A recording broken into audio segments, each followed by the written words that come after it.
Good morning, Your Honor, and to your staff.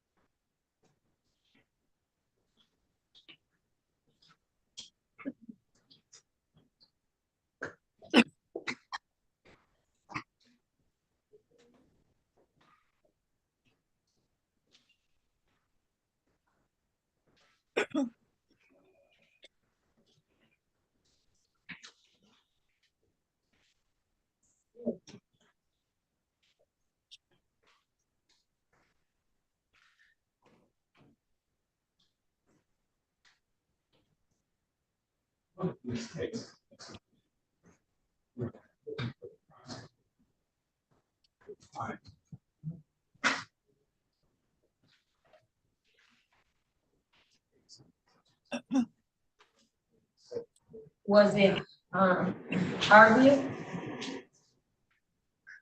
So we were looking for the prosecutor.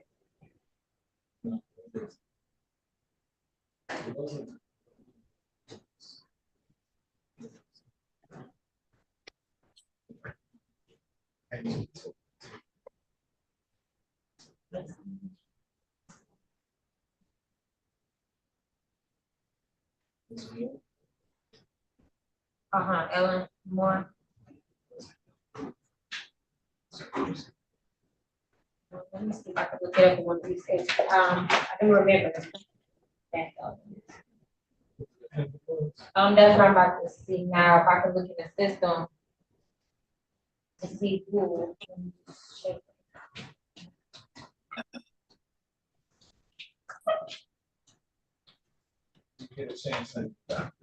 Okay.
Oh, okay.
Ready?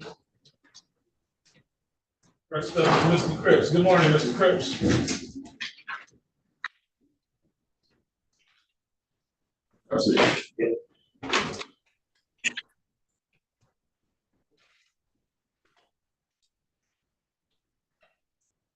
Unmute yourself, Mr. Cripps.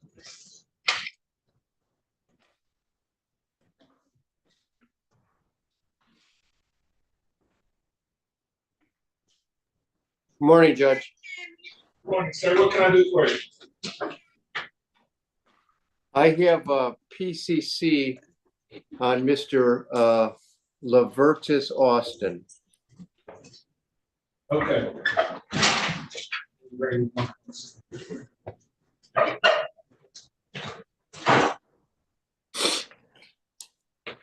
I have an APA here on Austin.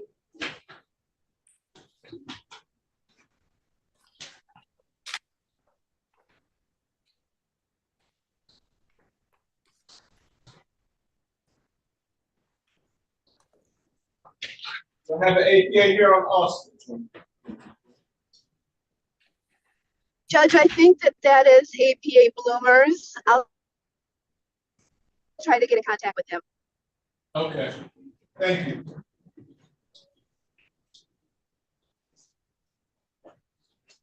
I'll come back to you, Mr. Cripps. Ms. Stephanie, Thank good you, morning. Judge. Good morning, Your Honor. What can I do for you? I have a PCC on Maurice Avery. He's in the jail. Okay, let me call.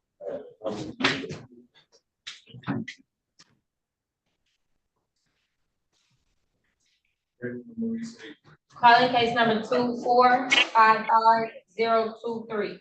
The people of the state of Michigan versus Maurice Anthony Avery. The defendant is charged with count 1, first-degree arson, habitual offender, fourth offense notice. Then the time set for probable cause. Appearances for the record, please. Good morning, Your Honor, and to your staff, Dinah Lynch, on behalf of the people, P84589. Good morning, Your Honor. Charlotte Steffen on behalf of Maurice Avery. And what's your pleasure, Ms. Stephanie? Your Honor, is he here? No, I don't see him. If you recall, we had the preliminary examination last week and he was not present because we were told he was not cooperating at the jail. So I did go visit him. We had a very pleasant, and I didn't have any reason to think he wouldn't be cooperating to be present Okay. today. Here comes the jail now. Okay. Okay. And he did indicate that he wants to waive the exam for. Okay. Good morning, Wayne County Jail. Hey Judge, how are you? I'm good. How are you? Good. Do you have a Maurice Avery for me? My partner is gonna grab him right now. Okay, thank you. He's on our mental health unit. Okay. So we're batting 1,000 this morning, I see. I'll come back to you as well, Ms. Stephanie. Thank you, Judge. Ms. Tucker, good morning. Good morning, Your Honor. What can I do for you? I am here on India Jones. Okay. Calling case number 2456547. The people of the state of Michigan versus India Jones. The defendant is charged with count 1, assault with a dangerous weapon, felonious assault. Count 2, weapons, felony, firearm. Count 3, domestic violence. Today is the day and time set for proper cause. Appearances for the record, please.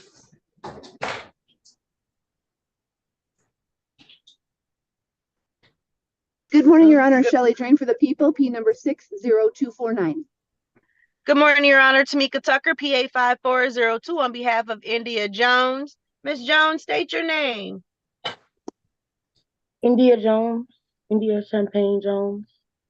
What's your pleasure, Ms. Tucker? Your Honor, Ms. Jones would like to hold her preliminary examination. The court will continue to plea of not guilty and set this matter for preliminary examination. How is April 8th at 9:30? April 8th? Yes. I'm sorry, wrong date.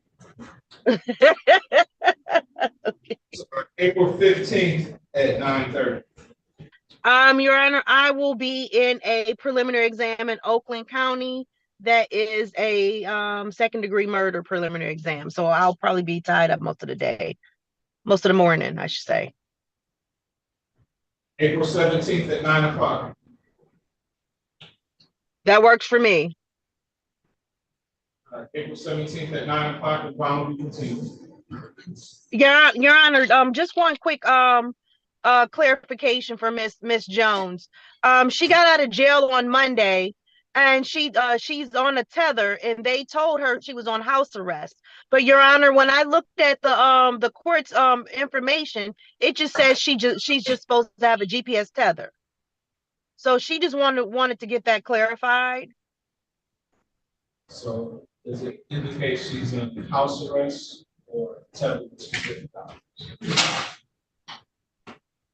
The register of actions just say a tether, but she didn't want to leave in case that was wrong.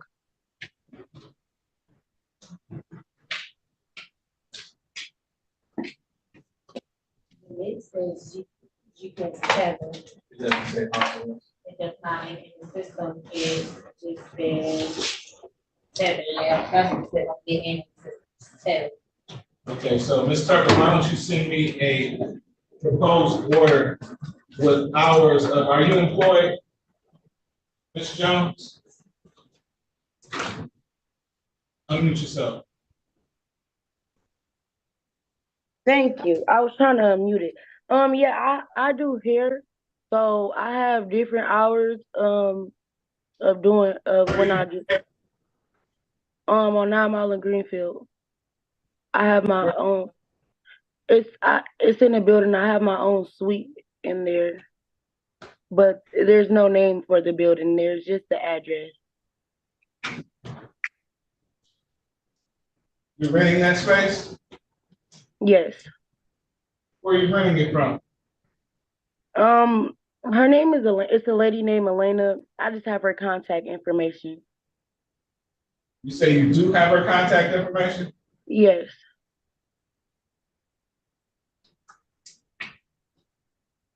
What time do you do hair?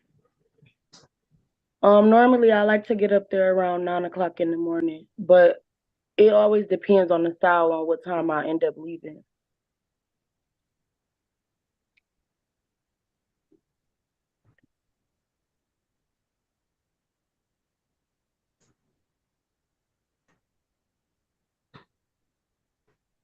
So Ms. Tucker, give me a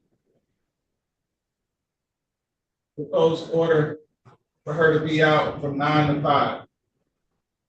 9 to 5? Yes. Okay, Your Honor. I'll get that Okay. over to you. Thank you, Your Honor. Thank you. Mr. Glenn.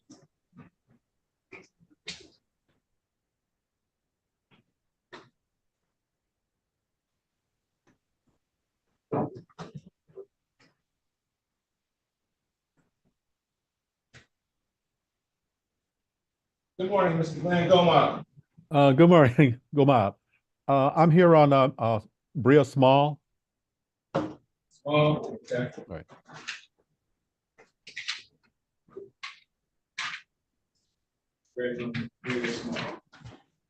Calling case number 2456546. The people of the state of Michigan versus Briette Small. The defendant is charged with count 1, assault with a dangerous weapon, felonious assault. Count 2, assault with a dangerous weapon, felonious assault. Count 3, domestic violence. Today is the day and time set for probable cause. Appearances for the record, please. Good morning, Your Honor. Shelley Drain for the people, P number 60249. And good morning, Your Honor. Luther Glenn, P38683, appearing on behalf of Ms. Small, who appears via Zoom. Ms. Small, state your name for the record, please. My name is Briette Small. What's your pleasure, counsel? Wish to accept an exam, Your Honor. Court will continue to plead not guilty and set this matter for preliminary examination. House, April 15th at 9:15. That's a good time, Your Honor. All right, April 15th at 9:15. That's in person in 36th District Court, Ms. Small. Bond will be continued. Thank you very much, Your Honor. Thank you.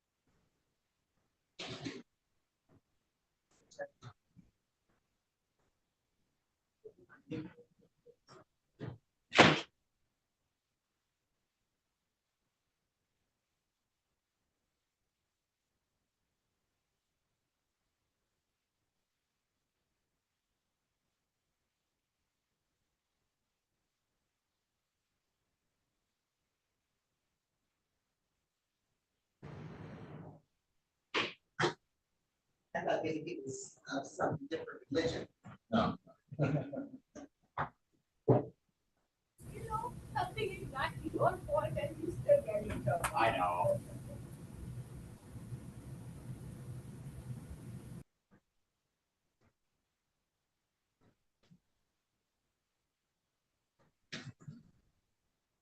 Ms. Bonomo, what case are you here on?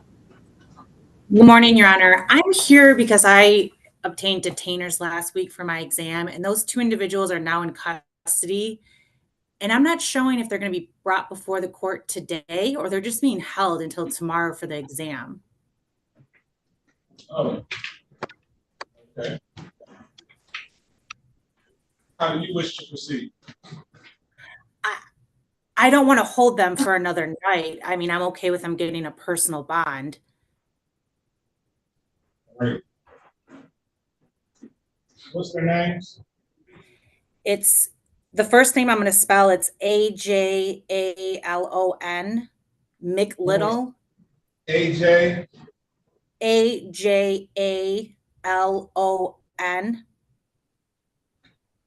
Last name Mcleittle, Mclittle. I have the subject number that I'm showing for the Wayne County Sheriff's inmate inquiry, if you'd like that too. Okay. That's 257145. The second individual is Scott Kovak, Kovach. His inmate number is 1843641. Okay, I'll check with the county jail and see if we can get them before camera. Thank you, Your Honor.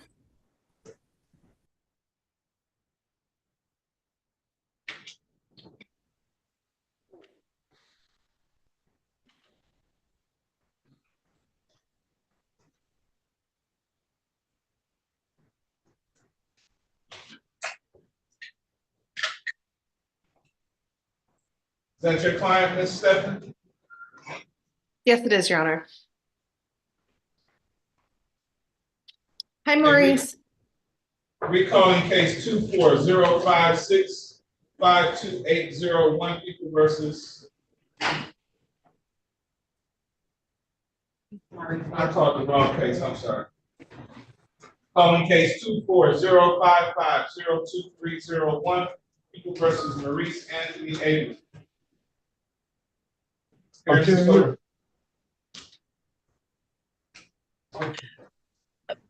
Good morning, Your Honor. Dinah Lynch on behalf of the people, P84589. Good morning, Your Honor. Charlotte Steffen on behalf of Maurice Avery. And good morning, Maurice. Good morning, Charlotte. Good morning, Mr. Avery. How you doing this morning? Good morning. What's that? This is Judge King, sir. How you doing? Okay. How you doing, fire, Judge King? I didn't hear what he said. I'm doing good, Judge King. Kenneth. Okay, great. Judge King. Okay, Ms. Stephanie. Your Honor, I did have the opportunity to meet in the jail with Mr. Avery, and I believe he wants to waive his preliminary examination and be bound over to the Frank Murphy Circuit Court. And you're okay that he's competent? Judge, yes, there has already been the report and the stipulation to the findings in the report. Oh, okay, Mr. Avery, can I get you to raise your right hand, sir? Your Honor, he has a medical condition. Okay, I wasn't aware of that. Sir, do you promise to tell the truth, the whole truth, and nothing but the truth, so help you God?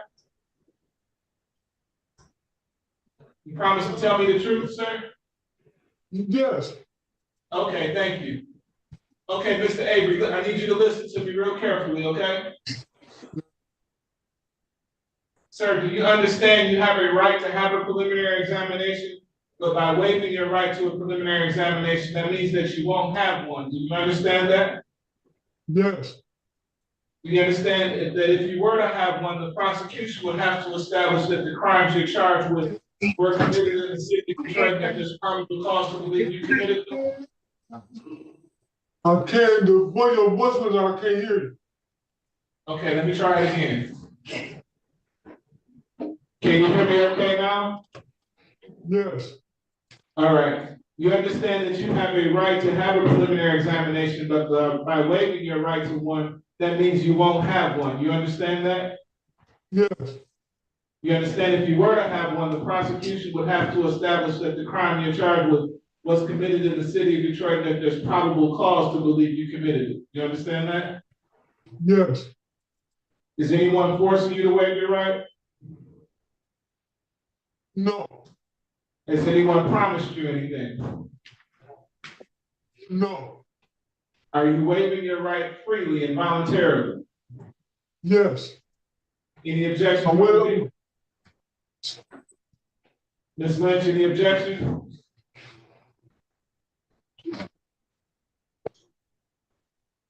I didn't hear you. Hang on a second, I'm talking to the prosecutor. I have no objections, Your Honor. Court finds defendant's waiver is made knowingly and voluntarily freely given. The court will therefore bind the defendant over to Wayne County Third Circuit Court Criminal Division for proceedings. His arraignment on the information, date, and time will be April 17th, 2024 at 9:00 a.m. Bond, we continue. Thank you, Your Honor. Thank you. Have a good day, sir, okay? Take care of yourself. It was up to our next court date. Yes, sir. That was something, that might be this. Okay, thank you, Your Honor. Okay. Thank you, Judge King. Thank you. Right, sir. Thank you, Your Honor. Bye, Maurice. My turn, Sean. Thank you, bye. I'll see you 17th. I'll see you before then. Yeah, right, okay. Thank you. Thank you. Bye-bye. Bye.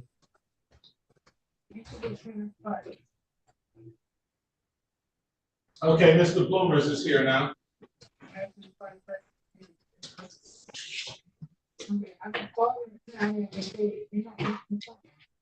He's on your case, right, Mr. Cripps? Yes, he is, Your Honor. All right. It's Mr. Austin. 4056 52801. Curtis Austin. This is for the record, please. Good morning, Your Honor. Jacob Bloomers on behalf of the people, P77307. And good morning, Judge David Cripps, P34972, appearing on behalf of Lavertis Montez Austin. He currently is in the Wayne County Jail. And are you waiving his presence? Yes, Your Honor. Okay, the court will waive the defendant's presence. What's your pleasure? Judge, we would like a date set for the preliminary examination, please. Court will continue to plea of not guilty. We'll set this matter for preliminary examination. How is April 15th at 10 o'clock? April 15th? Yes, sir.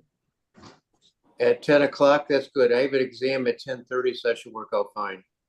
Okay, That's great. good for the people as well. All right, fantastic. Bond will be continued. Thank you. Judge, I want to address the issue of bond.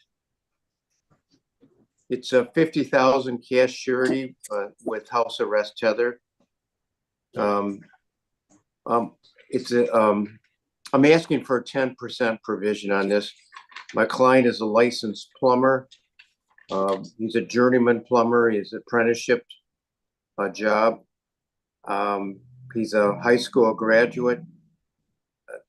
He would not reside in the same place where this incident occurred. He could live with his brother at a different location. So we're asking for it's 50,000 cash. We're asking for 50,000, 10%, please. Mr. Bloomers?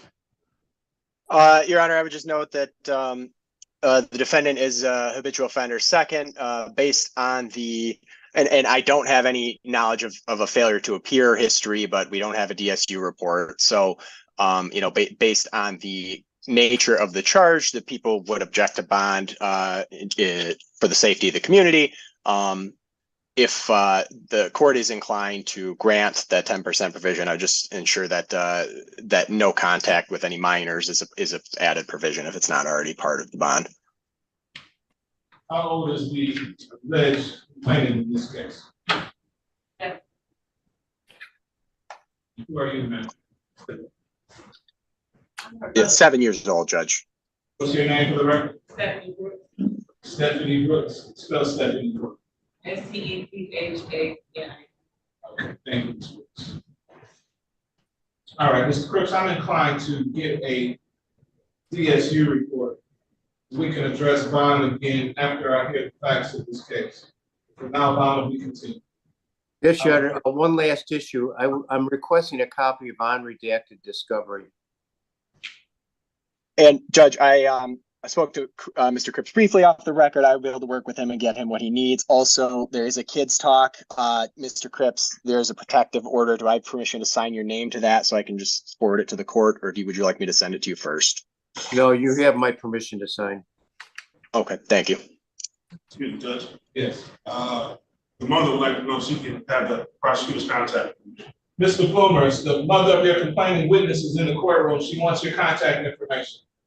Yes, my desk number, if you're ready for it, my desk number 313-224-6278.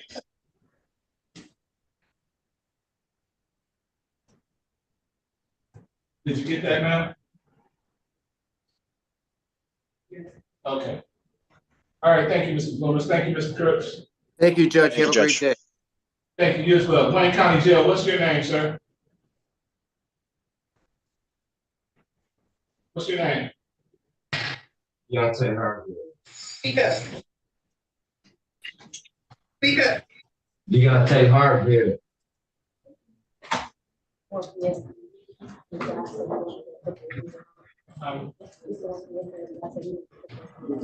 She was in person. Oh, okay.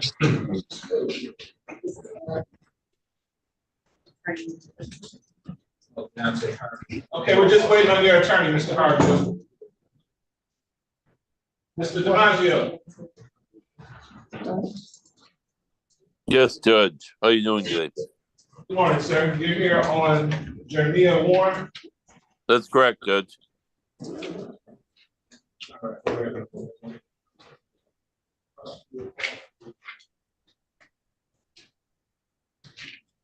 Calling case number 18-55674. The people of the state of Michigan versus Jia Anthony Warren.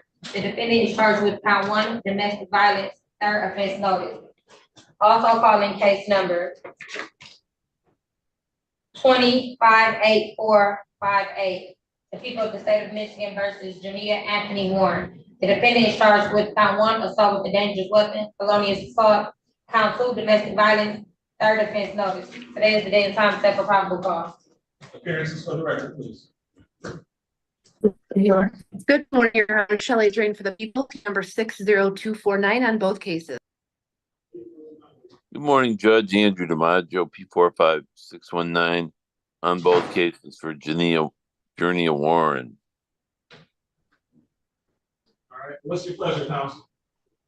Your Honor, I was never given the contact information, though Ms. Drain did send me the discovery, but it listed no contact information. Is it possible I have a breakout room with Mr. Warren?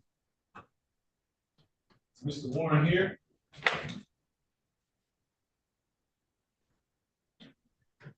Not sure. I don't think Mr. Warren is here, sir. Okay. He was given a personal bond. Should I maybe wait a little while? Is there any number in the file for him? Do you know, Judge? Check. Thank you.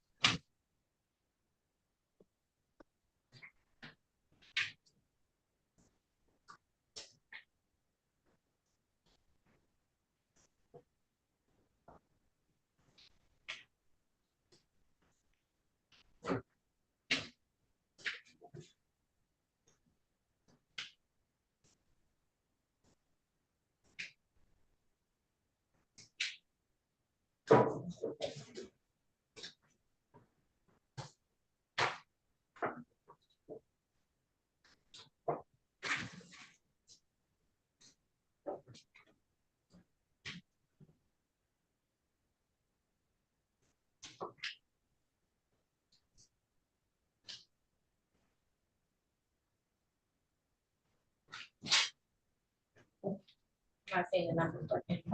We don't have a number, Mr. DiMaggio. Okay, Judge, I guess I'll get an investigator on the case.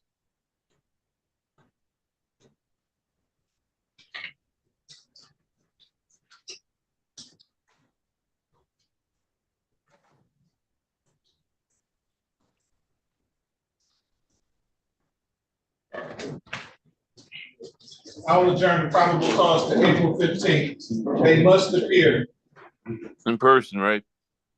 via Zoom. Via Zoom. Okay. Thank you, Judge. I'll diligently look for this. Thank you.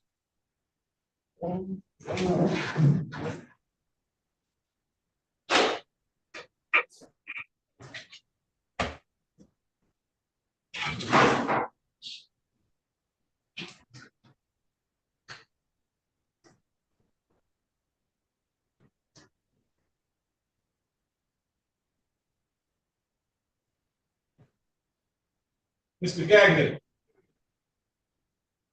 Morning, sir. Good morning. You are here on Harville, Deontay? Yes, sir. That's correct. And Miss Morris here as well.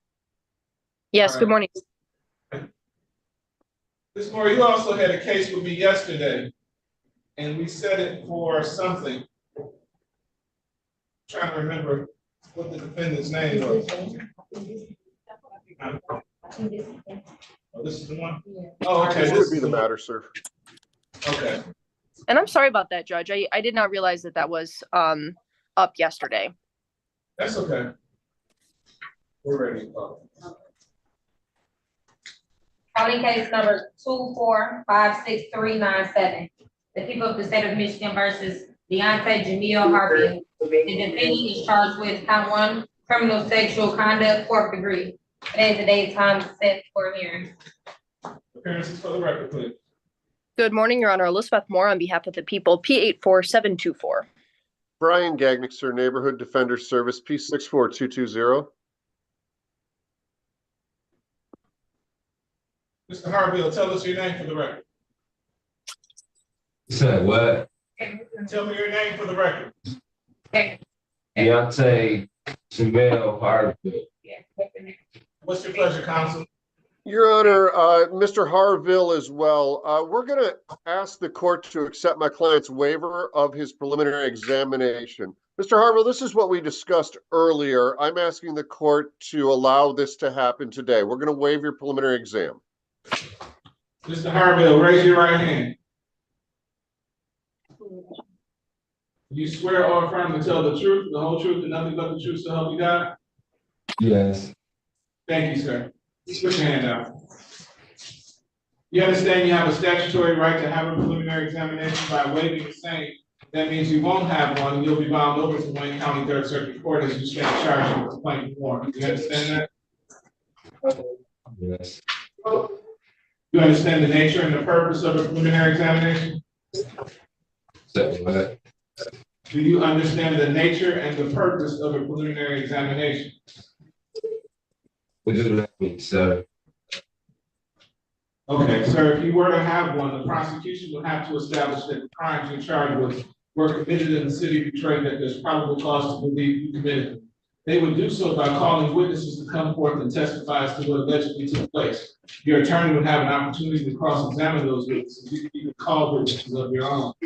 At the end of the day, if I'm satisfied that they've met their burden of probable cause, not proof beyond a reasonable doubt, but probable cause to believe the crime was committed in the city of Detroit. If there's probable cause to believe you committed it, I would bind it over to Wayne County 3rd Circuit Court, where you will be arraigned on the information, which means you're formally charged with these charges. From that point on, you would either schedule for trial or entertain any plea negotiations that may be available to you at that time. By waiving your preliminary examination, we skip that part about witnesses coming forth and testifying, and you acknowledge that there's at least probable cause for you to be charged. Do you understand now? I understand. You say you do understand? Yes, I understand, sir. Is it still your wish to waive your preliminary examination?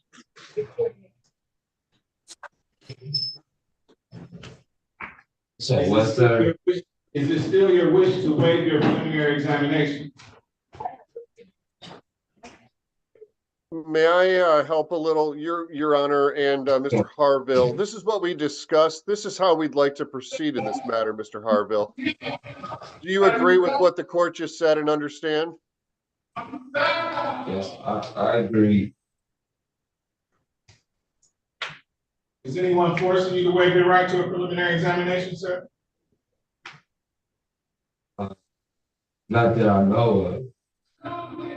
Has anyone promised you anything?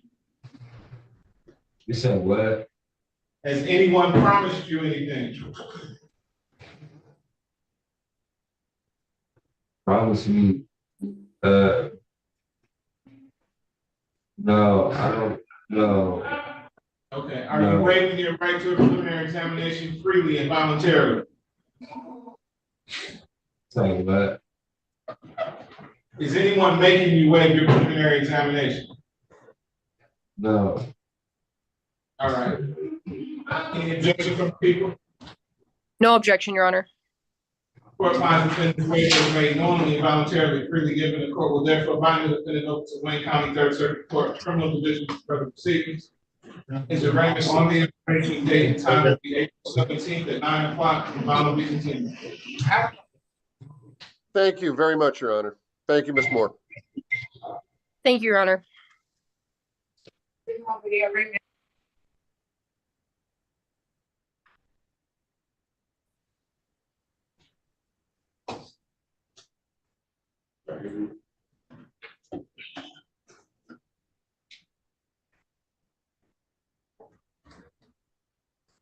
Counsel, what do you have?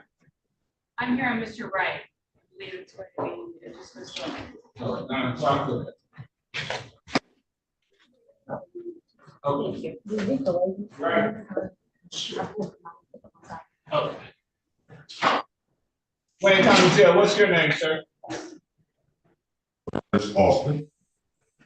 Mr. Austin, your next court date is April 15th at 10 o'clock for preliminary examination. You're all set.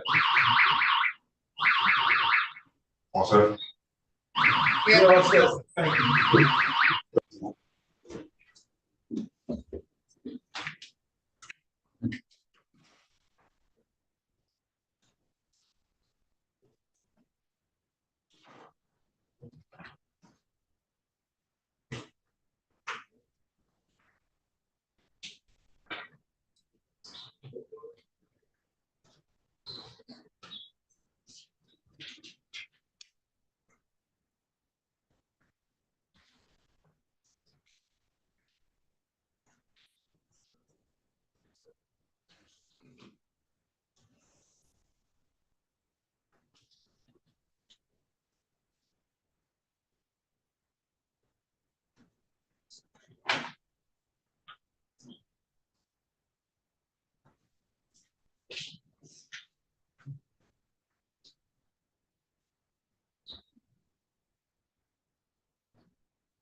All right, Sworn.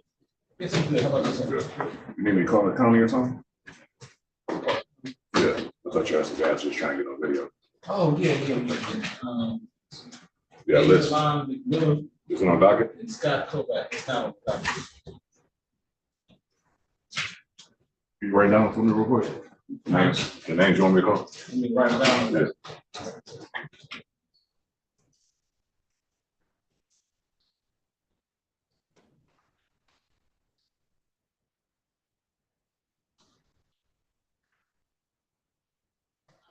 I'm supposed to do this. Okay, let me-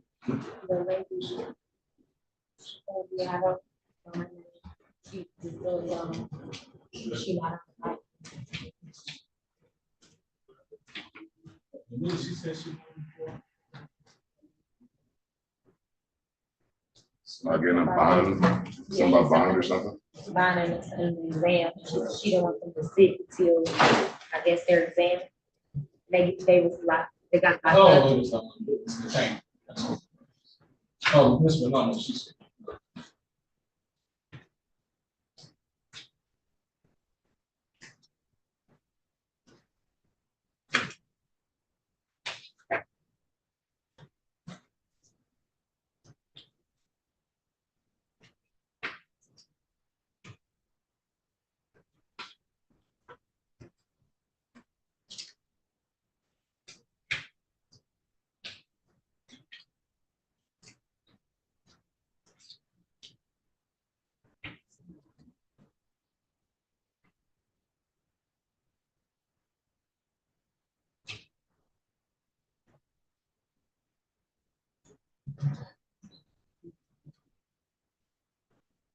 You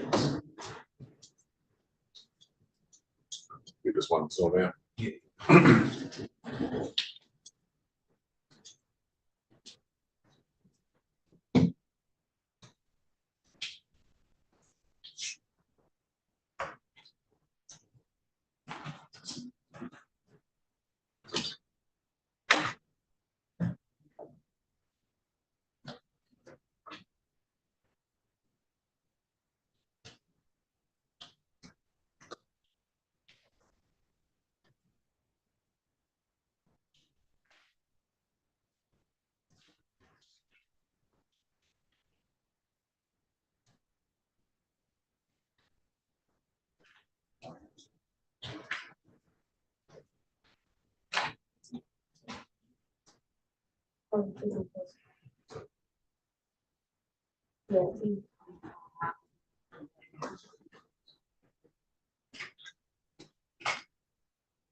Ready?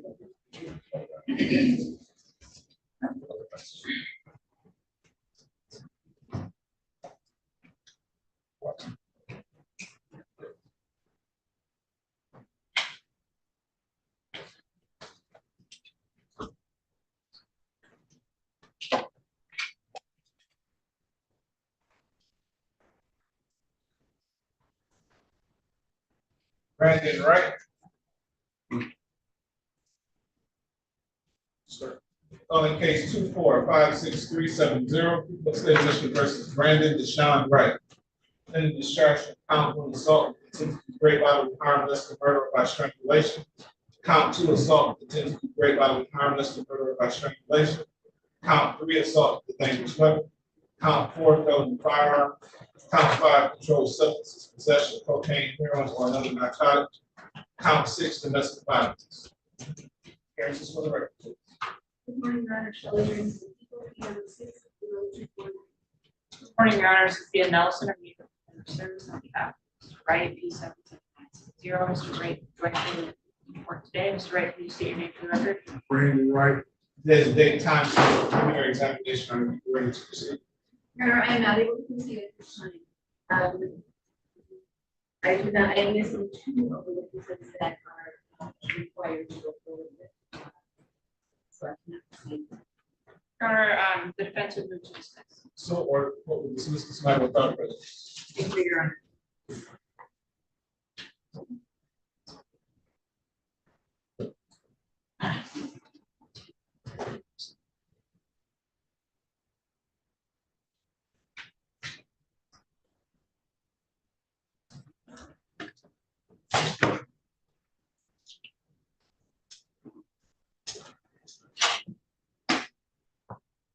Judge, they're gonna put the first guy on, the second guy. I don't know if it's spelling his name, but like something's not right. They don't say it in the system. It's not. Ms. Bonomo.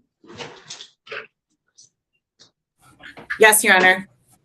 So the county jail getting the number 2. They can't find Scott Kovak. I gave him the number 2. So when I look him up on the Wayne County Sheriff inmate on the website, it shows he's in custody. I think it's spelling. What's his last name? How do you spell his last name? Kovach. V-A-C-H. Oh, V-A-C-H. Okay. K-O-V-A-C-H. That helps. All right.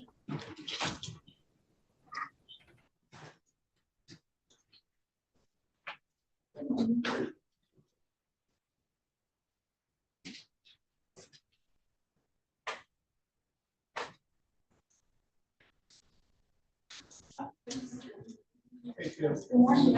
How you doing?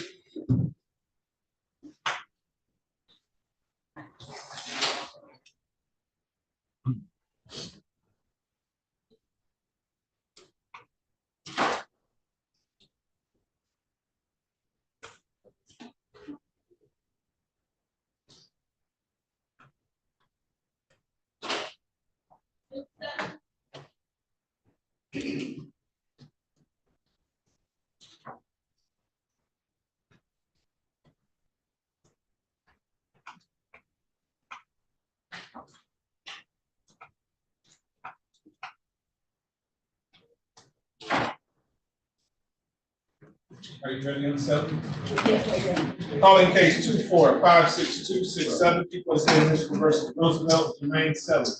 Defendant is charged in count 1 assault with a dangerous weapon, count 2 domestic violence. Defendant has collusion with the court defense notice. Appearances for the record, please. Good morning, Your Honor. Shelley Green, for the people, P.M. 60249. Good morning, Your Honor. May I please this honorable court attorney Phyllis Gay Robinson, P71733 on behalf of Mr. Selly. Mr. Selly, can you please state your name for the record? There's a date and time set for preliminary examination. Are you ready to proceed? Your Honor, I am not able to proceed at this time. The complaining witness was notified of today's exam. She is not present. Your Honor, as a direct result, we do have a motion to dismiss this matter. That motion will be granted. I just need to dismiss the order. Yes. Dismiss this matter without prejudice. So you said. All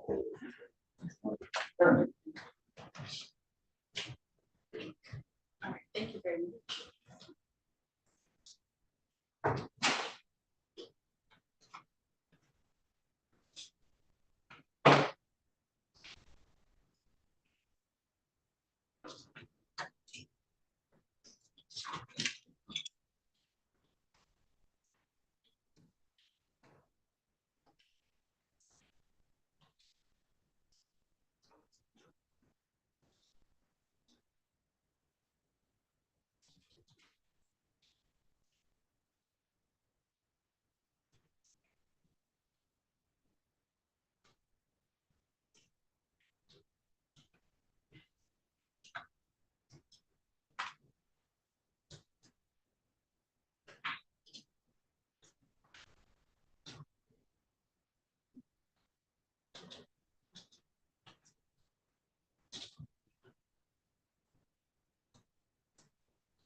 Your Honor, his name is spelled wrong on the document. I'm just gonna put an extra E, his name on the. Is that okay? We should probably do what we have on the record. Okay.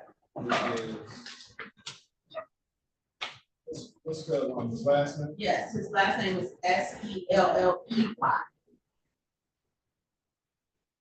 Because he has a tether on, I don't want to give him a problem, he takes paper, take the tether.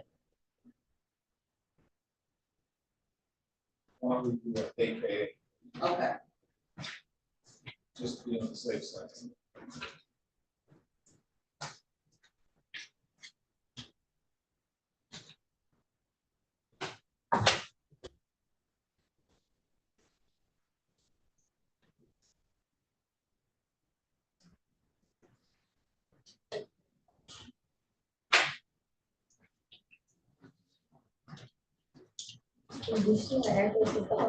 Address? Yeah. Can you fill the phone box out? His address? Yeah, the defendant's name, address, phone number. That's what I'm trying to get. No problem, I got you.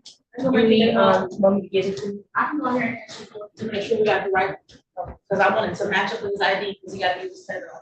Okay, thank you. You're welcome, no problem.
I work 2 meetings by time one. We gonna do it neat.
I'm sure.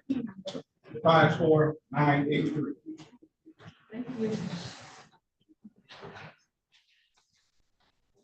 That's better.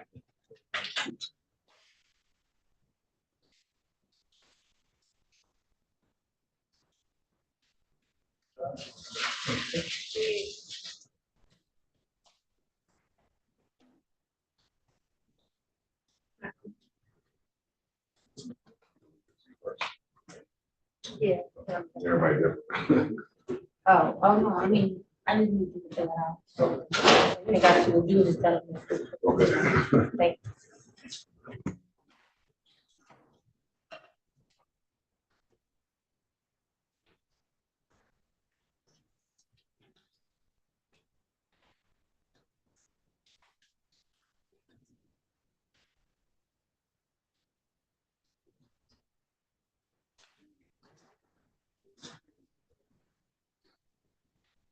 It's probation. It's probation on 4. Probation. 3, probation.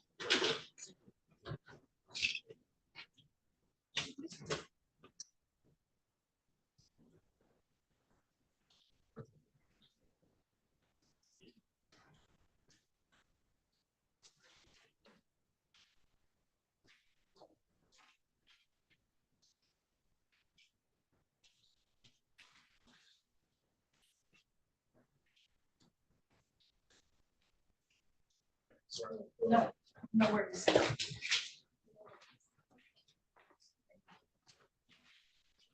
All right, learn how to play one. Right.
Good morning, Wayne County Jail.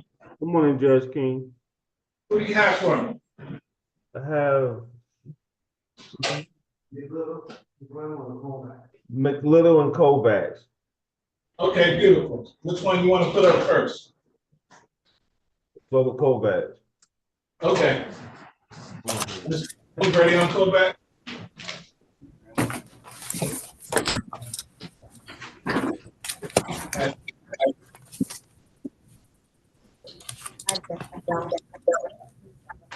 Ms. Bonomo, do you have a case number for them? One moment, please, Your Honor. I'm sorry.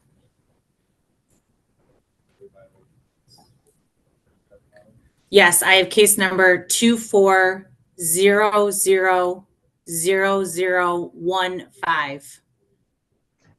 That's for Kovak? Yes, Your Honor. Okay. What's his first name? Scott. Gotcha. Calling case 24000015 in the matter of Scott Kovak. Appearance for the record, please. Good morning, Your Honor. Sarah Bonomo on behalf of the people, P84189. What's your name, sir? My name is Scott Patrick Kovak, Your Honor. All right, Mr. Kovak is held on a witness detainer. Ms. Bonomo? Yes, Your Honor. There was a preliminary exam scheduled last week for April 4th of 2024. There was transportation arranged to pick Mr. Kovak up at where he's staying at, and he failed to appear. I tried calling him as well, and I've not heard from him, and I'm not understanding where the disconnect was and why he did not appear. Mr. Kovak? Yes, sir. Go ahead. Nobody showed up, because if they would have showed up, I would have been in court, because I don't miss court for nothing. Mr. Kovak, I called where you stay at the church, and the cab service said that they tried to call you as well, and no one answered. So then they eventually just left. So is there a better way to get a hold of you so we don't have a disconnect again? I have a number ending in. A better phone number for you, ma'am. Okay. That's right. My phone was messing up badly. I had to get a new one. Okay. And I do take full responsibility for that. Okay. Fair enough. I need that number then, and I can call you and we can talk about it, and I can get that transportation for you again for tomorrow. Oh, please. Okay.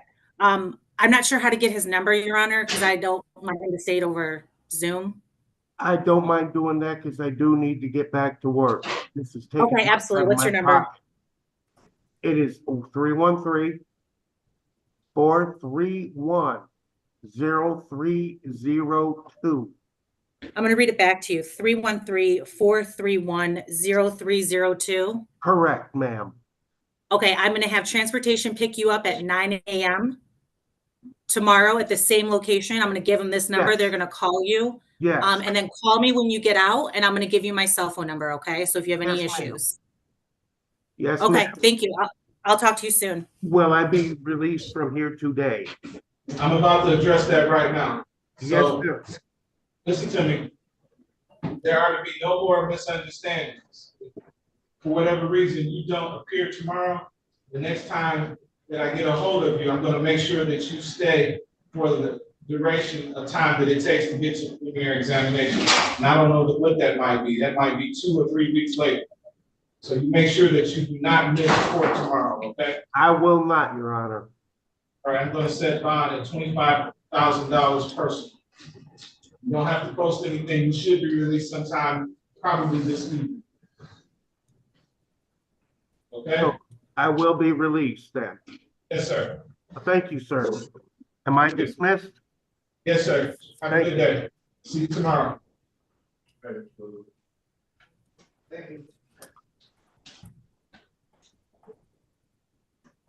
Okay, what's the next case number, Mr. Mullin?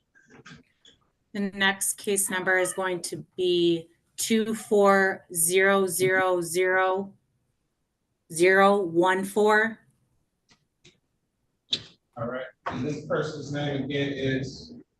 Last name is Mcleittle, First name is Jalen, Ajalon.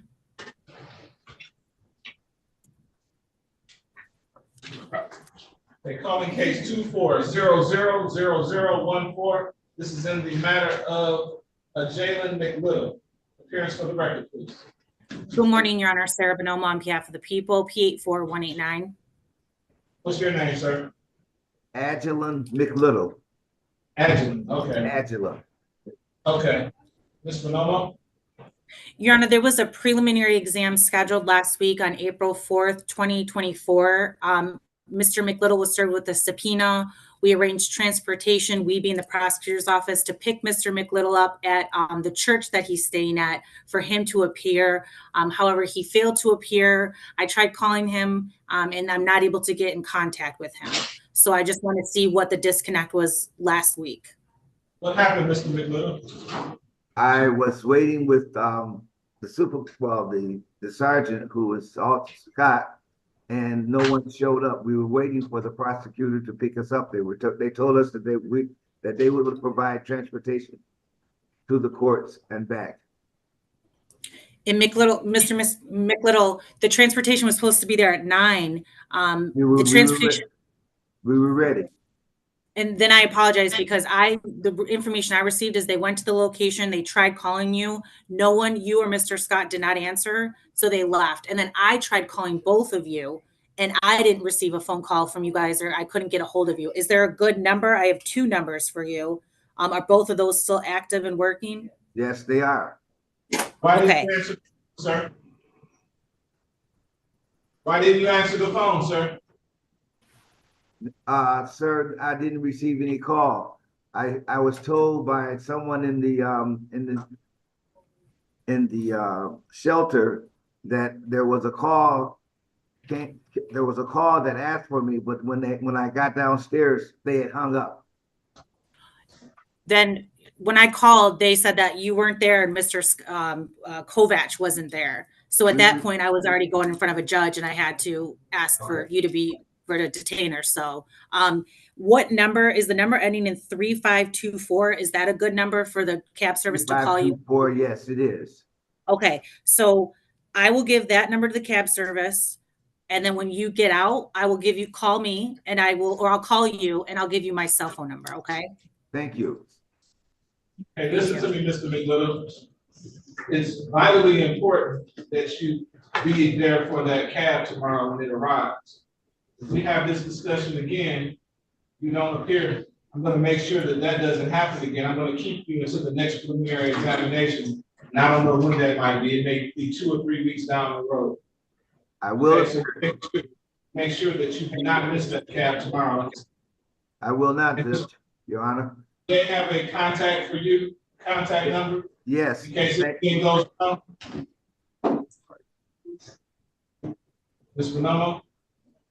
Oh, you're just asking for my number? If they have a number for you, for them to call you in case something goes wrong.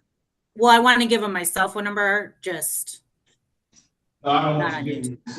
What about an office number? Yeah, I can give an office number right now, and then I'm going to call him later on this evening with my cell phone number. Okay, all right, why don't you just do that then? We'll save some time. Okay. Okay, all right, I'll see you tomorrow, sir. You'll probably be released sometime this evening. Thank you, Your Honor. Okay. Thank you, Your Honor. Oh, bond will be $25,000 personal.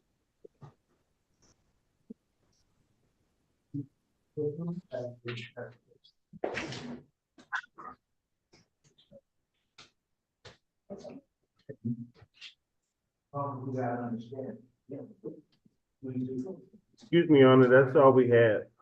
Okay, thank you, sir. I appreciate it. Have a great day. You too. Ms. Casco, you ready? Yes, Judge.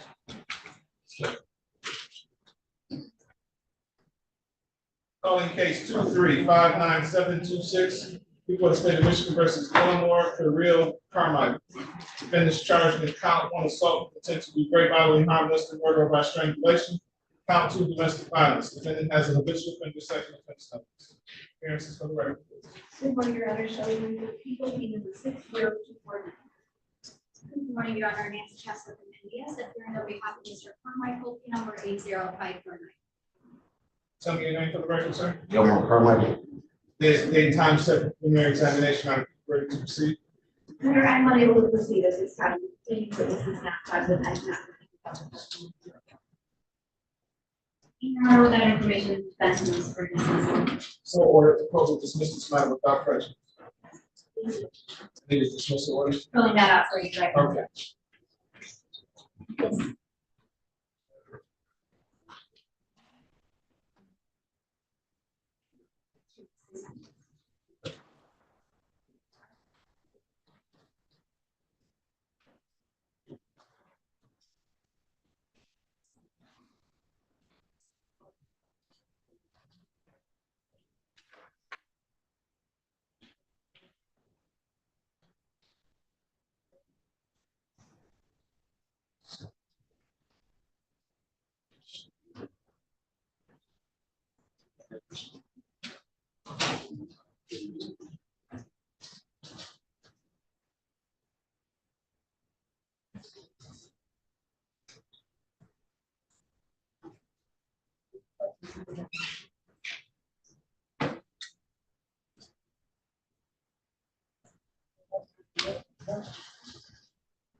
Yes.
Morning.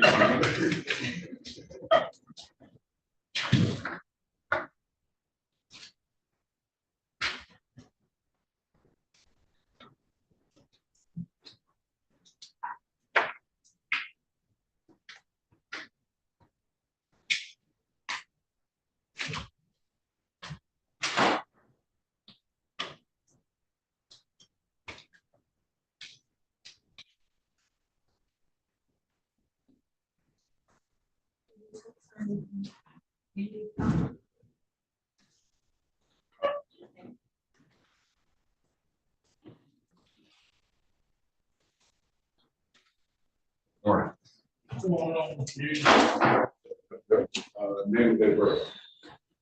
Ramirez, June 14, 62.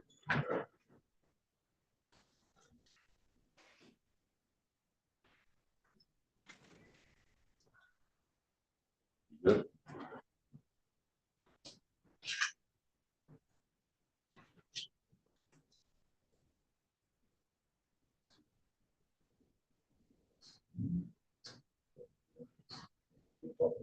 Yeah. Yes.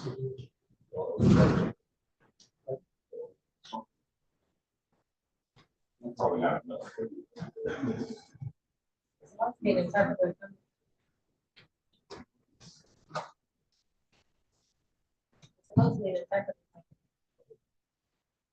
And, he said I was supposed to do that, but they did choose for, they couldn't do it, because he don't speak English, so they said they were gonna come here while the interpreter was here to see if they could do the interview with him when they sent, something.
Yes, it's perfect, so, 8:30 for lunch.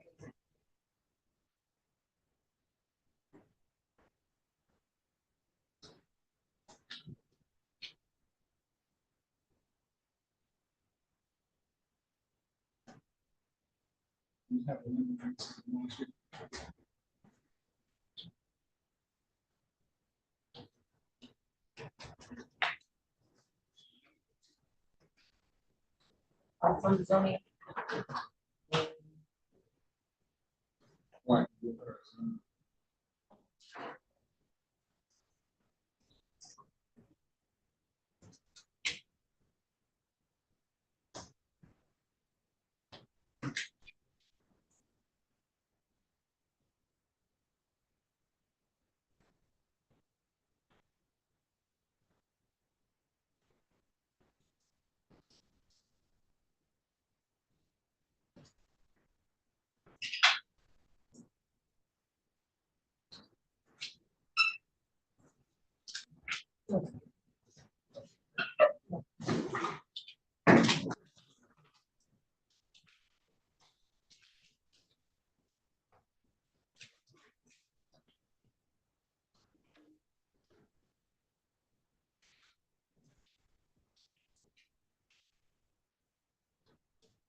Connect your audio, sir.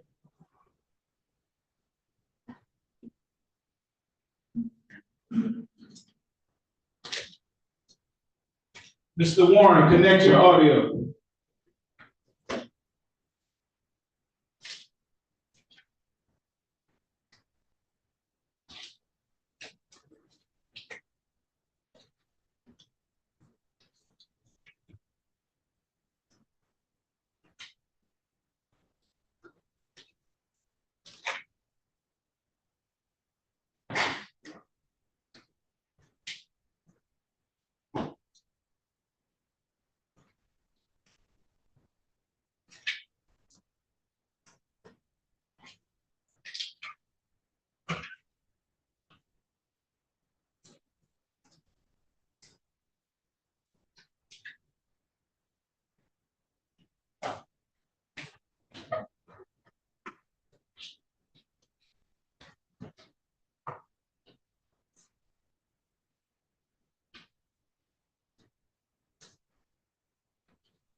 What was it, like a check or something?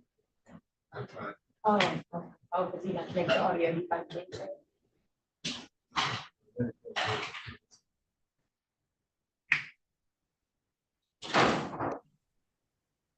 There.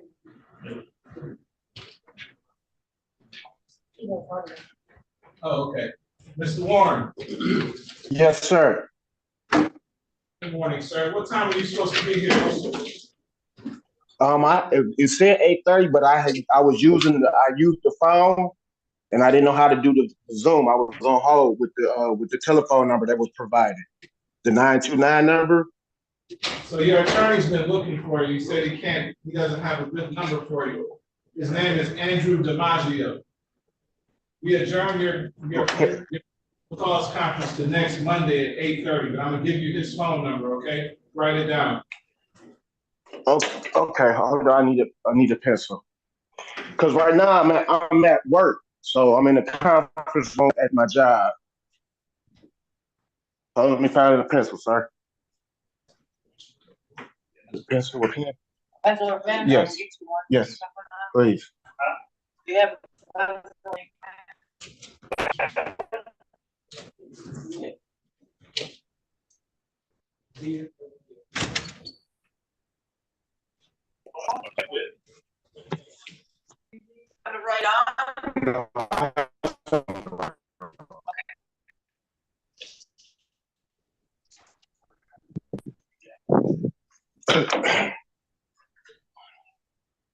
Okay, I'm ready. Okay, it's 734. 734. 546. You say 946? 5.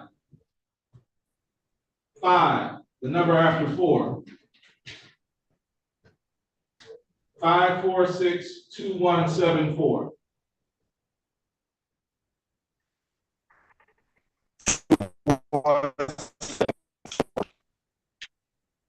So I need to call him today. Yeah, you got the number 734-546-2174. Yes, sir. Okay, give him a call, but you have to zoom in again Monday at 8:30, okay?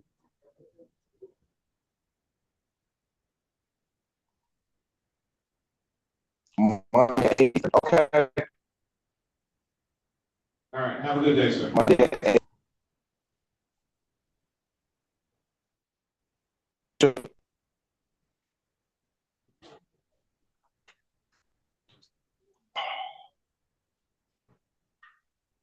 I'm doing good. I didn't handle that for you.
Sure.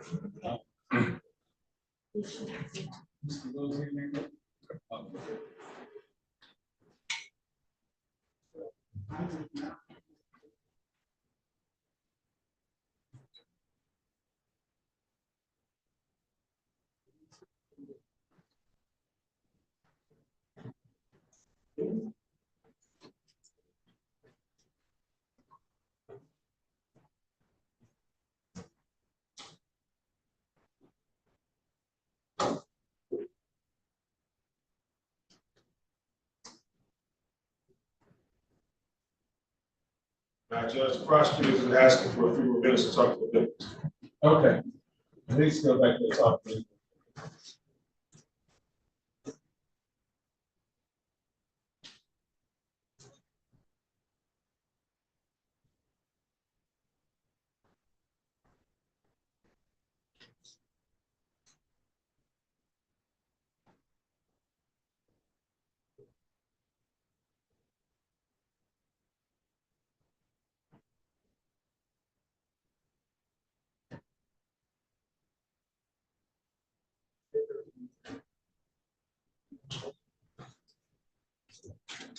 Antes, Guatemala era Sacapa.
Judge,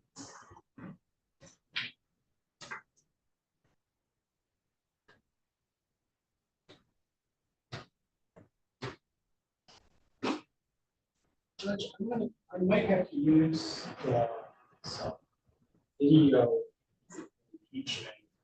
So obviously, I have to join you on Zoom. Can I do a test run with you right now just to make sure there's no hiccups? Sure. Not gonna. Just let me share the screen. I'll make you.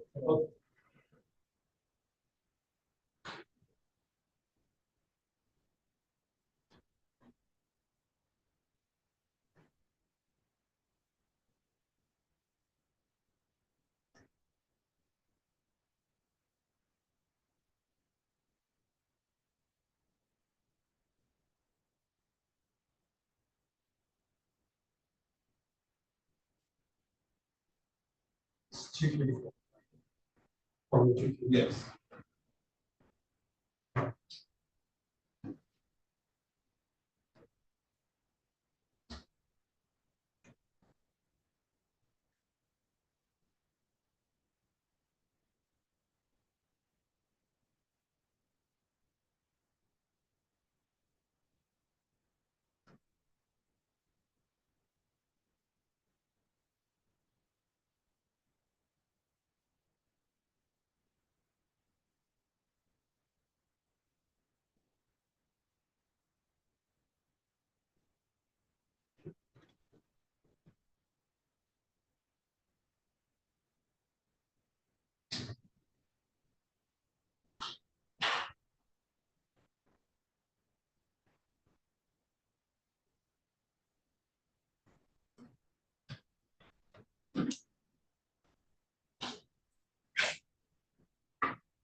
Oh.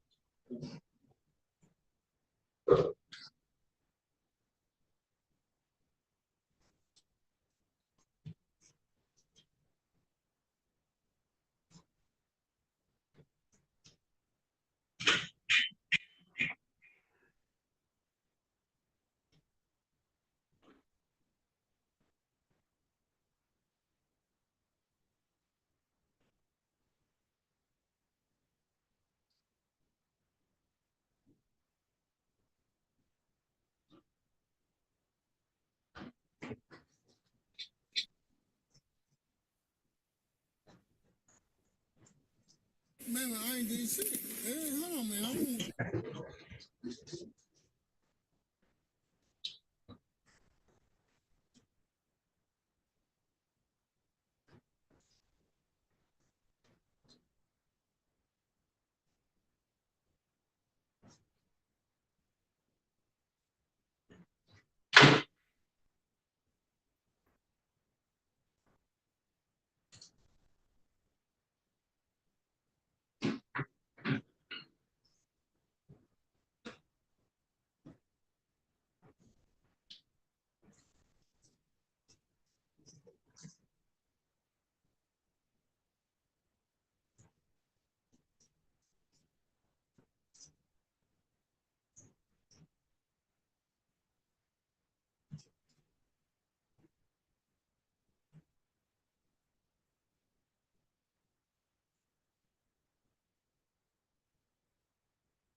Officer, can you tell the prosecutor? No. So,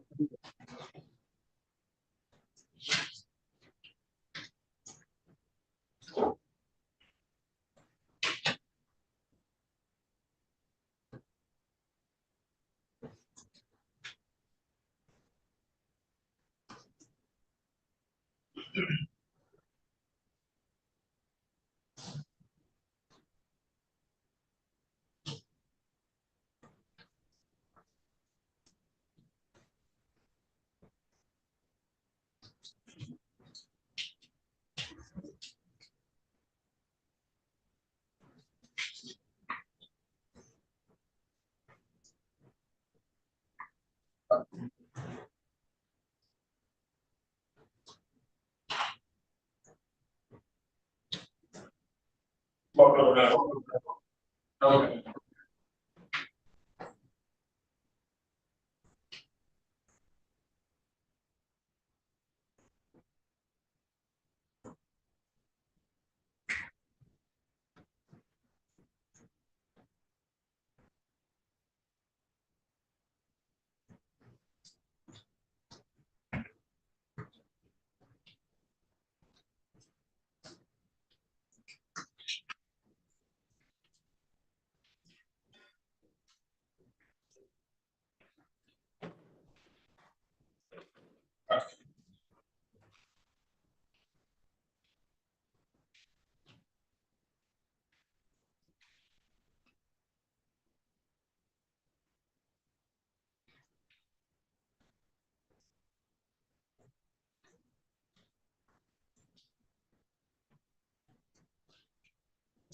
You are aware this is scheduled at 10 o'clock, right? yes, Your Honor, I apologize. I have two different complaining witnesses for both, but young.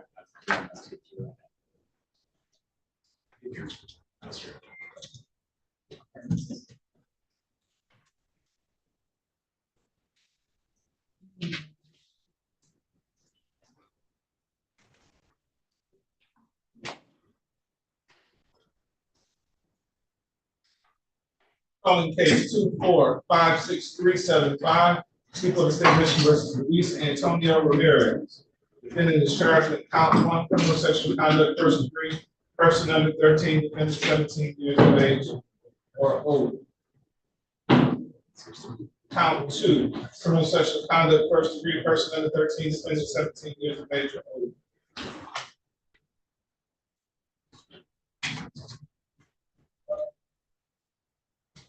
And it also has case 2456376. Charged in count 1, criminal sexual conduct, first degree, person under 13, defendant 17, defendant under 17. Defendant under 17. Judge, I actually have amended decisions on both of these matters. Is that there was a typo in the system? My fault, but it should be, the charges are the same, the only thing is it should be prevented for 17 and a half. That's right here.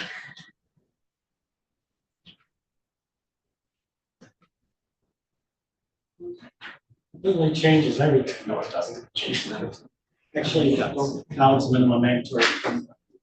Judge, the only thing that changes is the defendant's age. The charges do not change. The defense should not be caught by surprise. The defendant is quite in his 60s.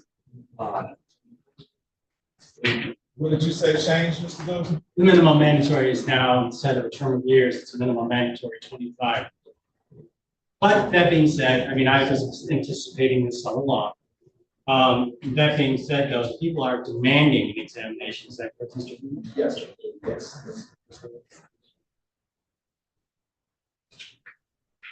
We have the cards approach. Yes, sir.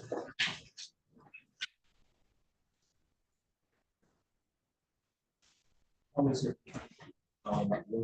15.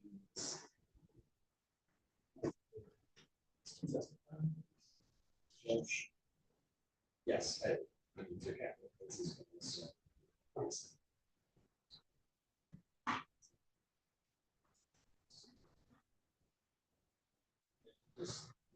Use the Constitution.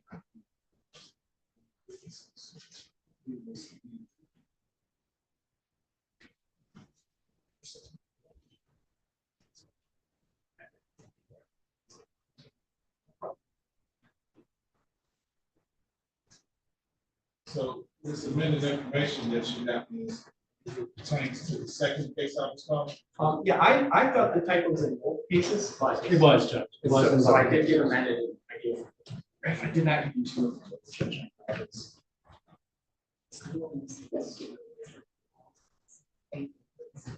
I'm sorry, Judge, that is 2668 to 27. I don't know. If that's not the case.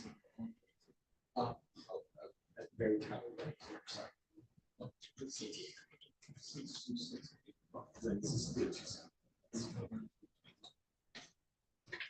Yeah, the only,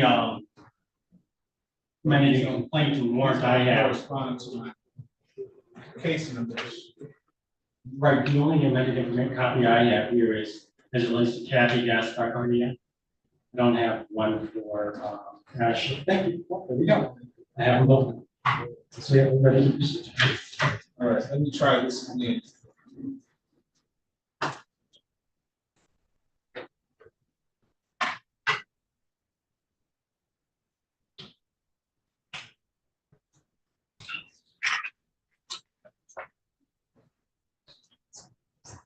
All right, recalling case 2456375, people versus Luis Antonio Ramirez.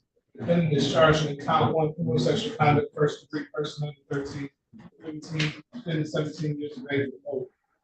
Count 2 criminal sexual conduct, first degree, person under 13, defendant 17 years of age or older. We also have case 2456376. People versus Luis Antonio Ramirez, defendants charged as count 1 criminal sexual conduct, first degree, person under 13, defendant 17 years of age or older. Count 2 criminal sexual conduct, first degree, person under 13, defendant 17 years of age or older. Appearances for the record. Good morning, Your Honor, James WF, Eagle P77307. Good morning, Mayor. Please serve the prayer on behalf of Mr. Luis Ramirez. Good morning, Your Honor. Ricardo Cáceres, Spanish interpreter. Can you spell your last name for us? Caceres. Please raise your right hand. Do you swear or affirm to translate from Spanish to English or English to Spanish to the best of your ability? I do. Thank you very much. Your name for the record, sir? Luis Antonio Ramirez de la Cruz. Luis Antonio Ramirez de la Cruz. The De La Cruz is not, It's listed as an AKA. okay, all right. Today's date time set for preliminary examination. Are we ready to proceed? Yes, Your Honor. Which case are you proceeding on first? Give me the complainant's last. So we'll start with the complainant, Kathy Gaspar Garcia. Judge, of course, we move to sequester any and all witnesses, including those who may be watching via YouTube. All right. That'll be case number 2456375. People versus Luis Antonio Ramirez, also known as Luis Ramirez de la Cruz. Ladies and gentlemen out there in YouTube land, if you are a witness or potential witness, I'm ordering you to log off at this time. There doesn't appear to be any other witnesses in the courtroom. Do you have any other preliminary matters? Do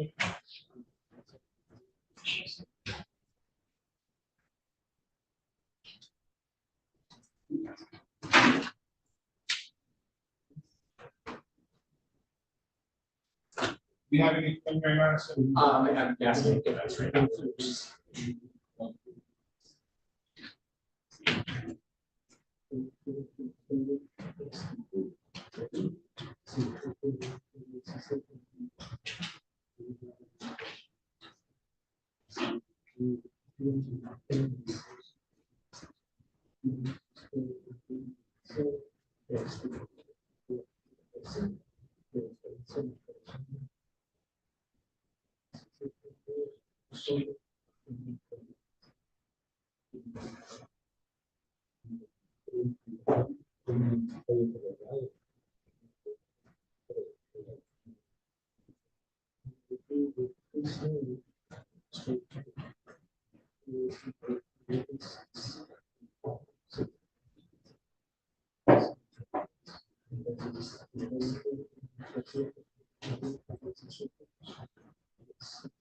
Yeah, Judge, yes, Your Honor, for purposes of exam only, the defense is willing to stipulate that Mr. Ramirez is indeed over the age of 17. All right, court received that stipulation.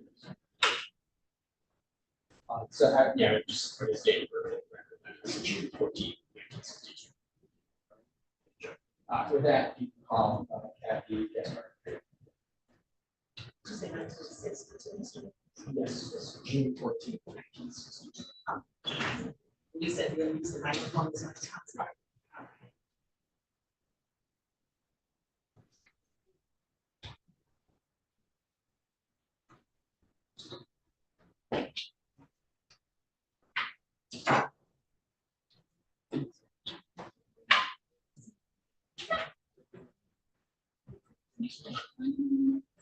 All right, please give, good morning.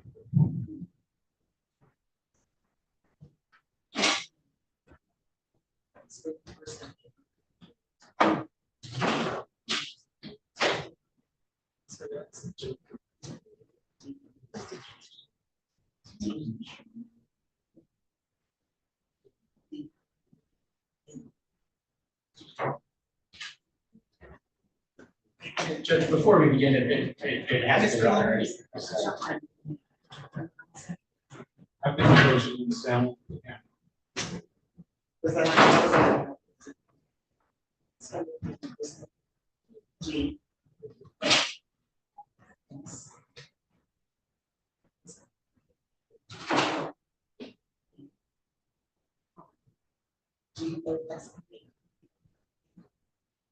Part of little one, what's your name? What's your last name?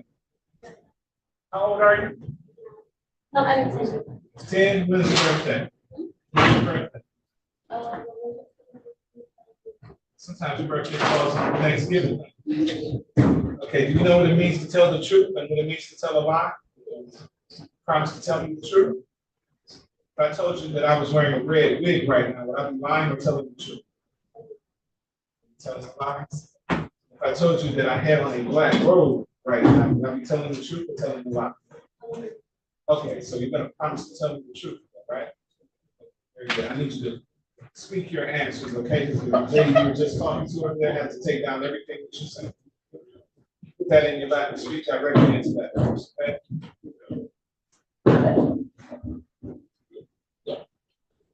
Maybe give me your ready. Thank you.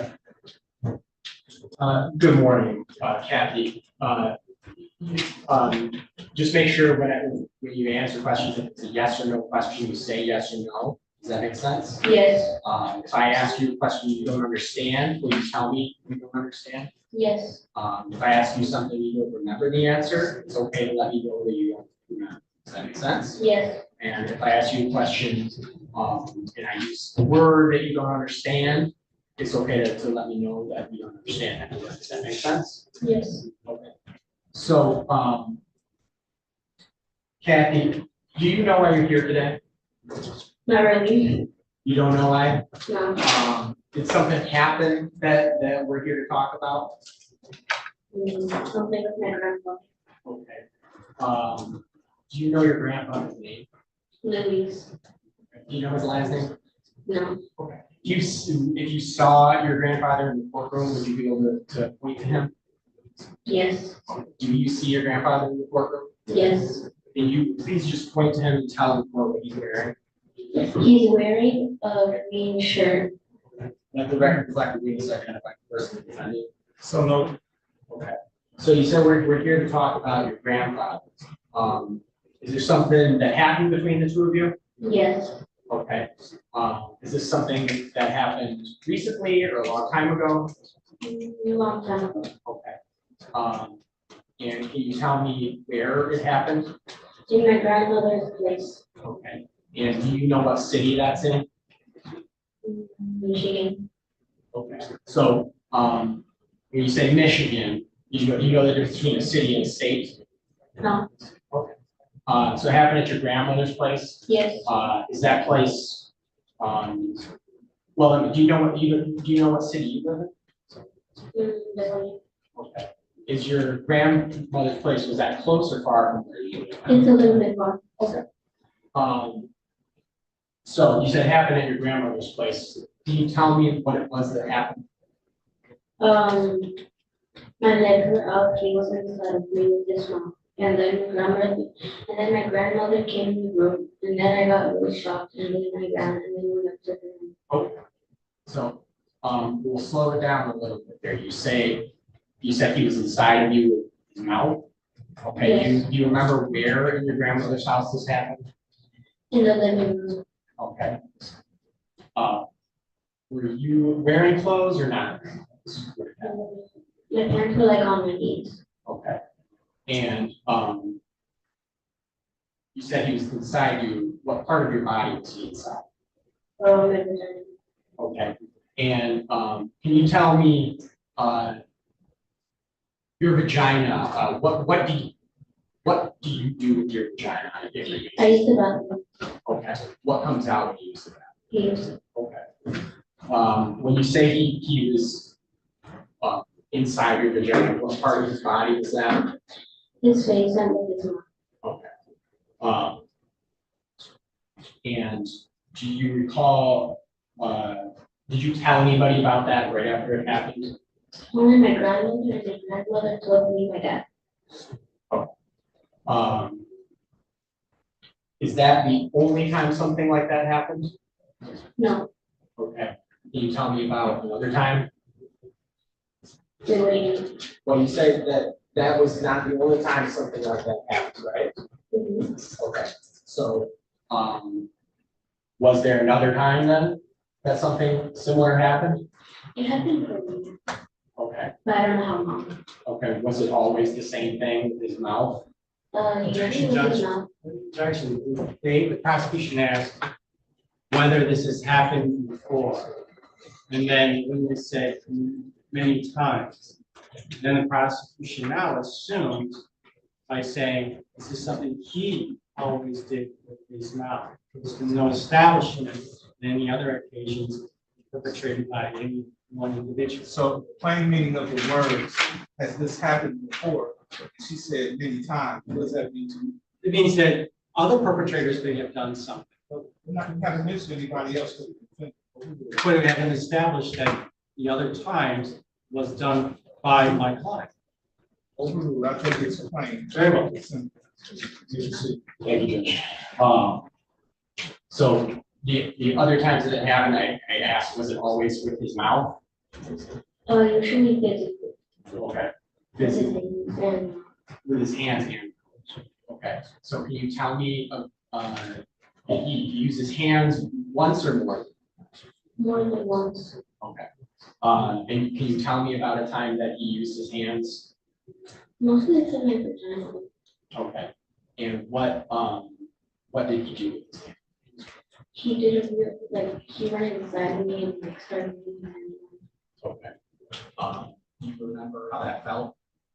It got really uncomfortable. Okay. And did this happen at the same location or a different location? Usually at the same location, but I think it only happened twice in the car. Okay.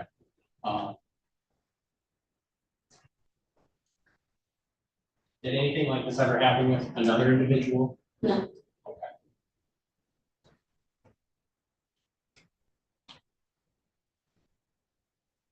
No more questions, Judge. Cross-examine. Morning. How are you? Because, but Hernandez. I am. What's up? You're pretty good. Candy, how do you pronounce your last name? Is it Corby? No, because. Gaspar? When you were told grandma, who else was in the house besides you? Just her. Just grandma? Tell me about that incident. Let's start with this. When did this happen? I don't remember the exact date. Do you remember the time of the year? Like the season maybe? I think it was fall. You think it was in the fall? Okay. What was going on that at the house that this happened at that makes you think it was in the fall? The leaves were falling. Okay. So there was leaves. Were you in school? Yeah. Do you go to school or do you get homeschooled? I go to school. You go to school. And do you remember what time of day, like mornings, the afternoon, or night? Afternoon. Okay. So you would agree with me, it's still be light outside. Yes. And in this house, when you walk in from the front door, you immediately walk into the living room, right? Yes. Okay. And behind the living room is a kitchen, right? In front of the living room is the kitchen? Okay, so if I'm coming in off the street, I walk into the house, when I open up the front door, I immediately walk into the kitchen? No, the living room. The living room, okay. So I'm walking in the front door, immediately walk into the living room. Behind that would be the kitchen, right? Mostly like Next to it, okay, thank you. And then there's how many rooms, bedrooms are in that? 3. 3 bedrooms. And when you say you had your hands were down below your knees, did you say? Yes. Okay. And he was putting his face in between your legs, is that correct? Yes. And your words were that he was licking a vagina, is that what you said? Yes. And when did you first start using that word vagina? Maybe when I was 8. When you were 8? Remember being interviewed back in September of last year over a place called Tucson? Yes. Okay. And do you remember not actually saying the word vagina ever in that interview? I was really uncomfortable. So I didn't use that word. But you're comfortable enough to use that word today? Yes. And when you say that grandma walked in, did grandma walk in the front door? The back door. Back door is to the side of the house by the driveway, right? Yes. Okay. And when you walk in the back door, the first thing you see, you can go downstairs or you can take 2 or 3 steps to go into the kitchen. Yes. Okay. And the kitchen would be to your left, correct? Mm-hmm. Is it a yes? Yeah. Okay. And so, in the kitchen, there's no wall like to block the view of the living room. Do you agree with me? Yes. So you can see from the kitchen all the way into the living room, correct? Yes. Okay. And now the couch, did this happen on a couch or on a chair? On the couch. On the couch. And the couch is up against the wall, correct? Yeah. And if I look to my right, I'm sitting on the couch, and I turn my head to the right, I can see the kitchen, right? Depends on the couch. Okay. Well, let's talk about the couch where this supposedly happened. Which couch was it? It was the one against the wall, and it wasn't near a window. You kind of, if you sit down, you can see the kitchen. You can see the kitchen from the couch? Yes. And you just have to lift your head up and you can see the kitchen? Yes. Okay. So you were sitting on that couch, right? Okay. And you were facing the kitchen, correct? I was facing up in the wall. Facing up in the wall? How do you mean facing up in the wall? My head was up. Oh, excuse me, but if you didn't move your head down to look straight, like I'm looking at you, you could see the kitchen, is that true? Yes. Okay. And your grandpa was facing the opposite direction as you, correct? Okay. And based on what I think you're saying, grandpa would have been, well, you tell me, how was his body positioned during that moment? He was facing my vagina. Was he standing? Yes. So he was standing and was he holding you up in the air? Yes. Okay. So he was holding you up in the air like this, and I'm putting both of my hands up over my shoulders. Is that how he was holding you? I remember now. I was wrapping my legs around his neck, and he was looking. And he had held you. Where were his hands? On the couch next to me. Okay. So your legs were wrapped around his neck, did you say? Maybe his shoulder. Maybe his shoulder. And you were suspended above the ground? What do you mean? Okay. So if this is just to give a description, like if you could look at me for a second, thank you. So if I was him, at that moment, you would be, your stomach area would be right about where my face is, right here, and your legs would be over my shoulders. Is that what you're saying? My upper body, right here, it would be on the couch, and the rest would be on his face. And you said you were up in the air, you were not sitting on the couch.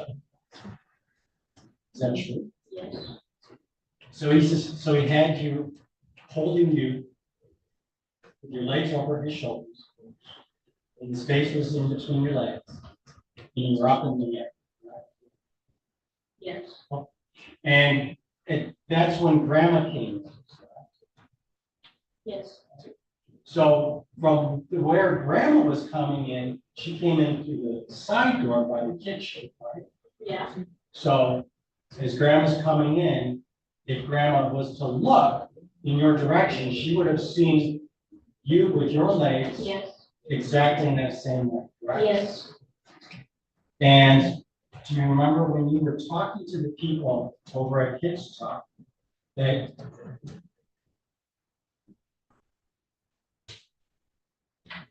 Grandma, you said that Grandma didn't see anything. No, we were in shock when she came in the door. So, she looked at us suspiciously and I kept looking and nothing happened. And then Grandma told Grandpa to step outside. Correct. Yes. What was Grandma doing outside at that time? Did you know? I don't know. I think she was just outside. Just outside. And how long were you alone with your grandpa before Grandma came? I don't know how long, like, exactly. Okay, fair. And that, when then Grandma told Grandpa to leave, and then that's when Grandma started asking you questions, correct? Yes. And Grandma asked you, what's going on, correct? Is that yes? Yes. And you said nothing, right? Yes. Okay. And then Grandma wouldn't let it go. She kept asking, what's going on, right? Yes. Okay. And again, you said nothing, Grandma, right? Yes. But now this conversation you're having with Grandma is all in Spanish, correct? Mm-hmm. Is that yes? Yes. Because Grandma doesn't speak English very well or at all, true? Yes. Okay. And so finally, Grandma says, you just need to tell me what's happening here, right? Yes. And that's when you said, what? Yes. And then were you present when Grandma called your mom? Repeat that again? Sure. Were you there, present, when Grandma notified your mom? It was my dad actually. Forgive me, you're absolutely right. Thank you for correcting. When your grandma called your dad, were you there when your mom, your grandma called your dad? I was in her room crying. And you say her room, are you talking about grandma's room? Yes. So how much time went by between when you told this to grandma and grandma called your dad? Repeat that again? Sure. How much time passed from when you told this to grandma and then grandma calls to your dad? I would say about a few minutes. And did your dad come by and pick you up? Yes. Was Luis there? Grandpa there? No, he left in the van. He left you. Yes. And then you and your mom and your dad and your brother went to the police station the next day, is that correct? Yes. And your mom made a report to the police at that time, correct? Yes. And you remember when that was, like what time of year? It was the same day, but in the night. Same day. And then you went, and then a few weeks later, you then talked to some people over at Kids Talk. Do you remember that? That's all. After that, and then we went to Correct. Went to the hospital.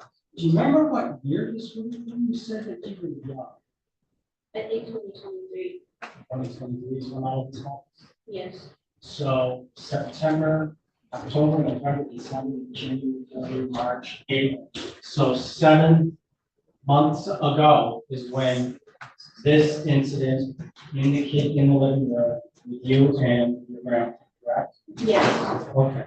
Then you talked about another incident in which you say grandpa put his hands down your leg, correct?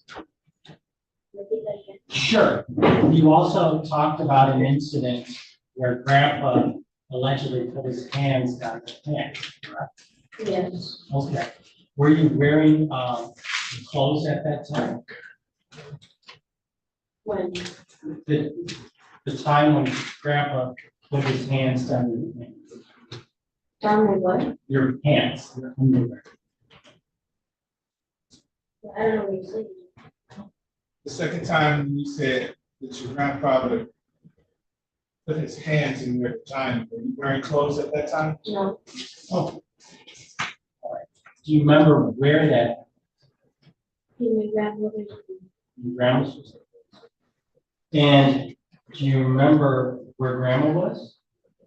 She's outside. Do you remember when this happened? No. How old were you? Were you still in school? Yes. Or is this, do you remember what grade you might have been in? Maybe Fourth or third. I'm asking you. What grade are you in? Fifth. So this would have been about 2 years ago? Is that a yes? Well, 2 years ago, and you didn't tell anybody about that? Yes. Is that, yes, you did tell somebody, or no, you did not? I didn't tell You did not. And this would have been in grandma's room. Grandma was outside. And was there anybody else in the house? No. What about your friend Isabella? Was she there? She's in a neighborhood. She's like in one of my mom's house. She was across the street. Yes. What about, does she have a sister Maya? Mia. Mia, excuse me. Does she have a sister Mia too? Yes. Was she there as well? They were in the house. They were in the house? In their house, but I don't know what they're doing. Oh, well, of course not. Yeah. You weren't in their house. That's it. Did you ever tell Mia or Isabella what was going on? No. Did you ever tell Mia or Isabella what was going on? They gave in, but it was like a very long time ago, maybe about 2 months ago. About 2 months ago is when you told them? Yes.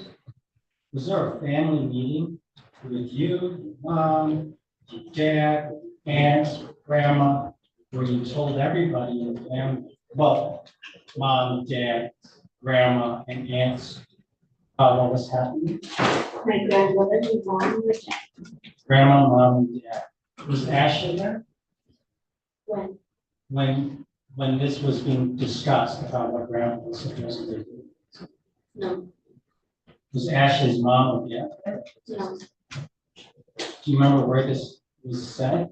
When grandma, you, your mom, and dad talked? Either in my grandma's place, the police station, or my mom's house. Grandma wasn't there with you when you went to the police, right? Yes. Is it a yes, she was, or no, she was not? She wasn't. She was not there. So it was not at the police station, it was when you and your mom and grandma and your dad talked about this, correct? So my mom called her to say like, where did you live? And then she said, yeah. And then she asked, where are you? And then we said, a police station. And then she said, oh, okay, maybe there's something. Got it, okay, that makes sense.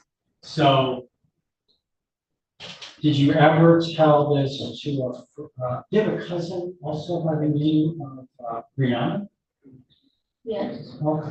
And you told Brianna about this too, though, right? No, she figured it out because my mom was calling with my aunt Baby. And she was talking about it, and I guess she heard over because she asked me what happened. So your Aunt Katie would be Ashley's mom? Yes. Okay. So you heard your mom talking to Ashley's mom about what Brianna heard. Hold on. I know what you're doing. I got you, kid. So let me just phrase it so that it kind of makes sense to me.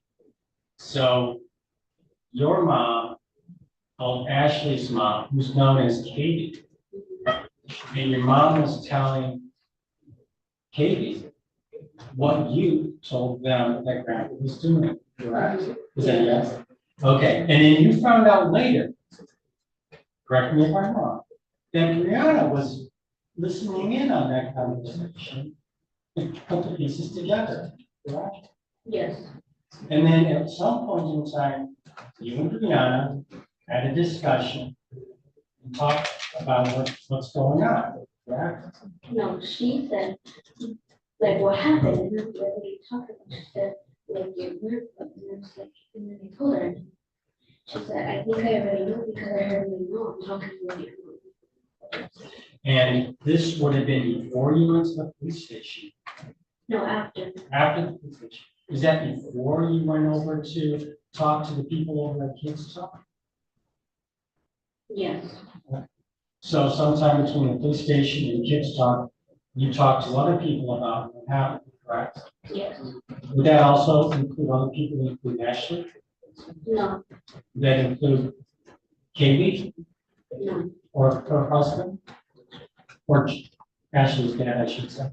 No. Because Ashley's dad, that include Ashley's dad. Javier. Yeah. What about her other dad? No.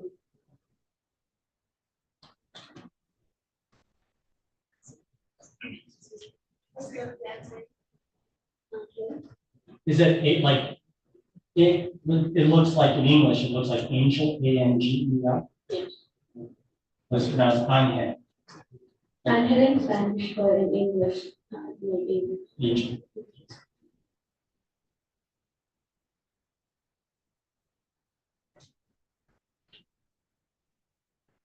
So let's break down where this happened when grandma's room with the hand. You said you were not wearing any clothes. Do you remember what time of day this would have been? I was wearing a shirt, the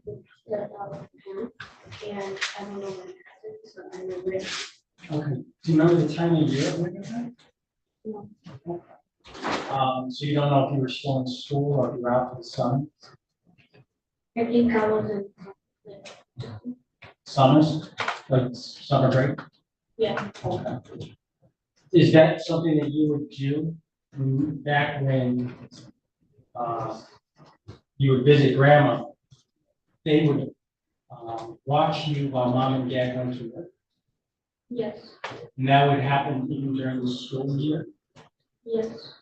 And they would, mom and dad would pick you up around 6 o'clock at night when they got off of work? Yes.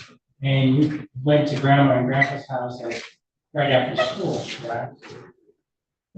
Yes. And school gets out at 3:30, and Yes. then back then you're getting out of school at 3:30 and then going over to grandma's house to wait until mom and dad would pick you up. Yes. Okay. And that was the routine throughout the whole school year, correct? After school year. Half the school year. Okay. And then during the summer break, how often would you stay with grandma and grandpa? Often. Was it an everyday type of thing? Like at least once a week. So one time per week.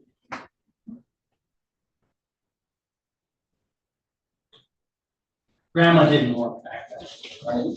Grandma was never working back then. Yeah. Yes, she was, or no, she was not? She was working. Okay. But grandpa did work, correct? Yes. Work at the same place you. Dad or your mom worked? My dad.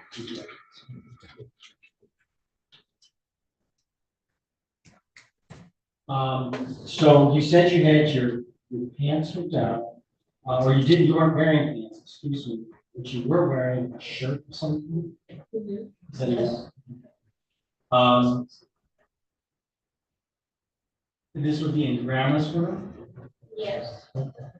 And where did this happen? In grandma's room? On the bed. Remember how you were on the bed? Were you sitting or laying in the bed? I was laying on the bed. And where was grandpa? He wasn't Was the door to the bedroom open or closed? open. Was grandma just outside? Yes, Okay, she didn't drive away and leave or anything like that? yes. Yes, she did, or no, she did not? So grandma was just outside of the house, correct? Is that a yes? And so the bedroom, how far away is that bedroom from the kitchen? You would have to go to your right and then go to the hallway. And back then, she had a wall, but it was like I'm sorry, back then she had a wall. a wall. Yeah, between the kitchen and there was only two portals. Then there's only what? Like two portals, like, Two portals? yeah, but no door. What do you mean by portal? I'm not familiar with that. Like holes Yeah, that you could see through? That were like cut out of a wall with no lights? yes, Oh. So there were those two portals. And so what you're saying is you could see the bedroom from the kitchen? no, No, you could not. And was there a lot of loud noise going on, like music playing inside that bedroom? no, Okay. So was there loud music playing anywhere in the house? Wow. Was the TV on? So it was silent in the house, correct? yes, Okay. And at any time, did anybody come into the house during that time? no. How long did that encounter last? Seconds, because we would keep checking the remote. Just some seconds. Yeah, because he kept looking at the windows to make sure she wasn't coming in. Grandma never came? She eventually did, Okay. and then he was in his room and knocks on the window.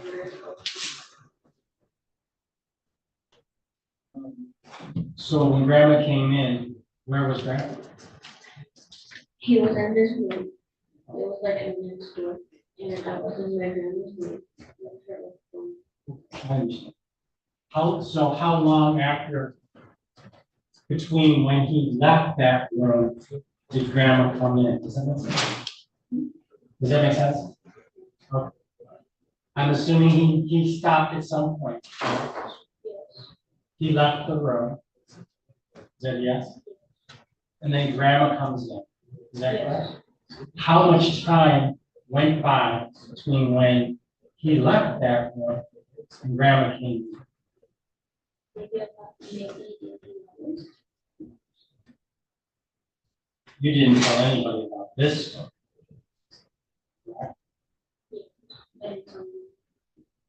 No, you did not. Tell me.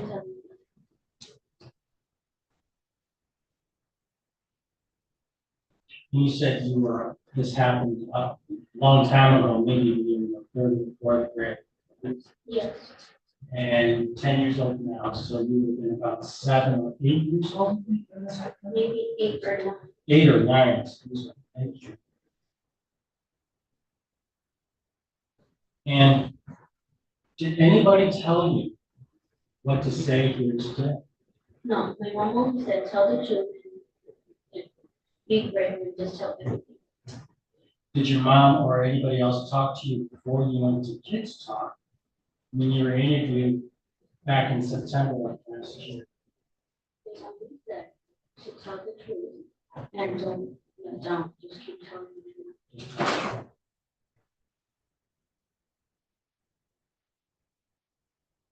Did you tell any of the teachers at school? Teachers know.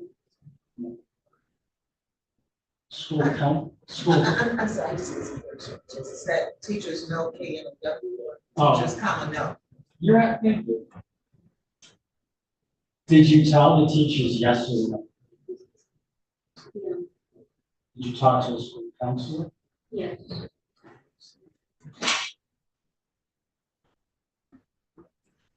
Have you been seeing the same counselor ever since?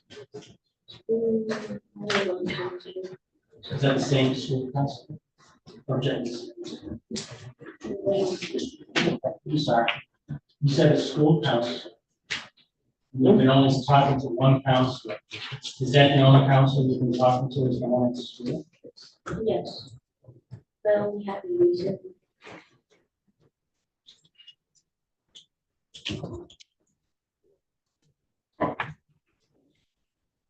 Okay.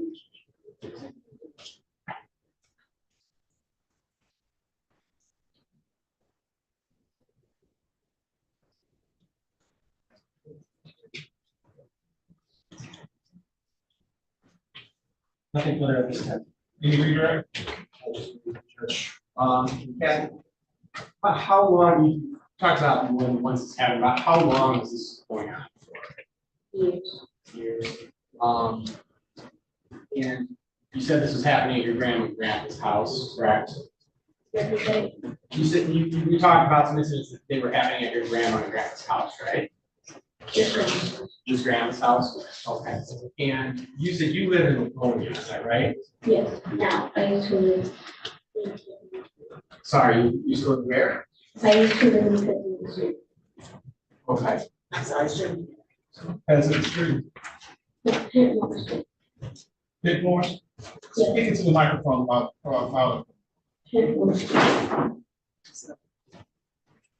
No, I You're can't. moving around a little bit. Can you sit still and talk directly to the microphone for me? I used to live in the street, but I don't know how to spell it. I'm it's Can you spell it? No, I can't spell it. I'm sorry. Pitmore. Yes. So was your grandma's house, was that in Livonia too? No. She still lives where she still lives. And where is that? Judge, I have to object, this goes beyond the scope of cross-examination. We never brought any of these questions up in my cross-examination. It does, but I don't know. You said she lives still, and where is that house? I don't know where she. You don't know what street? Okay. You don't know any of the address at all? Yeah, I don't know.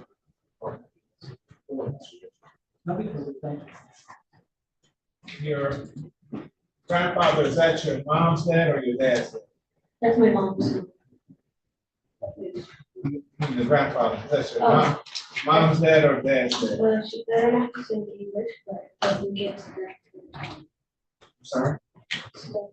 Step grandfather. Okay. I'm sorry, I think that the clerk just asked for clarification. She stated her date of birth when the court was not hearing her. You can just tell us the date of birth. November 26th, 2013. Any other questions? Thank you, man. You may step. You're all set. Thank you. You can just put it back. Next, one moment, please. You can find out. Yes. Just push it. Yeah. Yes.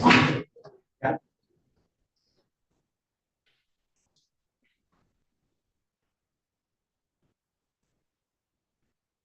Mr. Taylor, come in. Sorry. Mr. Taylor to come in. Yeah, you come in.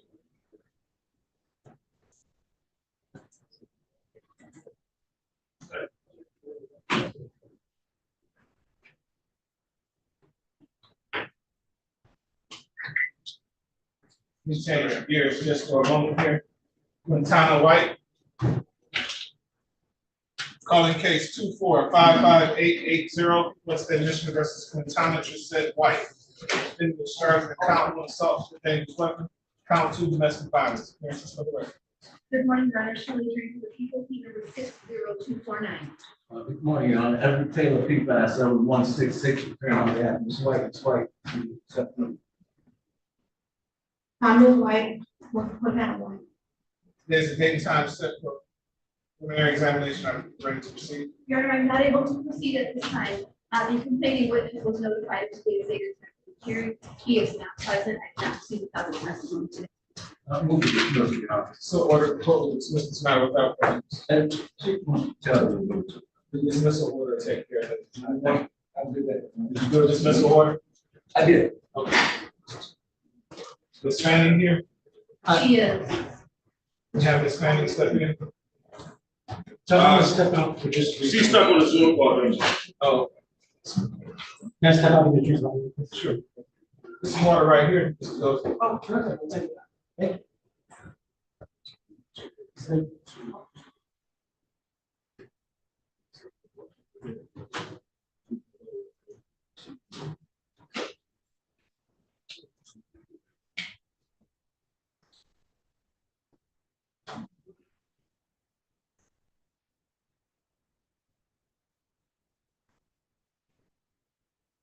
Yeah, this is on Louis.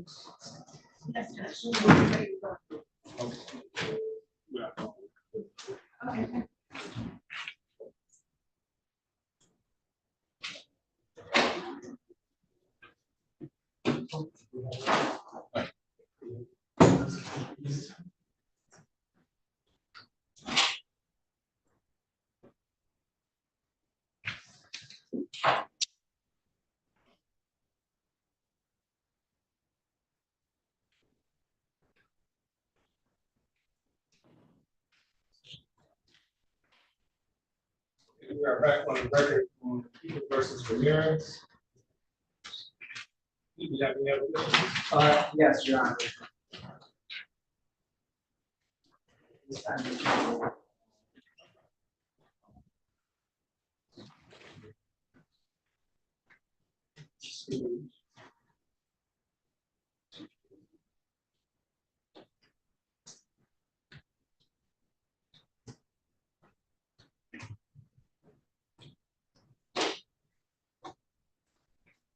Ms. Daisy Briette.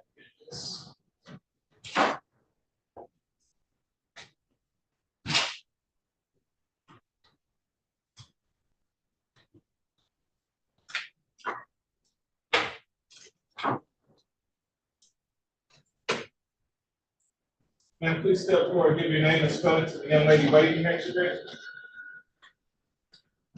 Give her your name and spell it.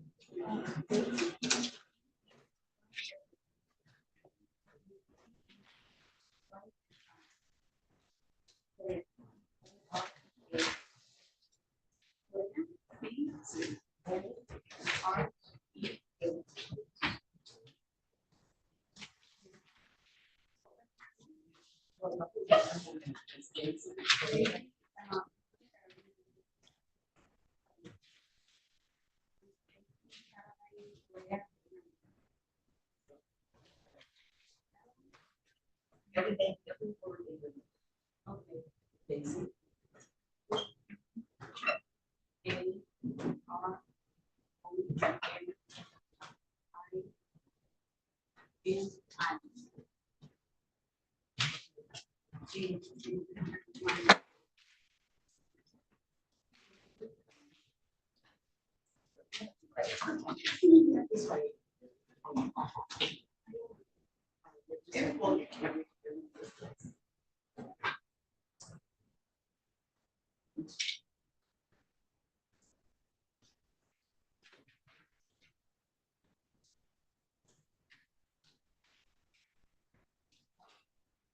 Please raise your right hand. Raise your right hand. Do you swear to the truth, the whole truth, and nothing but the truth to help you God? Thank you. Please have a seat in the witness box right next to me, right up here. Yes, just put the door open.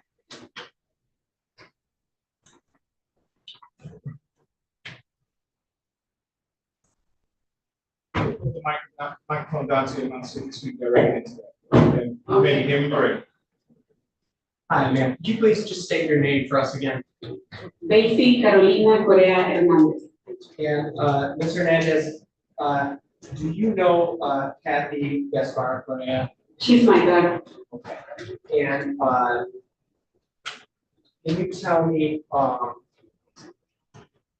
where her grandmother lives? In Detroit.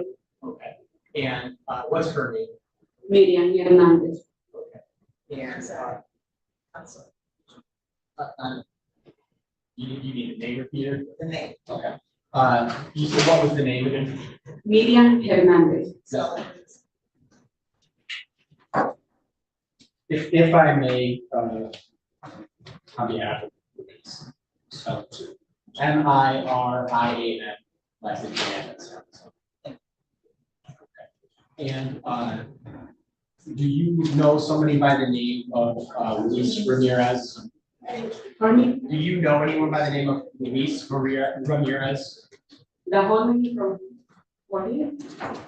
Well, do you know anyone by, do you know anyone by the name of Luis Ramirez de la Cruz from? I don't know the whole name of Okay. him. Do you know anyone by the name of Luis? Yeah, Luis Ramirez. Okay, and who is he? He was my stepfather. Okay. So was he at some point married to? My mom. Okay. No more questions, Judge. Morning. You were first notified that something had happened with your daughter when? Yeah, my mom, she called me. Mom, do you remember when that was? It was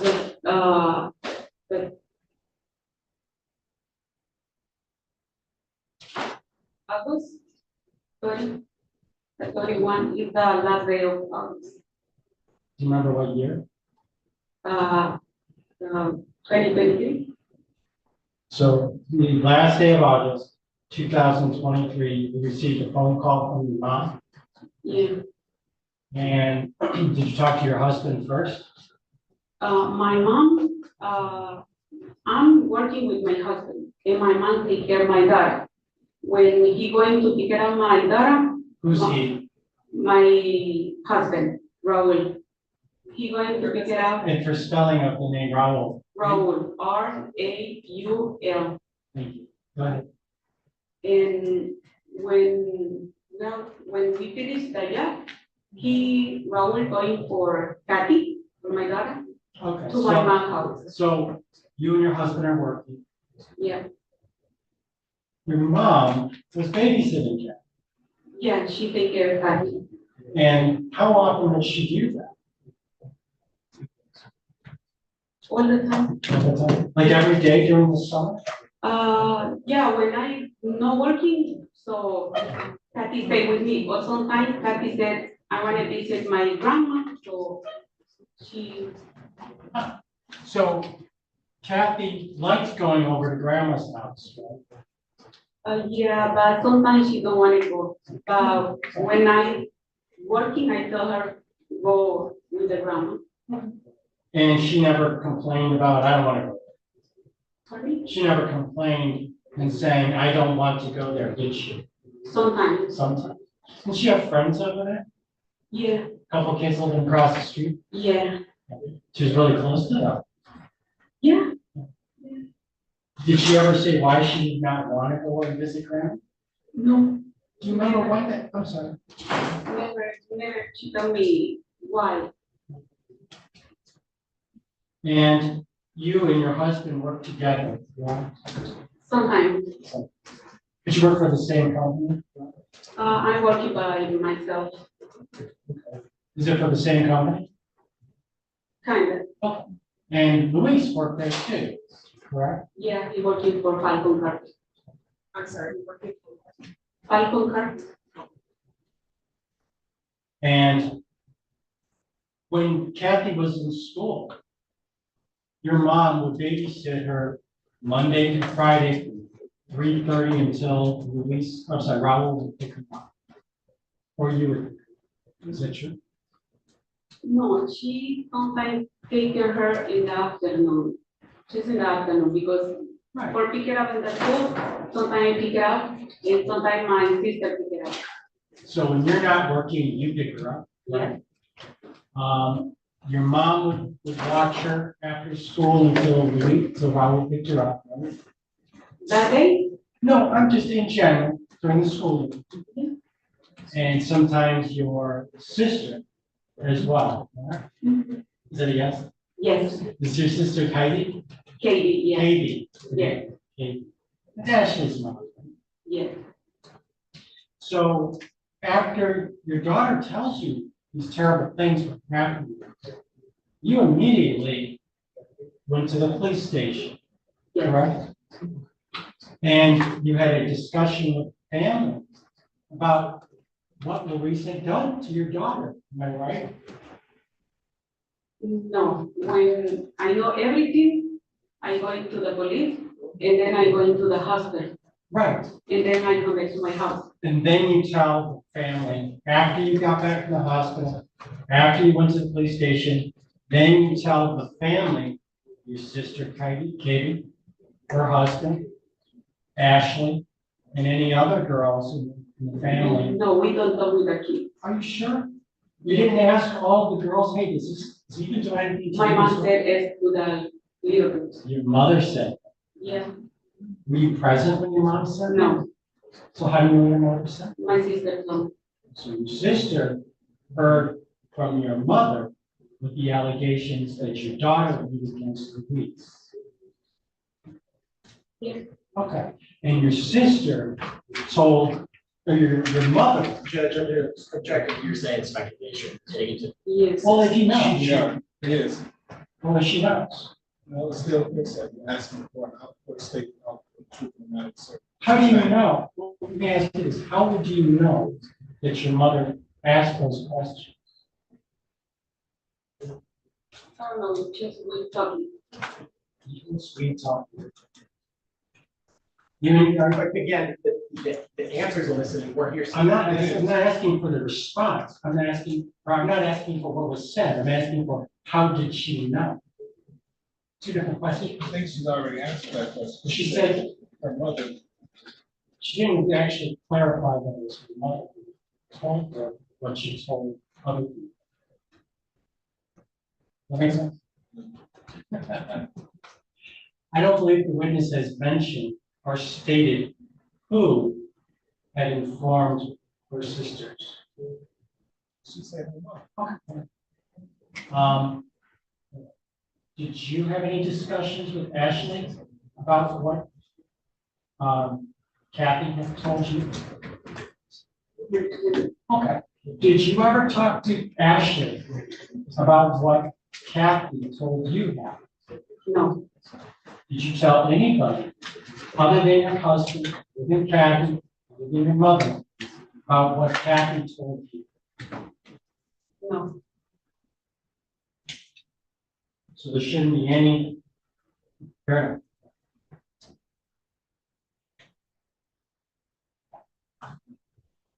And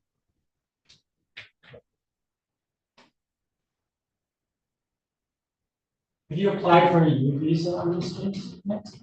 Objection, now is. Why is that right? Goes to bias. It should apply to what? A U visa. Why is that going? It goes to motive. How so?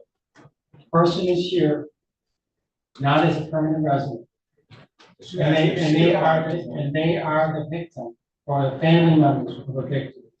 You can apply for a special form of asylum to stay in this country. And one of the allegations, if you're making an allegation that you are a parent or a guardian of a child or an individual that was assaulted, you have standing to remain in the country, to care for that person, and to make sure that they cooperate with law enforcement while the case is pending.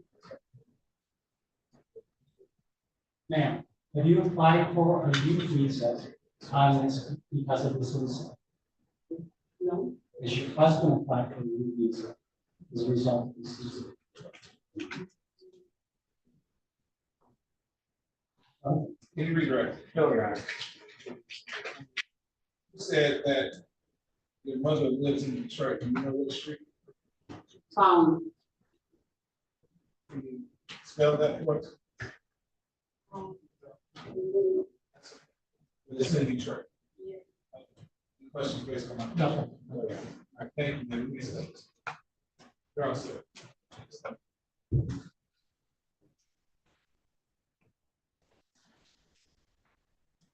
Yeah, the witnesses for the people. The witnesses for the defendant. Nothing for the construction. People. Yeah, this time we provide over instructions. Claim. People move for a bind over as charged with your argument. Judge, we will object without argument as it relates to this case, but I'd like to hear what the other testimony is before I make a global objection. Oh, sure. Okay. The concerns I have, Judge, I don't believe that the thing with this has been able to establish specifically when these incidents or where these incidents have occurred. She wasn't clear as to specifically what city this actually occurred in. People did call her mother over here. There was never any establishment that this was the same address where these allegations were placed. So I don't believe that people have established that in the very least that this court is jurisdictional venue to hear these allegations of this client. Also, with respect to the complainant's recitation of the incident, which, for lack of better word, was complainants, it seems rather impossible, for lack of a better word, given the circumstances and the way that she described the offense. She indicated that she was sitting on a couch, and when people had asked her questions, and he was performing kind of innocent. When I asked her questions, suddenly she's suspended on her shoulder, standing up, facing the wall, or I'm sorry, looking up. My client was standing up. The legs were over his shoulders. So he would have had to have been holding him up and propping him up as this event was occurring. She was, and her body was facing, would have been facing the direction from which her grandmother would have walked in. And her grandmother would have seen this entire event and then repeatedly asked her what was going on, what was going on. And the witness had indicated that her pants were completely down. It seems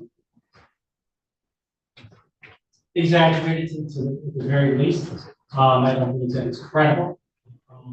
In light of that, with respect to the other event having occurred some time ago, a long time ago, but then she's able to narrow it down 2 or 3 years ago. I'm not sure when or where for that event, other than to say his grandmother's birthday. I think that's what she said. And then several hours go by. When we asked her mother if she had any indication or concerns about going there, she said, not really, no. That's not what she said. She said that sometimes, yeah, sometimes. Well, I wasn't making stuff up. Maybe my memory stuff is once. But what her testimony was that there was never any outcries or the court or counsel has come to know when an individual was confronted. We see this, everybody processes it. However, I don't believe that the way that the witness is testified is symptomatic of with that being said, I would object. Your Honor, I think between plaintiff's testimony that it happened at grandmother's house and mother's testimony as to where her house was and the fact that each person mentioned this incident had to be picked up from grandma's house. So I'm so sorry. The fact that this, she testified it happened at grandma's house. The mother testified that her mother lived in Detroit, and the defendant was her stepfather.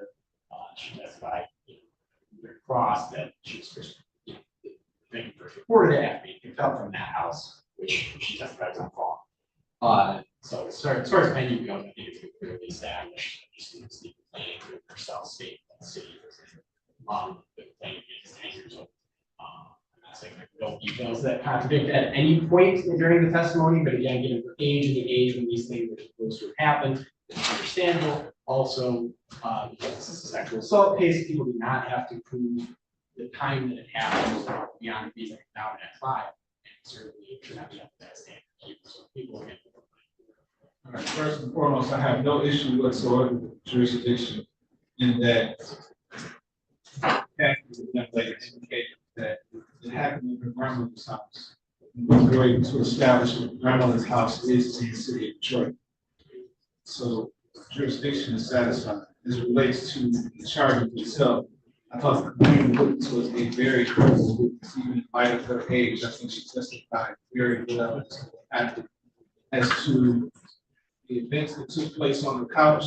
She was clear in that it took place on the couch, that her legs were wrapped around the defendant's neck at the time as he was licking her on her vagina. In light of what happened to her, I thought she did remarkably well. The court is satisfied that people have met their burden of probable cause as it relates to the charges contained in the warrant. The assistant prosecuting attorney is correct. They don't have to establish an exact period of time that these allegations took place. But I think even with her testimony, she was able to narrow that time down. I think she testified that one of the events took place in 2023. I think she said September. Her mother said she was alerted August 31st, 2020. Again, the court is satisfied that people met their burden of probable cause as well as the charges contained in this complaint. The court finds those charges were committed in the city of Detroit. The court finds probable cause for the defendant. The defendant was bound over to Wayne County Third Circuit Court Criminal Division for proceedings. Is arraigned on the information date and time of the April 17th, 2024 at 9 o'clock a.m.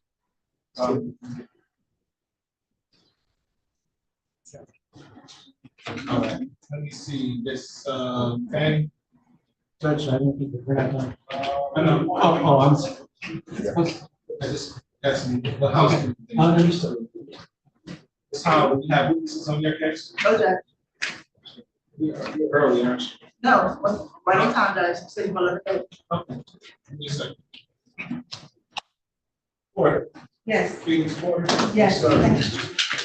Calling case 2455297, for State of Michigan versus Stevens, right? In discharge of count 1 extortion, count 2 assault with a dangerous weapon, count 3 domestic violence. Appearances for the record. Good morning, Your Honor. Shelley Trains for People, P number 60249. Amended Police Court Attorney Andrea Fanning, P42853. Appearing with my client, Mr. Phillips Porter. Mr. Porter, please state your name. It is a time set for your examination. Are you ready to proceed? Your Honor, I am not able to proceed at this time. I have had a chance to speak with the complainant, and she was not to the court. So with that in mind, Your Honor, we will have this matter dismissed. So, or the court will dismiss this matter without prejudice. I just need to dismiss the order. Thank you, Your Honor. I'm hearing it right now and handing it over to the court officer. Thank you.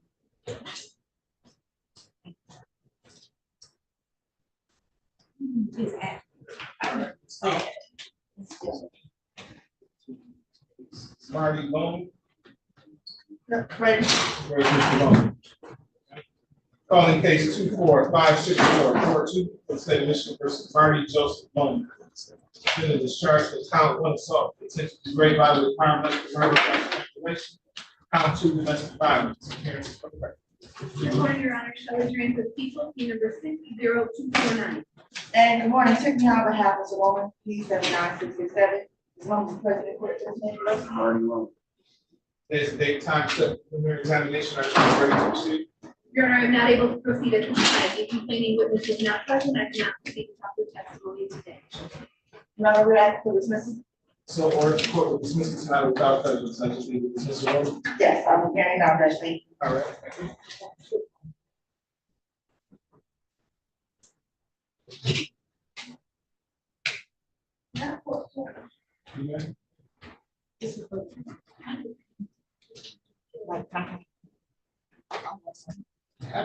All right. Judge, I just checked my bag. I don't have single key. Yes, hold on. Again, Judge? Yeah.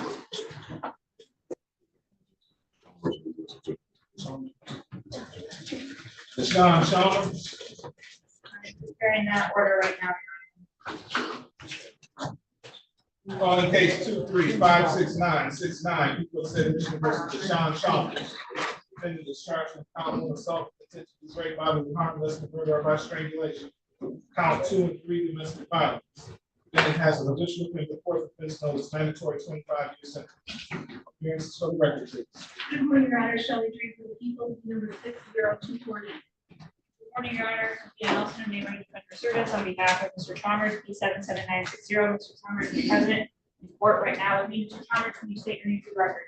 Deshaun Chalmers. There's daytime set for preliminary examination. Ready to proceed? Your Honor, I'm not able to proceed at this time. Pending Ms. was notified of today's date and time. She is not present. I cannot proceed without the testimony today. The defense would move to dismiss, Your Honor. So ordered. The court will dismiss this matter without prejudice. Thank you.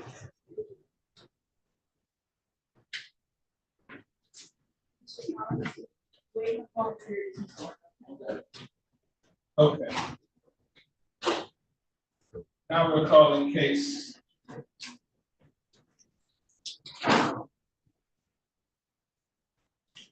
2456376, people of the state of Michigan versus Luis Antonio Ramirez. Defendant is charged with count 1 criminal sexual conduct, first degree person number 13, defendant 17 years of age or older. Count 2 criminal sexual conduct, first degree person number 13, defendant 17 years of age or older. Parents, please. Jacob Lewis on behalf of people P77207. Good morning, once again, Eric Gozzi on behalf of Mr. Luis Ramirez, number 60310. All right, are you ready to proceed in this matter? Yes. I'm going to move for this case. Looks likewise with the last case, Judge, we would move to sequester. Does the court have to re-swear in the interpreter for this case? So let's cross our teeth and dot our I's. Tell me your name for the record, sir. Ricardo Cáceres, Caceres. Please raise your right hand. Do you swear or affirm to translate from English to Spanish and Spanish to English to the best of your ability? I do. Thank you very much. Thank you. And your name for the record, sir? Luis Antonio Ramirez de la Cruz. All right, are we ready to proceed? Yes, Judge. Yes, Judge. Any preliminary matters aside from the sequestration? Nothing for the defense, Judge, thank you. Similar to last case, too. Yes, for example, this is only the stipulation of over 17 years of age. Court proceeds that stipulation. Ladies and gentlemen out there in YouTube land, if you are a witness or potential witness, I'm warning you to log off at this time. There doesn't appear to be any other witnesses in the courtroom.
Please raise your right hand.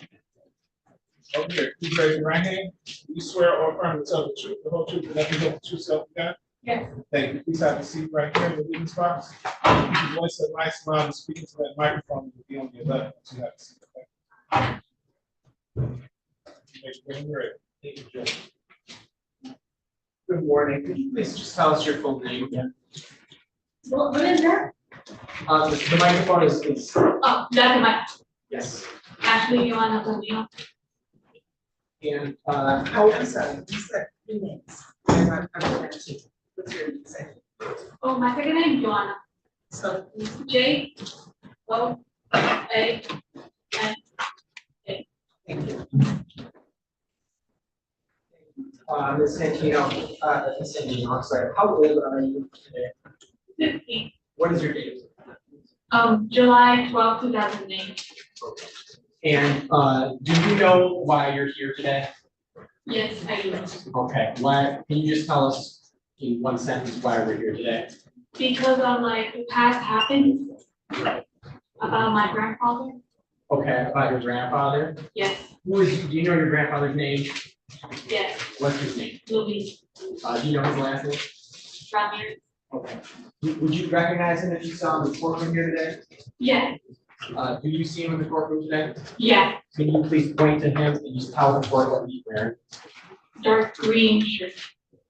Let the record reflect the witness identify the person defendant. So you say you're here to talk about your grandfather, correct? Yeah, Okay. Can you tell me what it was that, or what it is that we're talking about? what do you say? Well, did something happen between the two of you? Yeah, Okay. What is it that happened? well, he usually like pushed my body. Okay. Can you tell me, is it, so if you say usually, is this something that happened once or more than once? More than once. Okay. Can you tell me where, like location wise, this happened? The location is in like the body part where you like drink water and then you have to pee. Okay. I'm gonna stop you there for a second. When I say location, I mean, did it happen at school, at a playground, some other location? It was at my old grandma's house. Okay. And do you know where that house was? Yeah, I do, but I don't know the location. Do you know what city? Yeah, it's Detroit. Okay. And so did any of these incidents happen anywhere besides that house? Yeah, it's only this house. Okay. So, you mentioned you touching your body. Let me ask you, you said you're 15, right? Yes, Have you taken any kind of reproductive education, reproductive class or health class? I do take health class. Okay.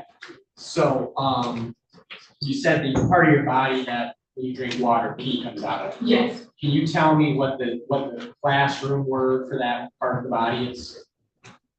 Say it again. So what is the scientific or medical name for that part of the body? What is the name of the body? Of that part of the body. Oh, vagina. Okay. So can you tell me about an incident where that happened? As opposed to saying it usually or happened many times, can you tell me about one time when it happened? Well, the only one time is I need to take a picture. Okay. You took a picture? Yes. So when that happened, were you clothed or unclothed? I was with clothes. Okay. I'm just wearing like a pajama dress. A pajama dress. Yes. So is that like a normal dress kind of, or is that different? Does it have a skirt or pants or shorts or pants or describe it? It's just I'm wearing a dress. That's it. Okay.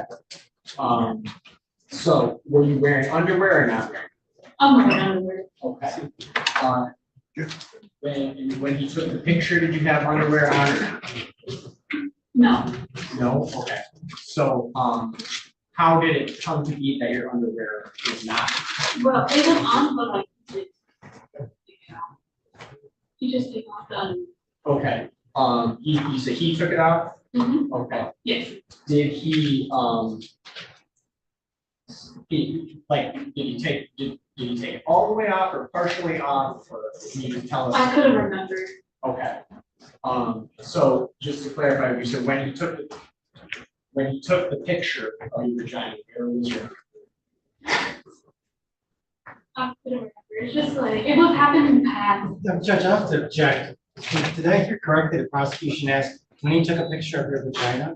Was that the question the prosecution asked? I think it was. That's assuming facts that were never put in evidence. She said she was fully clothed. You took a picture of it, period. No, she Then just he asked about her underwear. She said it was down. Did he pull it down? I get some clarification because it's not clear. Okay, thank you.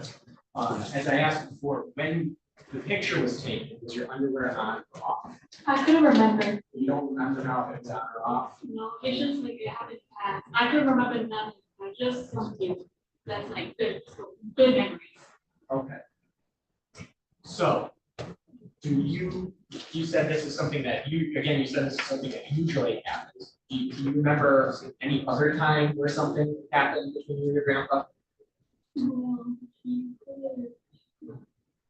He put his mouth in like my vagina. I also remember when in the kitchen, some of my siblings were there, I think, well, I don't remember, I was in the kitchen, just waiting for food. Okay, so I'm gonna just stop you there to talk about. You said he put his mouth, did you say on or in your vagina? I couldn't remember. Okay. It's Where were you when that happened? in the house, Okay, do you remember what was in? my grandma's house. Okay. I mean, room, I'm in room, my grandmother's room. Okay. When he did that, were you clothed or under? Clothes. Okay. Did you have on underwear? So I have underwear on, Did you at that time? Have underwear?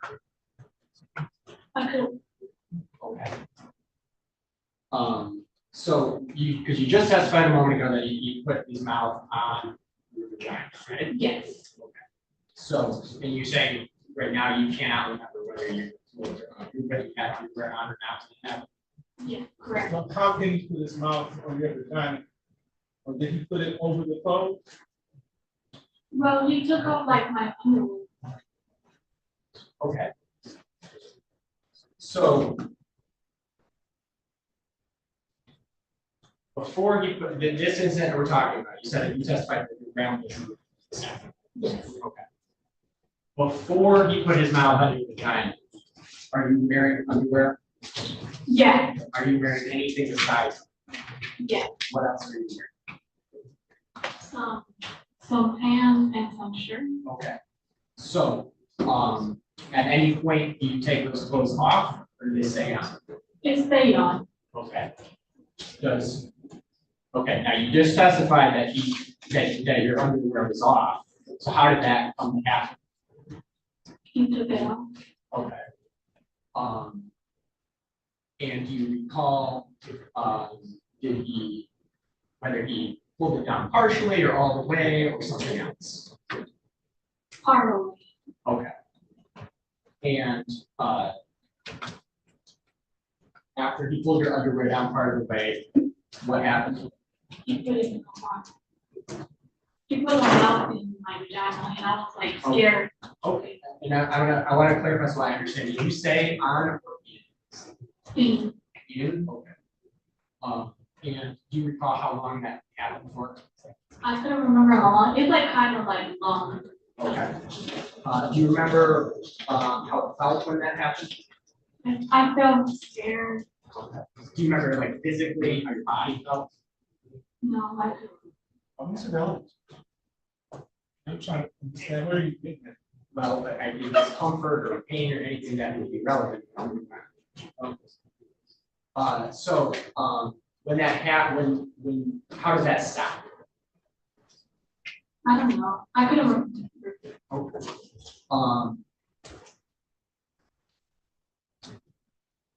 And do you recall about how old you were when that incident happened? No, I don't remember. Do you know what grade you were in school? Third grade. How do you remember it was the third grade? My grandma, well, in the police station, we were recording and what my grandma said. it was like- I'm not asking for the truth of the matter, sir, but how she knows it was the third grade. How do you know it was the third grade? You said the grandmother did what? Well, she told like the police that I was like probably in third grade. It's just like I don't remember. So you don't remember your grandmother wouldn't know, would she? What? Your grandmother wouldn't know, would she? She know. How would she know? It's just like Did you tell her during the time it happened? well, I told her like some few months ago because like it happened in the past and I was scared to tell her.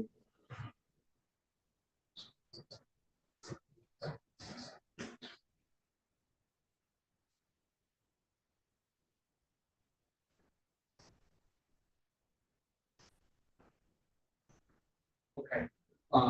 Were there any other instance that you remember? Besides the ones we already talked about? No. Have you ever talked to, how do you know, Kat, the guest bar clerk? Because my mom told me about that. Well, no, but how do you know? I know her from my, because she's my cousin. Okay, did you ever talk to her directly about it? No. Oh, this thing you're not about? No. And, what made you first tell somebody about these incidents? Well, after like I get out to my grandma's house, like it was like probably like I didn't count like the months. Like 8 months ago. So my mom wanted me to do a truth slab. I promised her to tell the truth. And she asked me a question about if it happened to me. Like literally and I say yes, like honestly.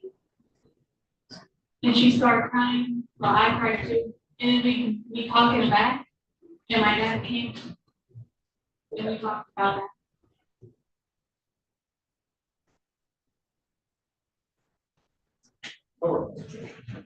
Awesome, thank you. Hi, Ashley. that.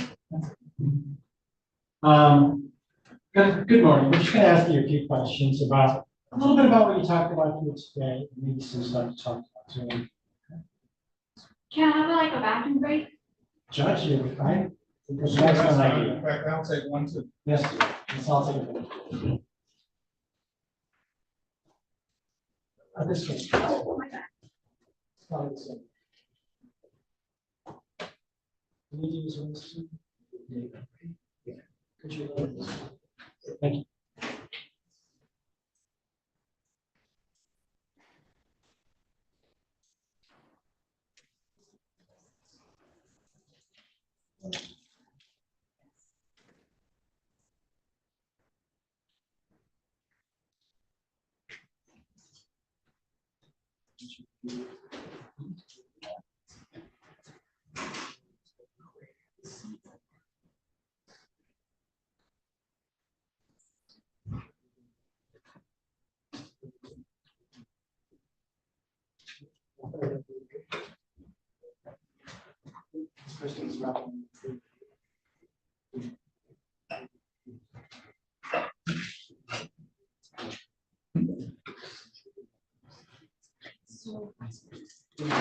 Why is it so hot?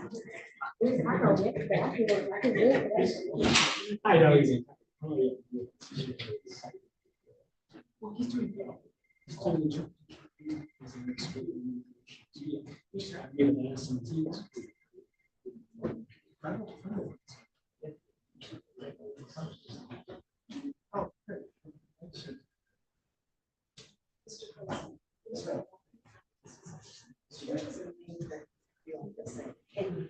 Hey, I want to say is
Okay, to be reminded, you're still under oath, okay?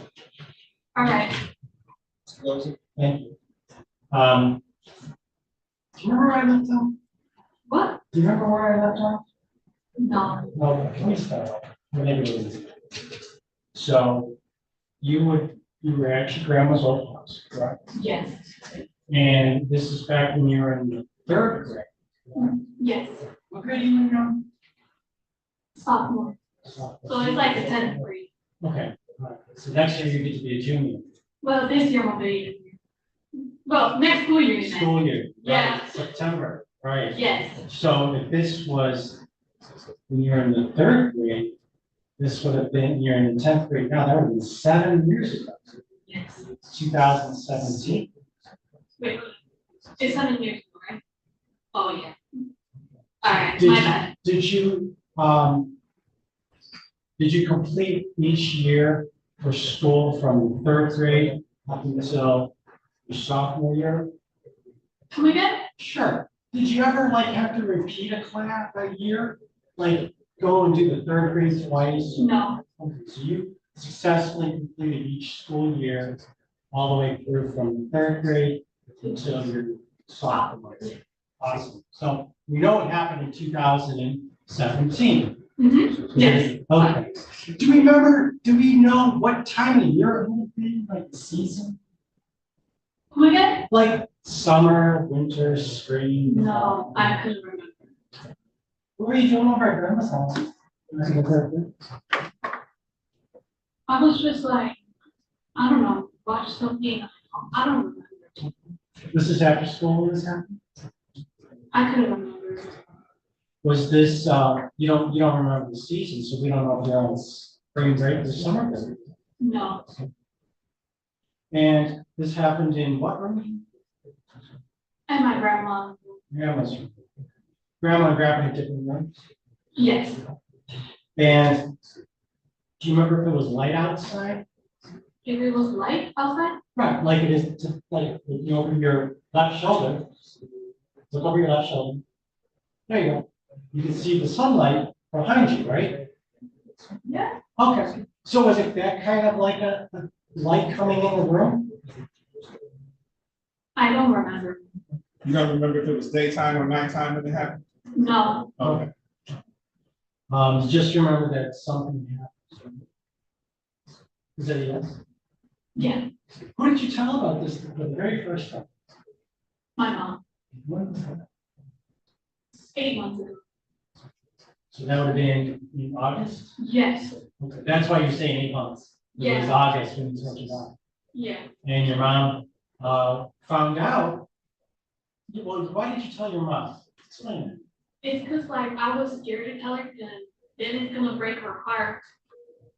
And I was very little, you know. Way back then. Yeah, way back then. But you weren't very little. Nah, 8 months ago. No. Almost grown up. Yeah. Okay. But you didn't tell her until mom came to you. Yes. Mom asked you, Ashley, grandpa do something terrible to you?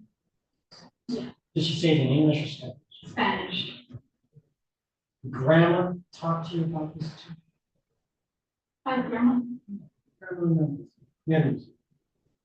I couldn't remember.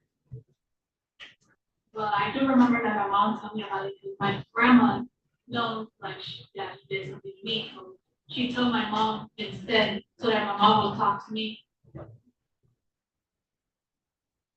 Did you talk to Kathy about this? No, You never talked about this? no. Just only my mom, my grandma, and my dad.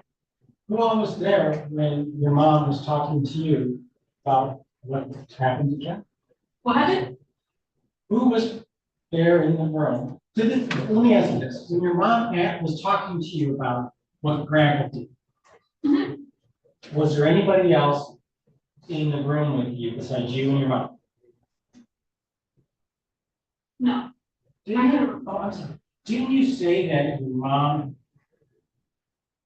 talked to you and the whole family?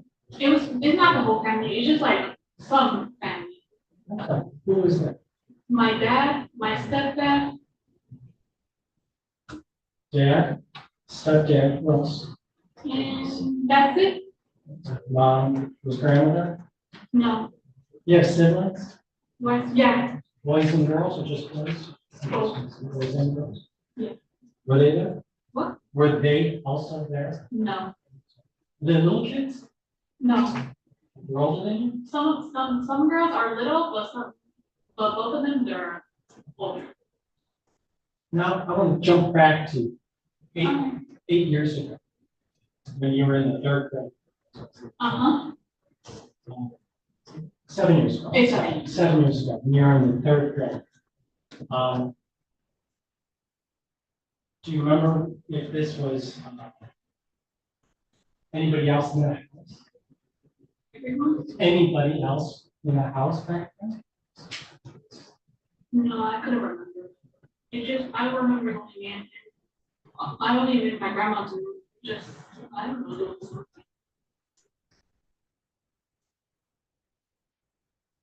You mentioned something about a picture.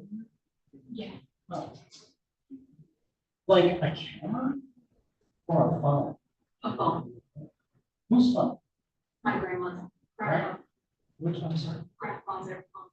So Louise's phone? Yes. What kind of phone it is? Probably like an Android or Samsung. Why do you say probably? Because I only remember it is like. I'll check to just clarify this. Sorry, it's just like I remember. One sec. It sounds like this is speculation as far as what. This is, I guess I'm asking for clarification on that. That she said that she wasn't sure. She said she wasn't sure, and then she said probably this or that, which sounded like guesses. I'll take. Probably a Samsung or an Android telephone. Yeah.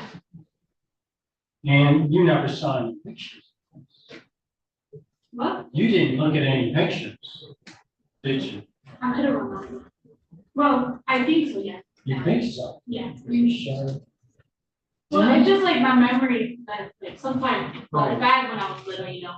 Right, it was such a long time ago. Yeah, it was very long. You were just a little kid. Yeah. And when these questions I'm asking you now are pretty much the same questions they asked of you in October of last year. What? Do you remember going to Kids Talk? Yeah, I do. Remember talking to this really nice lady? Yeah. She talked to you for about a half an hour, a whole bunch of questions about rent. Yeah. One of those questions she asked was, did you ever see a picture? Remember being asked that question? I couldn't remember. Remember the response was, I never. I couldn't remember. It's just like You couldn't remember looking at the picture, or you couldn't remember everybody? I couldn't remember looking at the picture. Are you saying now also you couldn't remember looking at the picture? Come again? Are you also saying now, today, you don't remember if you ever looked at it? Yeah. Now, before you came here today, you talked to a bunch of people. Yeah. You talked to the prosecutor. Who? You talked to this young man. Yeah. You talked to this nice lady in the back. Yeah. And you talked, how did you get here today? Was your mom take you here? What? Did your mom drive you here today? Yeah. So you talked to your mom, you talked to the prosecutor, you talked to the nice lady. She's a victim advocate. You talked to her as well, right? I talked to this lady in the red shirt. Yes. You talked to the nice lady in the red shirt. Yeah. Now, did you talk to any of these people about what you were going to say to them? What? Did you talk to them about what you were going to say to them? Yeah. So I'm just like bad at speaking. I understand. Let me try again. Let me ask you this. Did the prosecutor tell you what to say to them? This man right here, did he tell you to say something to them? It's just like, Did anybody tell you what to say? what? Did anybody tell you what to say? Yeah. What did they tell you to say? Well, no, sorry, I just like, I want to tell the truth, like, I'm like very nervous now. I understand, that's okay, let's take it a step back, just look at me, just look at me.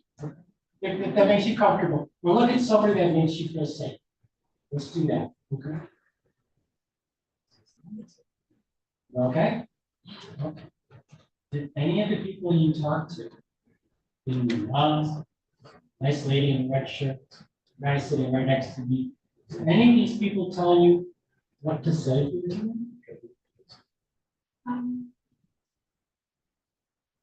If they told me what to say, Correct. they told me to tell the truth, Oh, and that's what I'm doing. understood. Okay. Did, at any time, did your dad tell you what to say? And I'm talking about your dad and your stepdad. Did Yeah. either of them tell you what you should say? Yeah, they told me the truth. They told you the truth. The truth, like all my truth. Tell your truth. Yeah. Oh.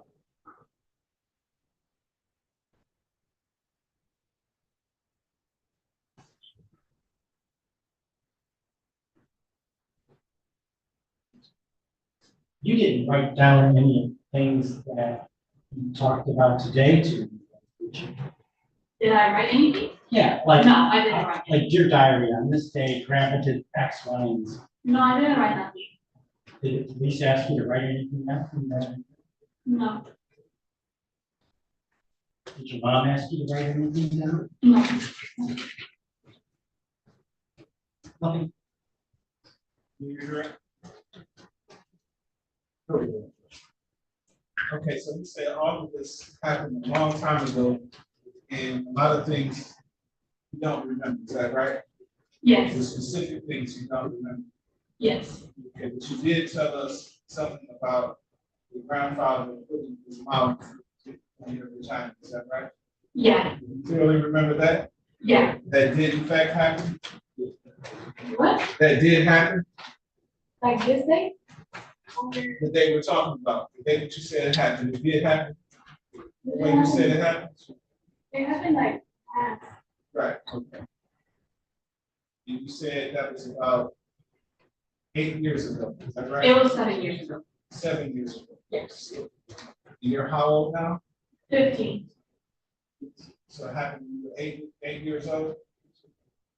8 or 9. 8 or 9. Okay.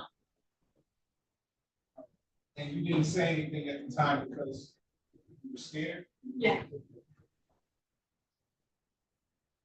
And you didn't say anything until your mother mentioned it to you, is that right?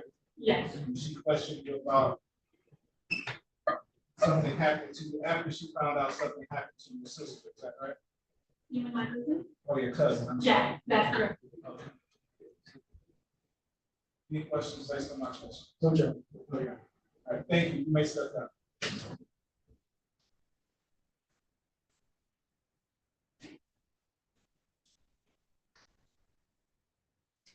Any other witnesses for the Any witnesses for the No witness to the next thing.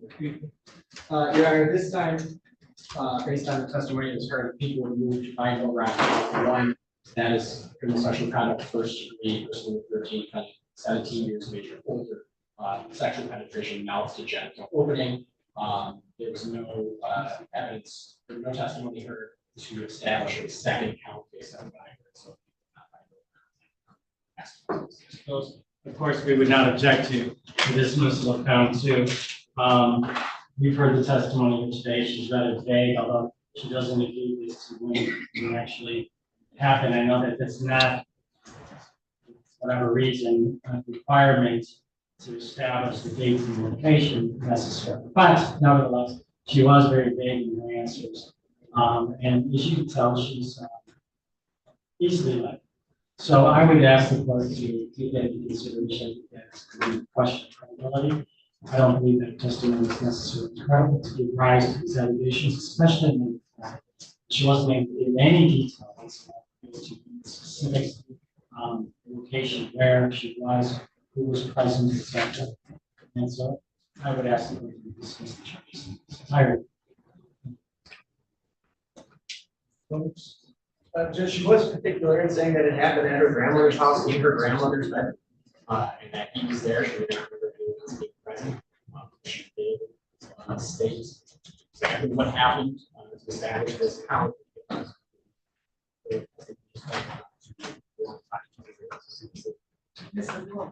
I'm so sorry. So again, the people will provide over on. All right, well, this witness, her testimony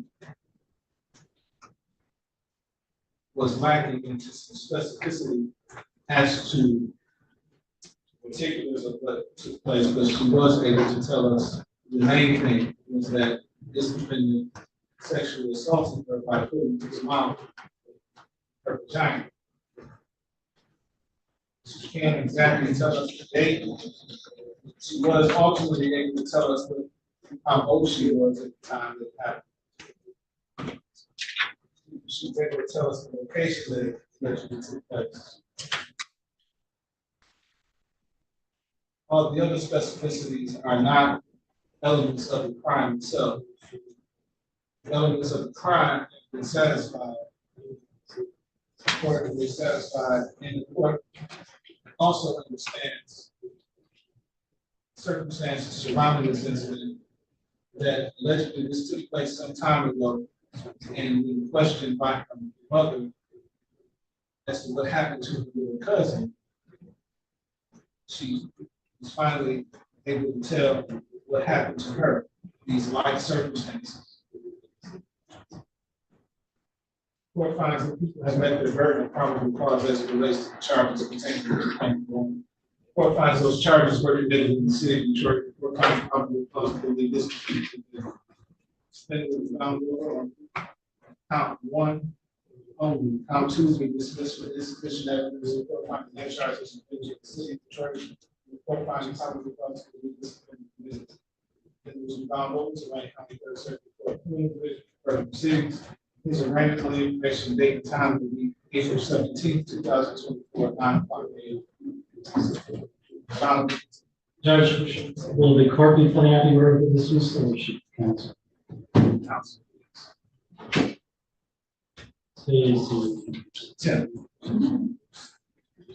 I'm going to put this as the people's move because that was you chose not to confirm the count.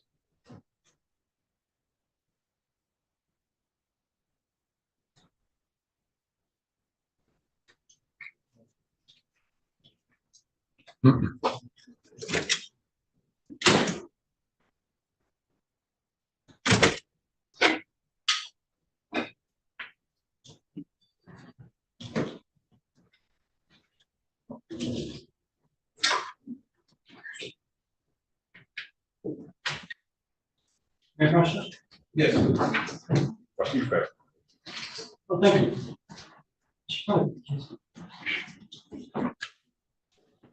Just for clarification, which piece of was this to just? That was the case number in the 56376. 56376 on the one.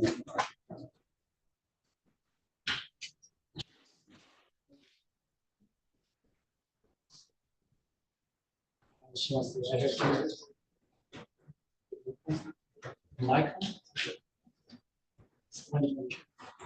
That's all the address. Unfortunately, that's the only address.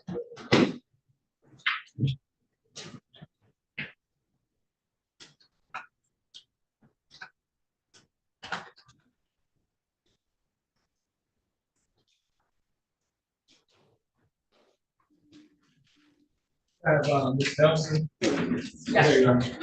You ready on Williams? I am, Your Honor. Okay, let's do it.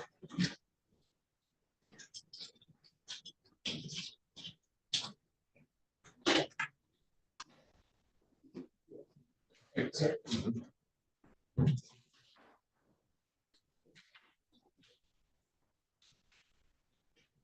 First, can I go back to the interpreter to talk to Mr. Ramirez?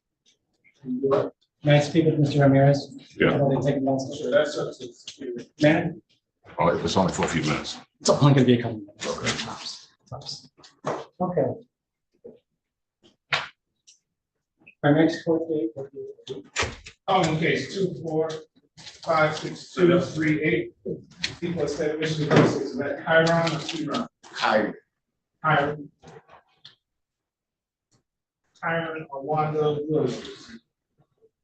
And is charged with count 1 home invasion, person 3, count 2 malicious destruction, building $200 or more or less than $1,000. Here's for the record. Good afternoon, Your Honor. Shelley Drink for the people, P number 60249. Good afternoon, Your Honor. Sophia Nelson of Neighborhood Defender Service on behalf of Mr. Williams, P77960. Mr. Williams is in court with me right now. Mr. Williams, can you state your name for the record? Kyrie Williams. There's date time set for your examination. Yes, Judge. How many witnesses? I have one witness, Your Honor. Mary Madison, 45 witnesses. No, Judge. Okay, 5 witnesses. Your Honor, this time the people will call Nurse Desai Simmons.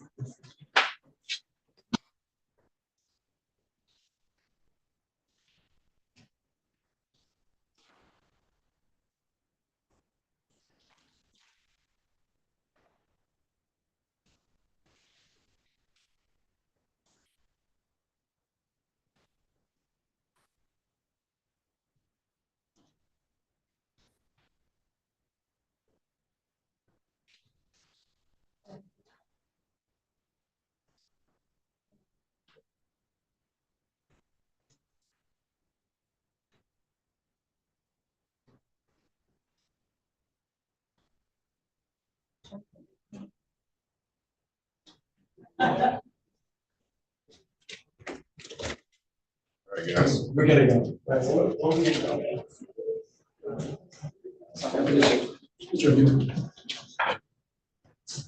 Sign them like that.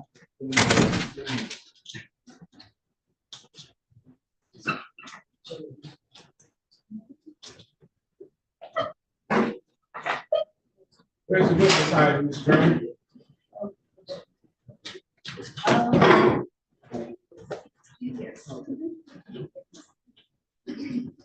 Ma'am, please step forward, give me your name and the spelling of your name to the young lady seated there.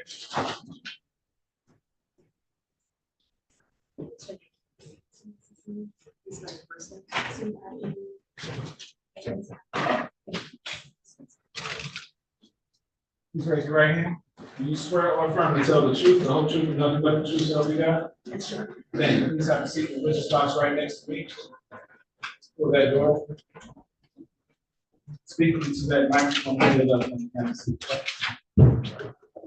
Maybe give me your ready. Thank you. Good afternoon. Please state your name once again for the record. Denise Simmons. Ms. Simmons, I'm going to be asking you some questions today. If you don't understand something or if you want me to repeat it, please let me know, all right? Yes. All right, thank you. Ms. Simmons, I want to bring your attention back to the date of March 8th of this year, 2024. Do you remember that date? Yes. Where were you on that date? Where's your home located? At 5024 Chancellor. Is that in City Detroit, the county of Wayne? Yes, ma'am. Thank you. Is that your home? Yes, ma'am. Okay. Does anyone else live at that home with you? My children. Okay, how old are your children? I have a 16-year-old son and a 6-year-old son. All right. And were they home there with you on that day? No, I never. Were they there at home with you on that day? No, ma'am. They were at school and therapy. All right, thank you. Okay, so while you were at your home on that day, did anything unusual happen? Yes. Go ahead. I got a knock at the door. It was my son's father. Okay, let me stop right there. What is your son's father's name? Kyron Williams. Okay, Kyron Williams. And do you see Kyron Williams in the courtroom here today? Yes. Okay, for identification purposes for the court, would you indicate where he is and what he's wearing today? He's wearing bedroom shirt there. All right, Your Honor, thank you. Your Honor, please, in this record reflect that this witness has identified the defendant, Kyron Williams. So no. Thank you. All right. Ms. Simmons, did Karen Williams live at that place with you? No, Okay, did he ever live at that house with you? no, he spent nights. Okay. What was the status, excuse me, what was the status of your relationship on the date of March 8th this week? Me and Mr. Williams doesn't have a relationship. I take care of my son by myself. Here and there, he pops up and try to have conversations with me and whatnot, but we don't have a relationship. Okay. You said he pops up. Yes. What does that mean, he pops up? He shows up unannounced. Okay. On this particular day, did you invite him over? No, ma'am. Okay. Did you give him in any way, any permission to come over on this day? No, ma'am. A week prior, I changed my number. You changed your phone number? My cell phone number. Why did you change your cell phone? Because he was constantly threatening me. Objection, relevance. The charges in this case are home invasion, destruction of property. All right. Okay, Thank you. So,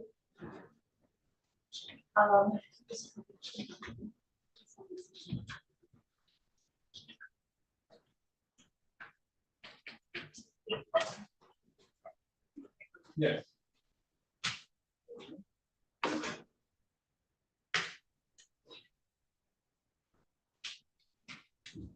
okay, let me just back up a little bit. So on this day, have you invited Mr. Williams over? No, ma'am. Okay. And did you give him any kind of permission to come over that day or any other day?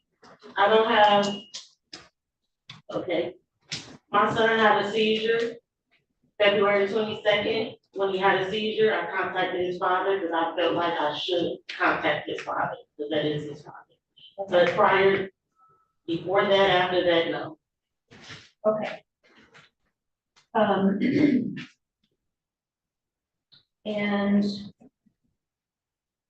what happened specifically on this day involving Kieran Williams? I got knocked at the door. Yes, can we talk? Okay. And what did you think when you got the knock at the door? Just the same thing. I'm used to this. He's always popping up unannounced. Got a few words for me, so. Okay. So when there was a knock at the door, was it your front door? Yes. Okay. And where were you in the house when you laying on the floor in the room? Okay. So when you got the knock at the door, did you go to the door? Yes. Okay. And then what did you say? He said, we need to talk, and I told him, no, I'm not talking anymore, because we don't get any resolution between us. Okay. I said, we're gonna use the court, like he's used with his previous children's mothers, and like I used with my previous child's father. Okay. And I closed my front door. Okay. And what happened after so you had opened the front door to talk to him? Okay. And then you closed the front door. What happened after that? As I proceeded to sit back down on the floor to lay down, I heard beating on my house. Okay. What did that sound? Beating on my house, like shaking, a little rattling noise, like it sounded outside of a door banging. Okay. Could you tell what direction it was? Like in front of your house, side, back? I was by the front, so it was around the windows. I heard like a rattle, like I can't explain it. When I looked out the window, he was punching on my house. Okay.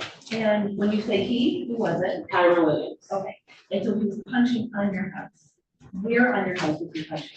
At the time, it didn't register that he was punching my Ring doorbell camera. Okay. But I just knew he was punching my house. So I opened the door again, and I asked him to get off my porch. Okay. And what did he do and say at that time? Reached back as if he had something, like he was gonna bust the security gate. So I heard him close up the door, So if it did shatter, it wouldn't shatter on me. Okay, and when you meant the security gate, what are you talking about? I have, I don't know if I'm saying it right. I have a security gate with the glass, you can look through. Okay. And I have, you know, your front door. Okay, so this is the door that's in, That you can look front of your actual home door. Yes. Right, so the security gate, security door, is that what you're saying? Yes. Okay, all right, so you said that, what specifically did you do? He reached back like he was going to throw something at the door. Okay, and when he reached back, where were you? Inside my home. Okay, so what were you I still doing? was between the security gate and I never opened my security gate, I just opened my front door, my big door. Okay, so what did you think, based on that, what did you think was gonna happen? I thought that, Speculation. That's not speculation, I'm asking what she thought would happen. Presence impression. You can testify as to what did happen, but what you thought would happen. Presence impression. Thank you. What did you think would happen if you stayed right there as he did what you described? I thought my screen glass was gonna shatter, so I closed my security door. Okay, and again, you were right there? Okay, and you said shatter, so you meant glass was gonna shatter?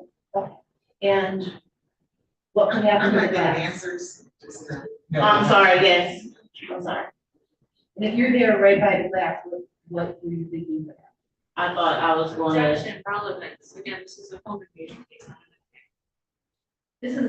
Yes, correct. This is a home invasion, and specifically, he is charged with did break and enter or did enter without permission, a dwelling, with the intent to commit an assault therein. So, thank you. What did you think would happen with? When Mr. Williams reached his arm back, I thought he had something in his hand and he was gonna bust my security glass. Okay. So I closed my door. Okay, and you were right there by the security. I was right there still at the front door, after I closed it. Okay, what happened after that? After that, I, acted as if I was calling the police. I normally fake call the police, and that's what normally gets under this zone when I act like I'm on the phone with them. But since that particular day, he wouldn't leave my property, so I had to really call the police. Okay. So I kept hearing beating, I heard, I was still near the front door, I heard the door getting kicked, to where I thought he might have been able to kick it in. So I stepped back from it. But by this time, I am on the phone with the police. Okay, so you're on the phone with the police. Yes. Are you telling the police, did you call 911? Yes. Okay, now you're explaining what is happening. Yes. Okay, and can you tell if Mr. Williams is still there? Yes. Okay, and where was he? He was still, in front of my house, I still heard shattering and. You heard shattering? Yes. Okay, and did you know what was being shattered? Whatever glass that was around my home, my porch or my door. Okay, what happened after that? As I was on the phone with the police, letting them know, describing what he got on and let them know what's going on at my home. I heard some more shattering, and then I saw my dining room window fly in. You saw your dining room window fly in? I have a two panel window sliding windows that slide up. The bottom slides up, you know. That's kind of window I have. I think the bottom panel flying in. Okay, did it break or did it just move like? It broke. It flew in on, I had a file cabinet up under the window. Okay. So the window flew in and onto the top of the file cabinet. Okay, very good. And what happened, how did you feel when you saw that? Immediately I thought he was getting ready to enter my home. Okay, and so what did you do then? So immediately I was still on the phone with the police. I ran to the back because I have a safe where I keep my gun. Okay, and what did you do? I went in my safe, I punched my code, took my gun out and put it together, but it jammed on me. Okay. Were you able to put it together? It was together, but it jammed. Okay. What did you do? So you were in a separate room when that happened? Yes. Okay. What did you do after that? I went back towards the front, towards the front door. And why did you get your gun? Because Mr. Williams been.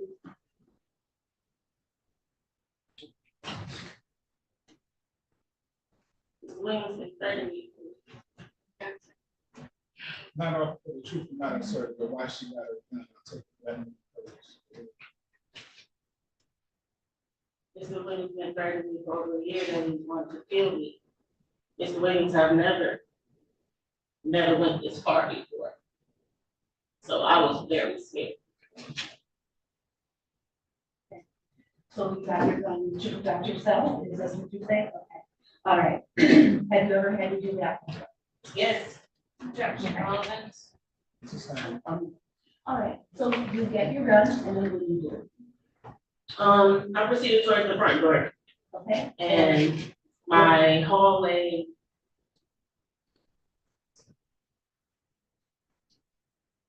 It's my front door, it's the foyer, where there's a closet, then it's my living room, and right there it's my dining room.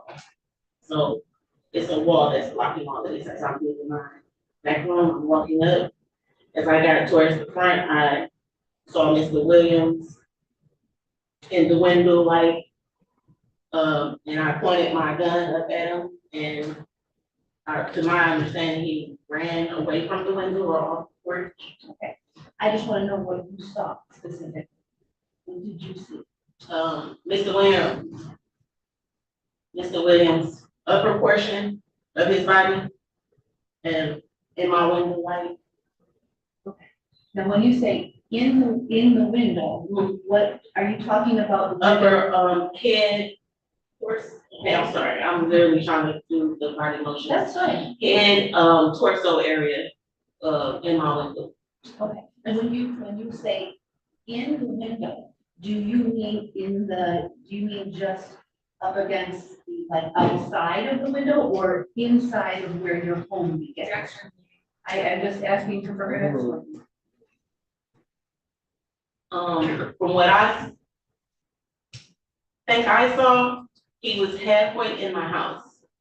Okay, and where were you when you saw it? Standing in my living room by my dining room entryway. Okay, and how far away from him were you when you saw this in terms of like feet? Like where I am, my dining room window probably. I can't do it. Can you just point to something here? Right near the plug area, like where she is, like.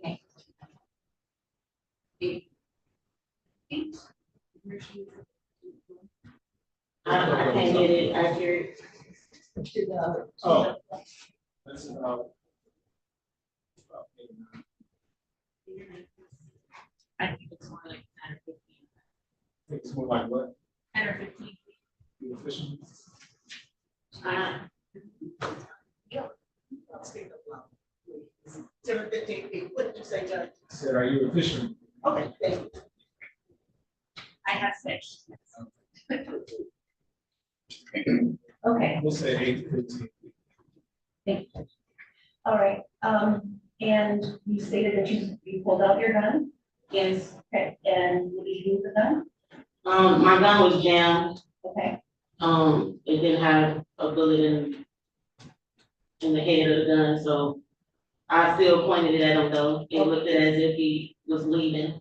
Okay, so what did you, after you pointed your gun at him, what did you observe him do? Try to leave. Okay, and by trying to leave, what did he? Bag out, bag off, and get out of sight of my window. Okay, and did he do that? Yes. Okay, and what did he do after that? He continued to bust windows. And what windows were those? I think he, well, I know he went around the side of my house and was trying to break my other Ring camera. The camera down, trying to break it.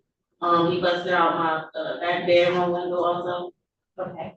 And did you see him do this or did you just see evidence of this happening? I seen it on my camera afterwards. Okay. And during this time, what are you doing then? By this time, I was trying to get out my house to get to him because I knew he was still busting windows all around my house. Okay. But my gun was still jammed, but I still got outside. Okay. And what happened after that? Once he saw me, that's when he actually left the premises. Once he seen me outside, that's when he actually left. Okay, and where did he go? I don't know. Okay, was he on foot? Was he in the No, car? he was in his car. Okay, you saw him get in his car? Yes. Okay, what happened after that? I waited for the police to come. Once the police got there, I'm told them the story I'm basically telling you. Okay. They asked me, did he steal anything since I seen him? And, you know, like in my dining room area, because I have a desk right there by the window. Okay. I told him, I seen on camera, he dropped something, but I don't know if it was something of mine, so they told me, don't claim something that I didn't see him take. Okay, and you said, you saw him on camera, is that a camera that is an outside camera or? On my inside camera? porch, yes. Okay, all right. I don't have any inside. Okay, thank you. Can you, describe the things that were broken as a result of what he did on the day? He broke one of my, security gate glasses, on the door. On the front door? Okay, what else? He broke, my whole dining room windows, which is 2 sliding panes. So he broke the top and he broke the bottom. He broke, parts on my ring door camera, but it was replaceable. Okay. And he also busted out, one of my panels in the back of my house also. Okay, yeah. Window. And you have no further questions?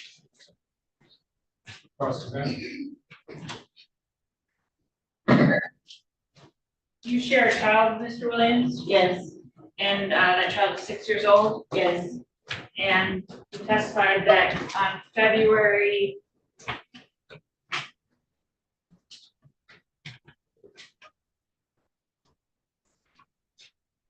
22nd, your son, that child had a seizure.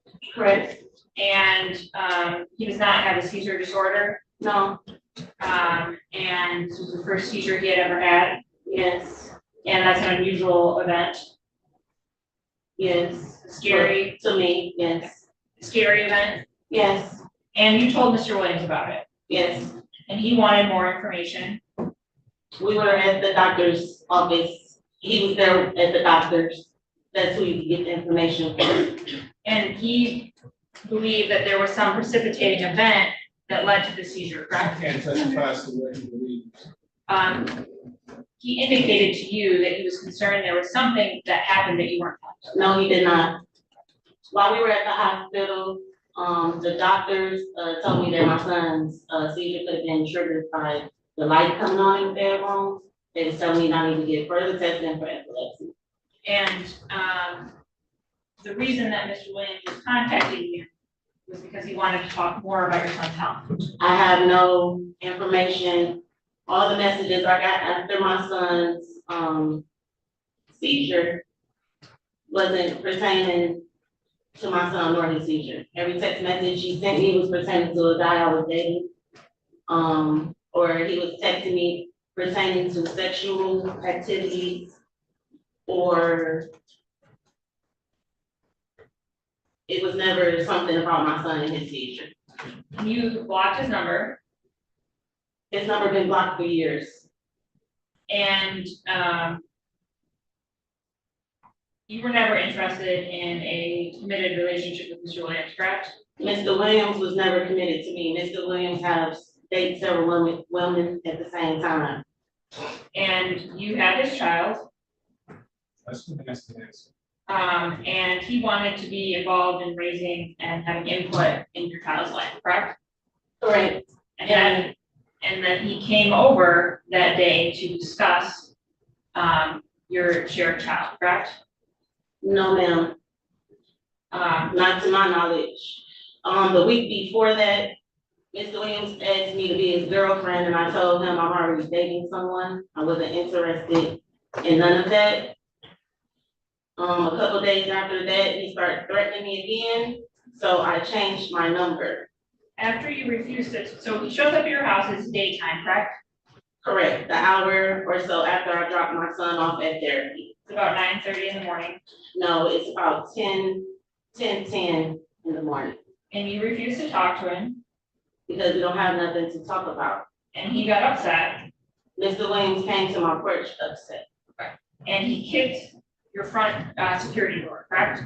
He got upset and was punching on him. He was trying to tear the cameras off the house first. And you responded by calling the police. Yes, And because this was daytime, so you live on the corner of Chatsworth, and Warren, correct? yes, It's a busy intersection. yes. There was, foot traffic that day. There were individuals milling about on the street. I don't recall seeing, when I replayed my camera footage, I don't remember seeing too many people walking or seeing people at all walking while this was occurring around my house. You're familiar with James Barber Shop on the corner of, Warren and Chatsworth? Yes. And you know the barber of that, institution? I know it's people across the street that own businesses, yes. And in fact, he came out on the sidewalk and shouted at Mr. Williams at one point, correct? I don't know. Cause I was on the phone with the police And inside my home. Mr. Williams broke a window on your front porch, correct? Right.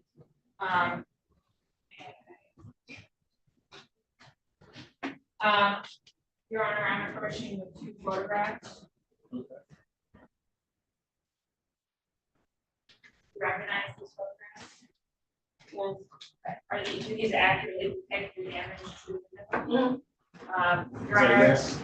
Yes, I'm sorry. Your Honor, I would move to admit these as defense exhibit 1 and 2. Objection, admitted.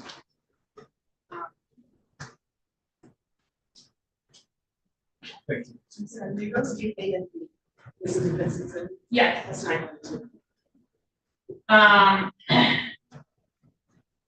So you're on the phone, with the police when he broke that window, correct? Yes, standing near the front door, near the dining room also.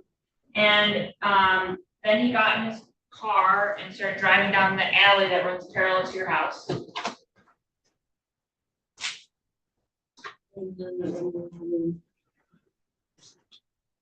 I'm getting confused. So he kicks your front security door. Where do you want me to pick up at? The alley?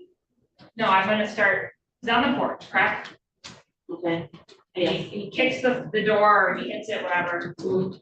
And then he breaks the window, which overlooks the porch, correct? And then he goes off the porch to his white, is it a Dodge Charger? Is that correct? Yes. Okay, and that's parked in the alley that runs parallel to your home, correct? Yes. And after he breaks that window on the porch, he leaves and goes to that car. I'm inside my home. I didn't watch Mr. Williams all the way through and through, but from my knowledge, after I showed him my pistol, he ran off the porch, and I think he got in his car. Yes, and then he proceeded down the alley and jumped back out of his vehicle. Yes. And broke the back window. Mhm. And then he got in his car again. Yes, I'm sorry, I'm so sorry. Yeah. And it's your testimony today that you saw him crawling out of the window that was on your front porch. I didn't say nobody was crawling. Okay. I said, I saw Mr. Williams' torso trying to, like, maybe thought about coming in and then backed out. Or maybe as I came up, he backed out, I don't know. Because I was on the inside of the house. So you gave a statement to the police on March 9th, 2024. The incident was March 8th? Yes. You went into the police station, or Oh, they called you on the telephone? Or did you go into the station? Yes, they came to my home. Okay. They came to your home and they. And then I went into the station. Okay. And, At that, you gave a statement. Yes. And you had a chance to review that statement. Yes. And you signed that statement as accurate. Correct? Yes. And in that statement, you said that you knew he was in the house because he was coming out the window. Right, as I'm described, like that. And so he never actually entered your home. When I ran from out of my living room into my bedroom, I was back there for a little moment. When I was on the phone with the police telling them that he's in my home, he was screaming, bitch, no, I'm not. So it sounded like he was in my home, sure, once he was fine, because I'm in my back bedroom. So it's your testimony that he crawled through that front window? I didn't say he crawled through the front window. How else would he have gotten in your home? He proceeded as he was going in my home. I didn't say he crawled in my house. I said when I got up to the front, Mr. Williams was bagging out of my window because he saw me with my gun. So my question to you is, did Mr. Williams ever enter your home? His upper body. So when you told the police that you knew he had been in your homes because you saw him crawling out the window, that was a lie? I never said crawling. When the police initially went to the address, they arrived that same day, correct? Yes. And you told them that he had entered your home. I told them that he was trying to come through my window. And I came to, once I met him up there with my gun, and that's when he backed out of me. And that the reason you knew that he was in your home is because after you retrieved your gun, you saw him crawling out the window. I never said he was crawling out. You have a Ring doorbell? Yes. With a camera? Yes. That captures your front porch area? Yes. And you have a Ring doorbell on the side of your house? Yes. And that captured him leaving down the alley and entering and exiting his car. Okay, so now we're talking about the video shows. How is best evidence? I can play the video. That's what you have to do. Okay. Officers came to your house to take pictures of the damage, correct? Yes. And the pictures I showed you are of the front window that you claim to see him coming in and out of, correct? Yes. I didn't say Mr. Williams crawled in my home. So I'm gonna say that again. I didn't say he crawled out my home or crawled in my home. I seen his torso exiting the window. And when you talked to police, you tried to be as accurate as possible, correct? Yes. Tell the truth? Yes. Give them all the important details that they needed? Yes. And you did the same thing when they interviewed you the next day? Yes.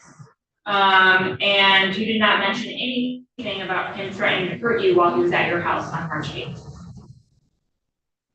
I gave the detective the email that he said, my son will not have parents. One of us is gonna die and one is gonna be in jail. All that should be included in this.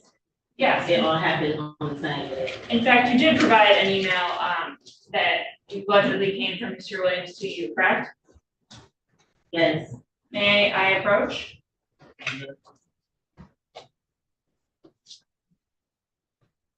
And this is the email you're talking about? And it's dated November 18th, 2022. No. This is the day of, so that's why it looks like that. This is that's the message you're reading that he forwarded off of to send me a message over there. So you're disputing the date of November 18th, 2022 that's reflected in the discovery of the screen.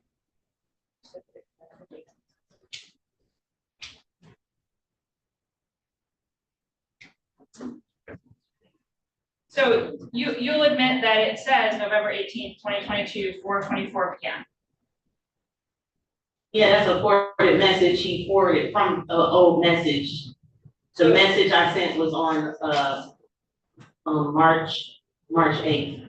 He emailed me at least 30 minutes after. I showed it to the police. So- as it came through my phone.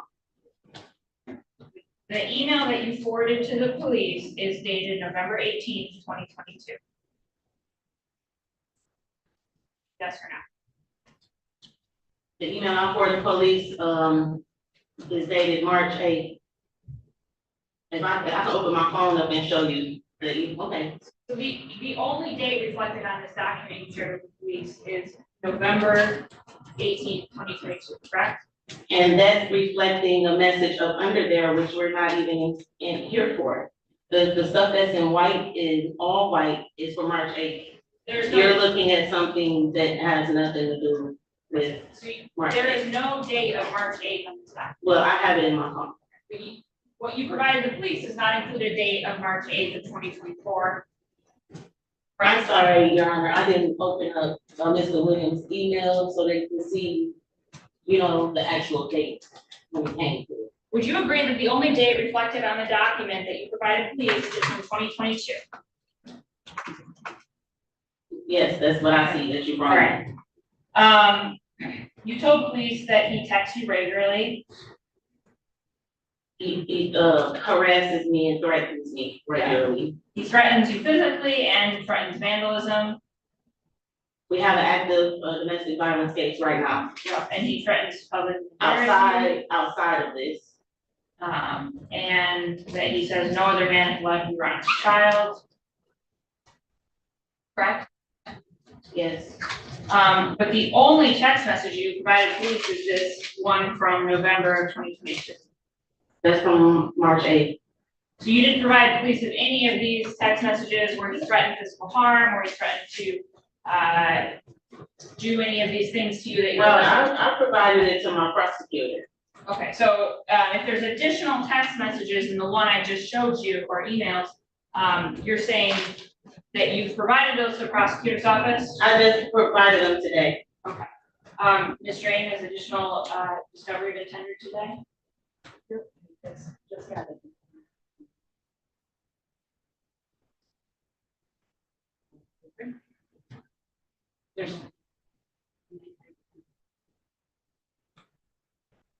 So there's additional discovery that's been provided today that has not been turned over to the defense.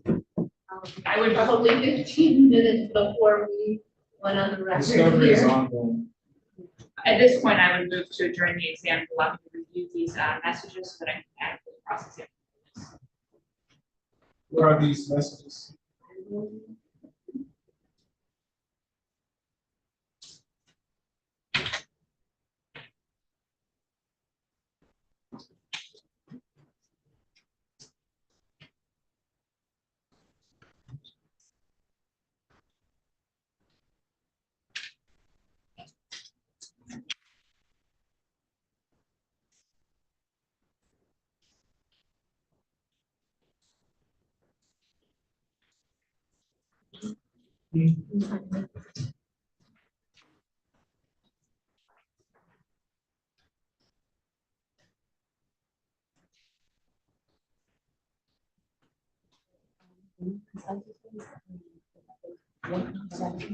Sorry.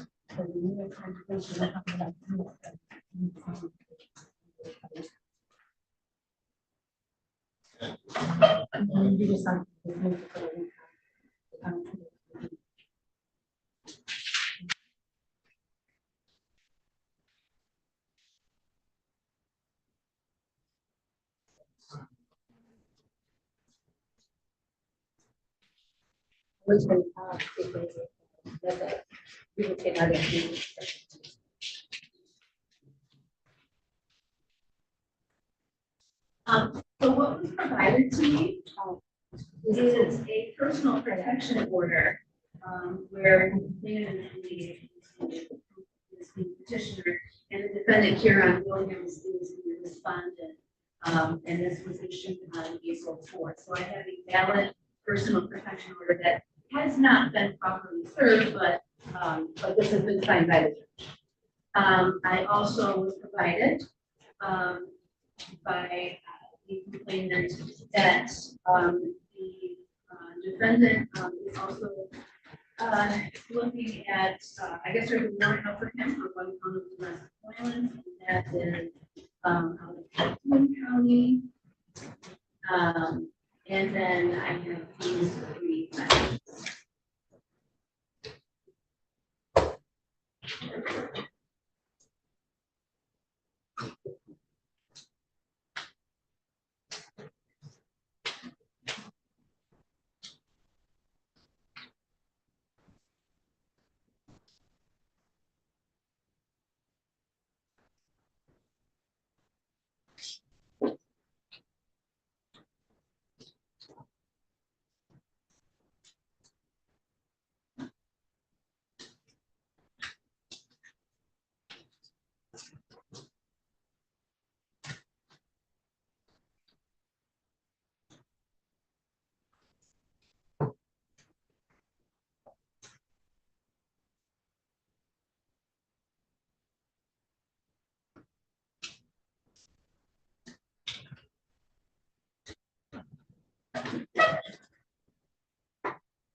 Okay.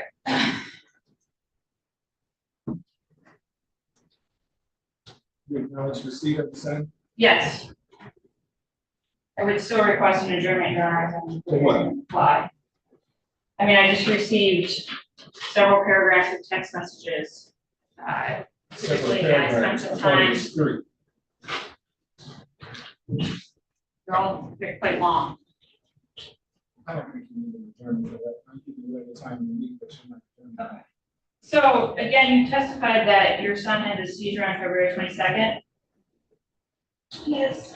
And on February 29th, Mr. Williams reaches out to you and he says, you need to raise Kenan, is your son's name Kenan? Yes. We need to raise Kenan correctly. He needs so much attention. Let's move out of the hood. Hearsay, not authorized party. Is it true that these messages reflect that Mr. Williams is in fact reaching out to you by your son? That's not the only thing that's in those messages. Is he expressing concern about Kenan's health? No, he's expressing that he wants to be back with me. So he's trying to paint a family dynamic to sell the dream to me. But I told him I wasn't buying it. Okay, so at this time, I would like to read directly for impeachment purposes, Your Honor, because she's testifying this is not about her son's health. He says, and I quote,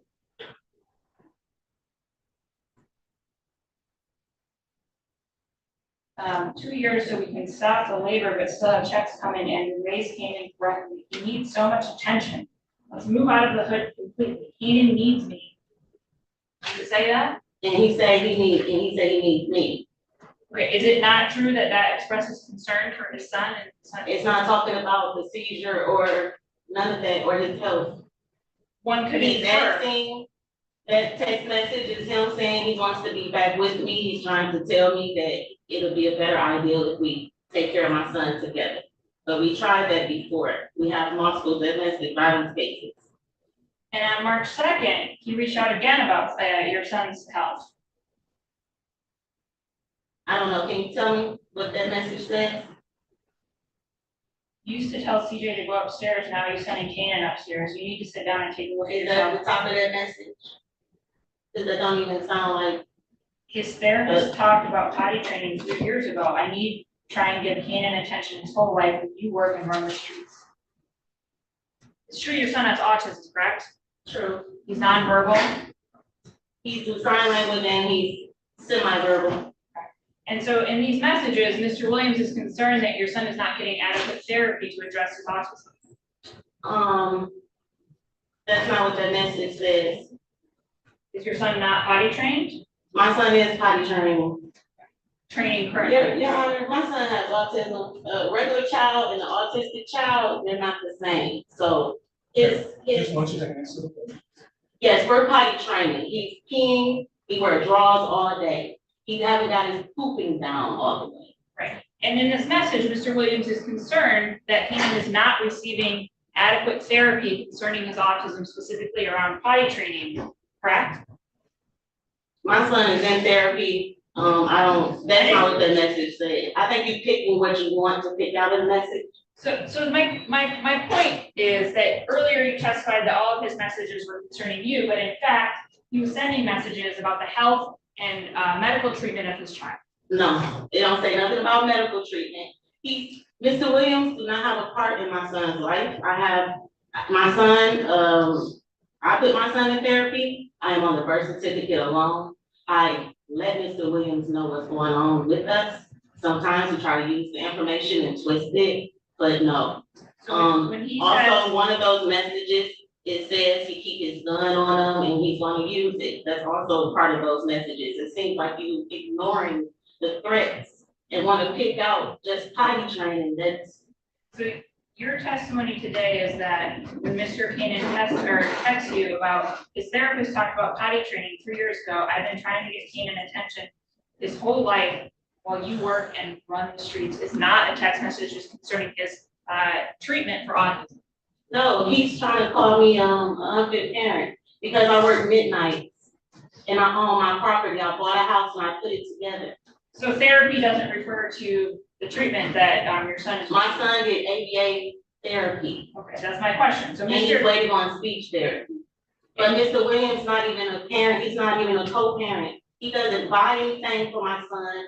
I allowed him to sell me a dream that he wanted us to be together and all this other stuff. Once I saw that he wasn't going to partake in his care, nor the dropping off or picking up from therapy, I eliminated the relationship. Mr. Williams pop up here and there when he see me dating other people, starts to threaten me, and then tells me I'm some type of parent when he's not around 24/7. He's not even a parent.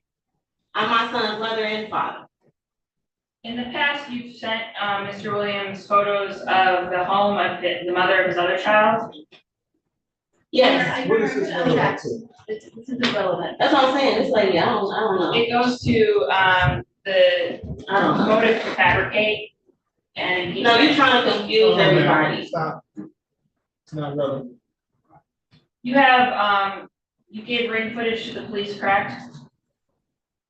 Yes. And your ring camera on your front door was not broken such that it didn't record the events. Correct. And that ring camera covers captures the entire front porch and front yard. Somewhat, yes. So that ring camera would show Mr. Williams leaning into the window and leaning out of the window. No, because the Again, ring. we can't testify as to what it's gonna show. The best evidence will be the video. All right, may I join the Zoom? The video Hold on, recorder. ma'am, no question for you.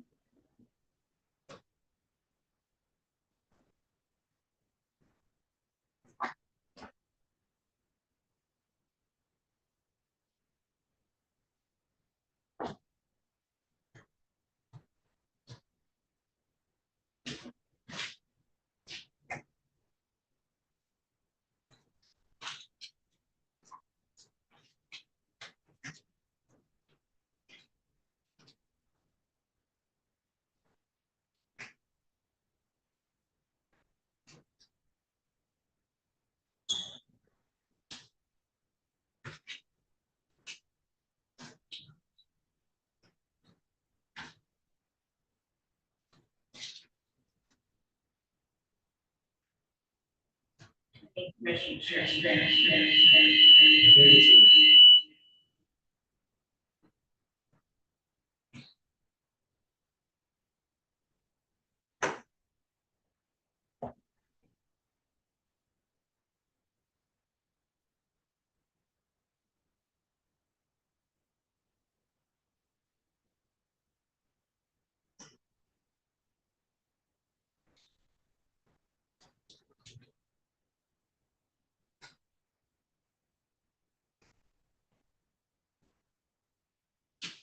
Are you moving for the admission of this? I am.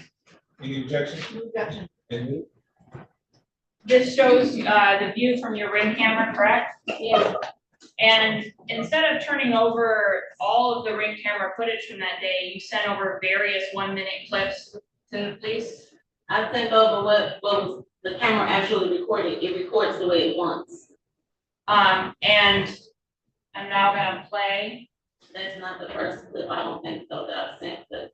This is after the windows were broken, correct? You can see the glass on the. Well, it's not showing him trying to kick my front door in. That's relevant, isn't it?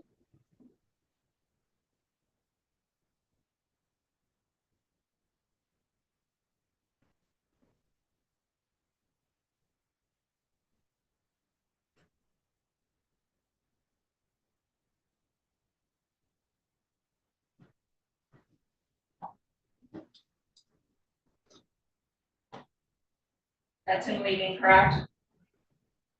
That's him pulling around the back to finish off the house. You're about to come out the house.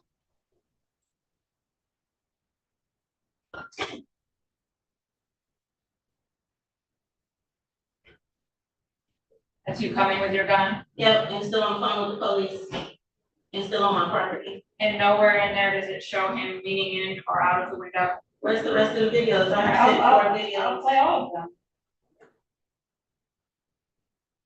This is from the side that you sent. Correct? That's one of them. One of the 4. This is after you pull off. Yeah. Pull around the back to finish this one.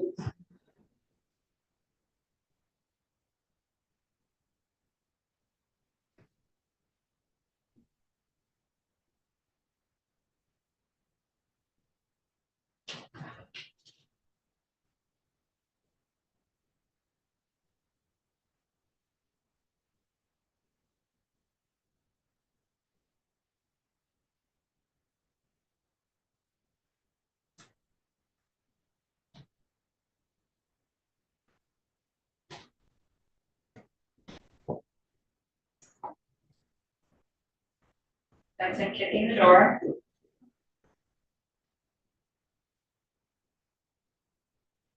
That's him uninvited to my home. I'm not disputing that he came over uninvited. I'm not disputing he broke the windows. I'm disputing whether he came into your house.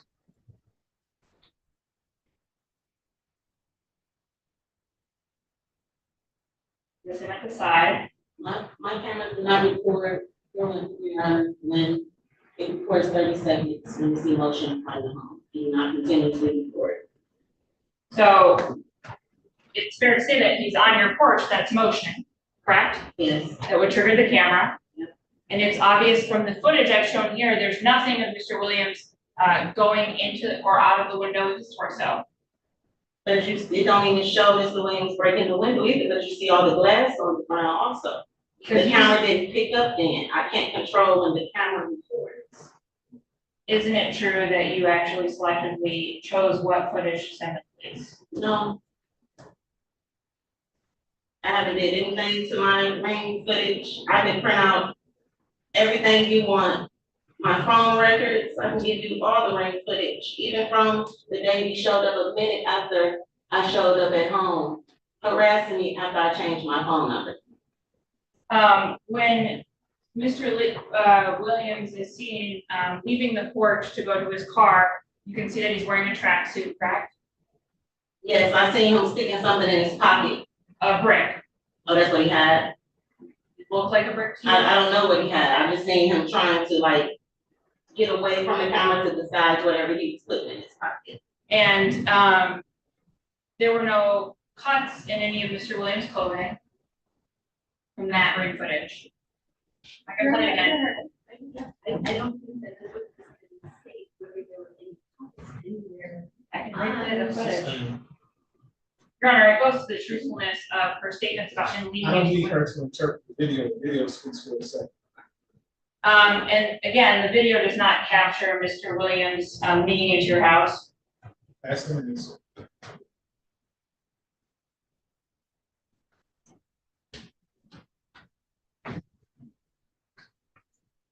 No further questions. Any regret? I don't have any questions. Ma'am, you said that the defendant did not live with you, is that right? Yes. Where did you live at the time? Do you know? He had an own apartment, I know he lived in his father's address. He was living in and out his homeboys, Okay. or whatever other females he was living with. All right, the windows, how many windows were broken? The whole, it's two windows in one, on the dining room window, and one of the panes was broken in back. And one of the windows to my security. Did you get those windows replaced? Yes. How much did it cost you to get those windows? I took them to True Value, they put the glass in for $250. $250? Yes. Okay. And was there any other damage from the besides the windows? Like he broke like the little stuff around the ring cameras that I replaced, like the cases to where you legislature pushed to make the doorbell ring. How much did that cost? I think like $15. Any questions based on my question? No, Your Honor. And once again, man, you said that the window was broken and you saw the defendant. What room was this in? My dining room window. It was your dining room? Yes. And you said you saw a portion of his body? This The other person? portion, Yes. his other torso was inside the house? Yes. All right. You can't tell us if he came all the way in the house. No, because I exited the room because I was in fear. Okay. But I can tell you my window is wider than my front door. Any questions based on my question? Thank you, man. You missed that. Any other witnesses for the people? Any witnesses for the defendant? No, Your Honor. Sir, I just have to find a word charge. Count one, home invasion, first degree. Count two, malicious destruction of the building. The malicious destruction of the building, I believe, is a misdemeanor, Your Honor. It is. So no need for bind over on that. I would object to, bind over on the count of home invasion. As we saw from the ring camera footage, there's absolutely no footage of Mr. Williams leaning into the window. The witness testified that her camera is triggered by movement and then records. I think that her credibility is in question as to what footage she immediately chose to turn over to police, which is the entirety of the footage. I believe that footage is exculpatory. Also, this court has the pictures of the window and saw the video of Mr. Williams leaving, where his tracksuit has no tears, he has no cuts, he's not bleeding. It simply does not make sense to look at those pictures that someone could lean into the house without getting damage to their clothing and or body. This is glass that's poking out the sharp edges. This man, as you can see here, simply just could not have entered that home without sustaining injury. And what we have here is. Figure that counsel, because I'm looking at this picture. This exhibit. What exhibit is this? This is not normal. Whatever exhibit this is, a picture of the glass. There's two panels of glass. And I'm not sure if I'm looking at this upside down or what, but the upper panel that I'm looking at, as I hold the picture this way, shows the sharp glass that is broken. And the bottom, what she says, consistent with her testimony, the bottom glass was pushed in. Now, there's no glass, there's no sharp edges or anything that would cut someone leading into this room. So how do you figure that? If he were to actually crawl in, he would have to somehow. She didn't say he crawled in. She said that on more than one occasion. She said the upper torso of his body was leaning inside of the window. I think that, again, the absence of ring footage that clearly captures and would have. But the ring footage doesn't capture him busting the window out either. In fact, from the vantage point of this ring camera, it doesn't even show the window. So how would I see him leaning in the window? You would see him going up to the window because it shows the porch as it faces the window right But we here. know that happened though, because he broke the window out, right? And I'm saying she selectively picked what footage she would send over, and when he broke out the window, he then fled. She cut it from right after he broke out the window till he left. And she did not show him leaning in, because it never happened. The And video wouldn't show him leaning in either. the angle of the camera clearly showed the entirety of the porch. He had to be standing on the porch to be leaning into the window. It would have shown his body, and it would have shown him leaning. And so, again, we don't have any evidence that he intended to enter the home, that he. Unfortunately for your client, there was evidence of him leaning into the home. That evidence came by way of the sworn testimony that I heard, that I actually believe. And that he intended to commit a felony therein. It's not simply that, so a breaking and entering, maybe, but you need to break and enter with the intent to commit a felony therein. There's no, she did not testify to any threats he made at that time. She did not testify to him laying any hands on her. She did not testify to him stealing anything.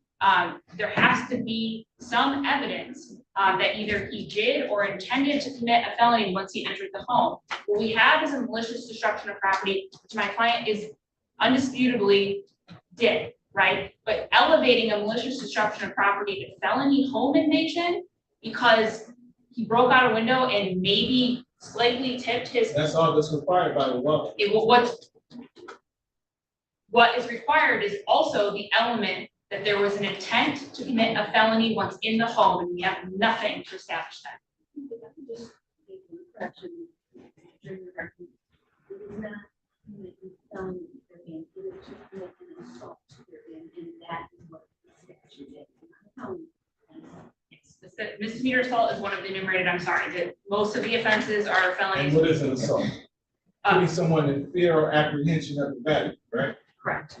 So if someone's busting out my windows and looking like they're trying to come in, I think that would satisfy an assault.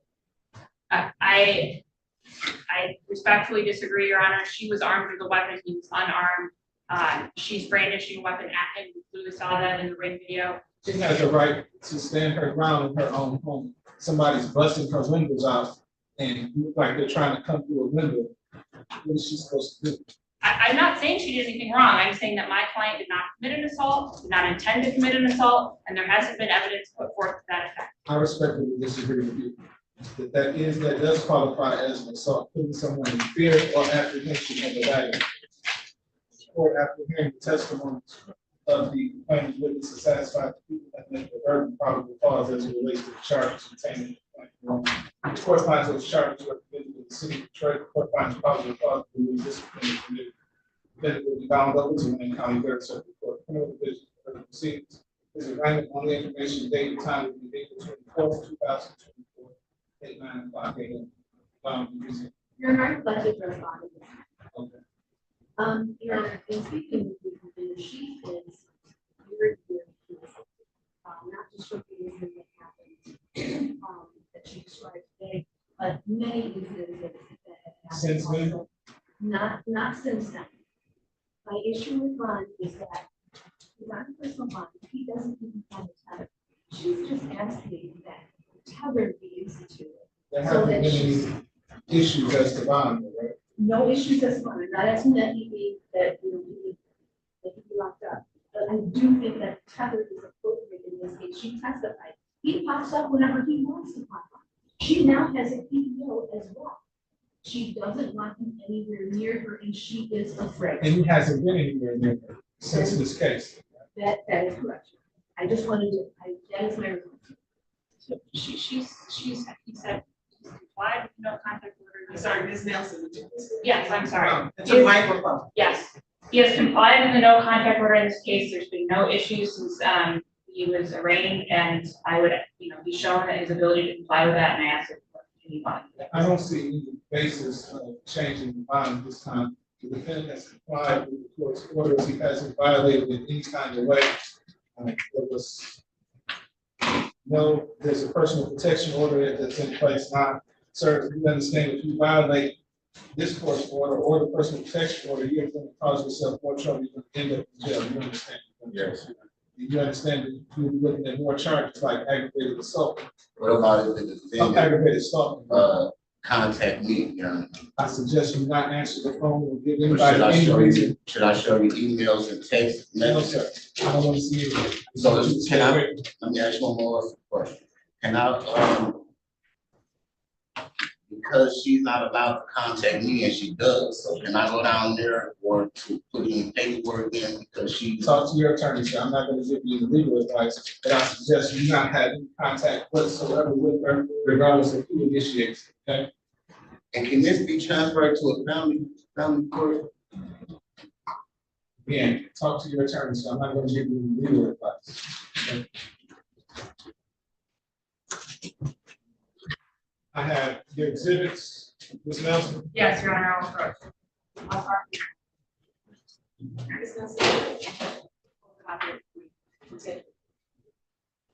That concludes the document for today, folks. Hope to see you tomorrow, same bad station, same bad time.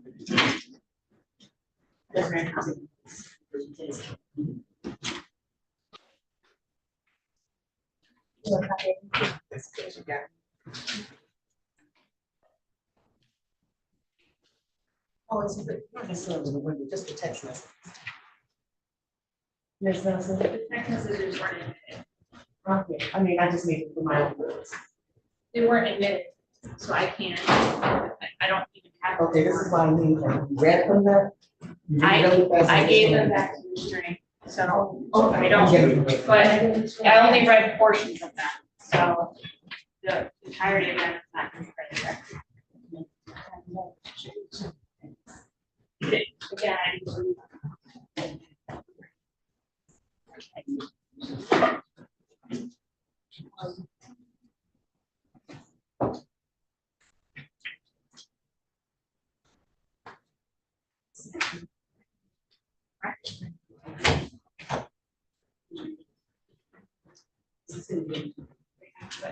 I'm not going to.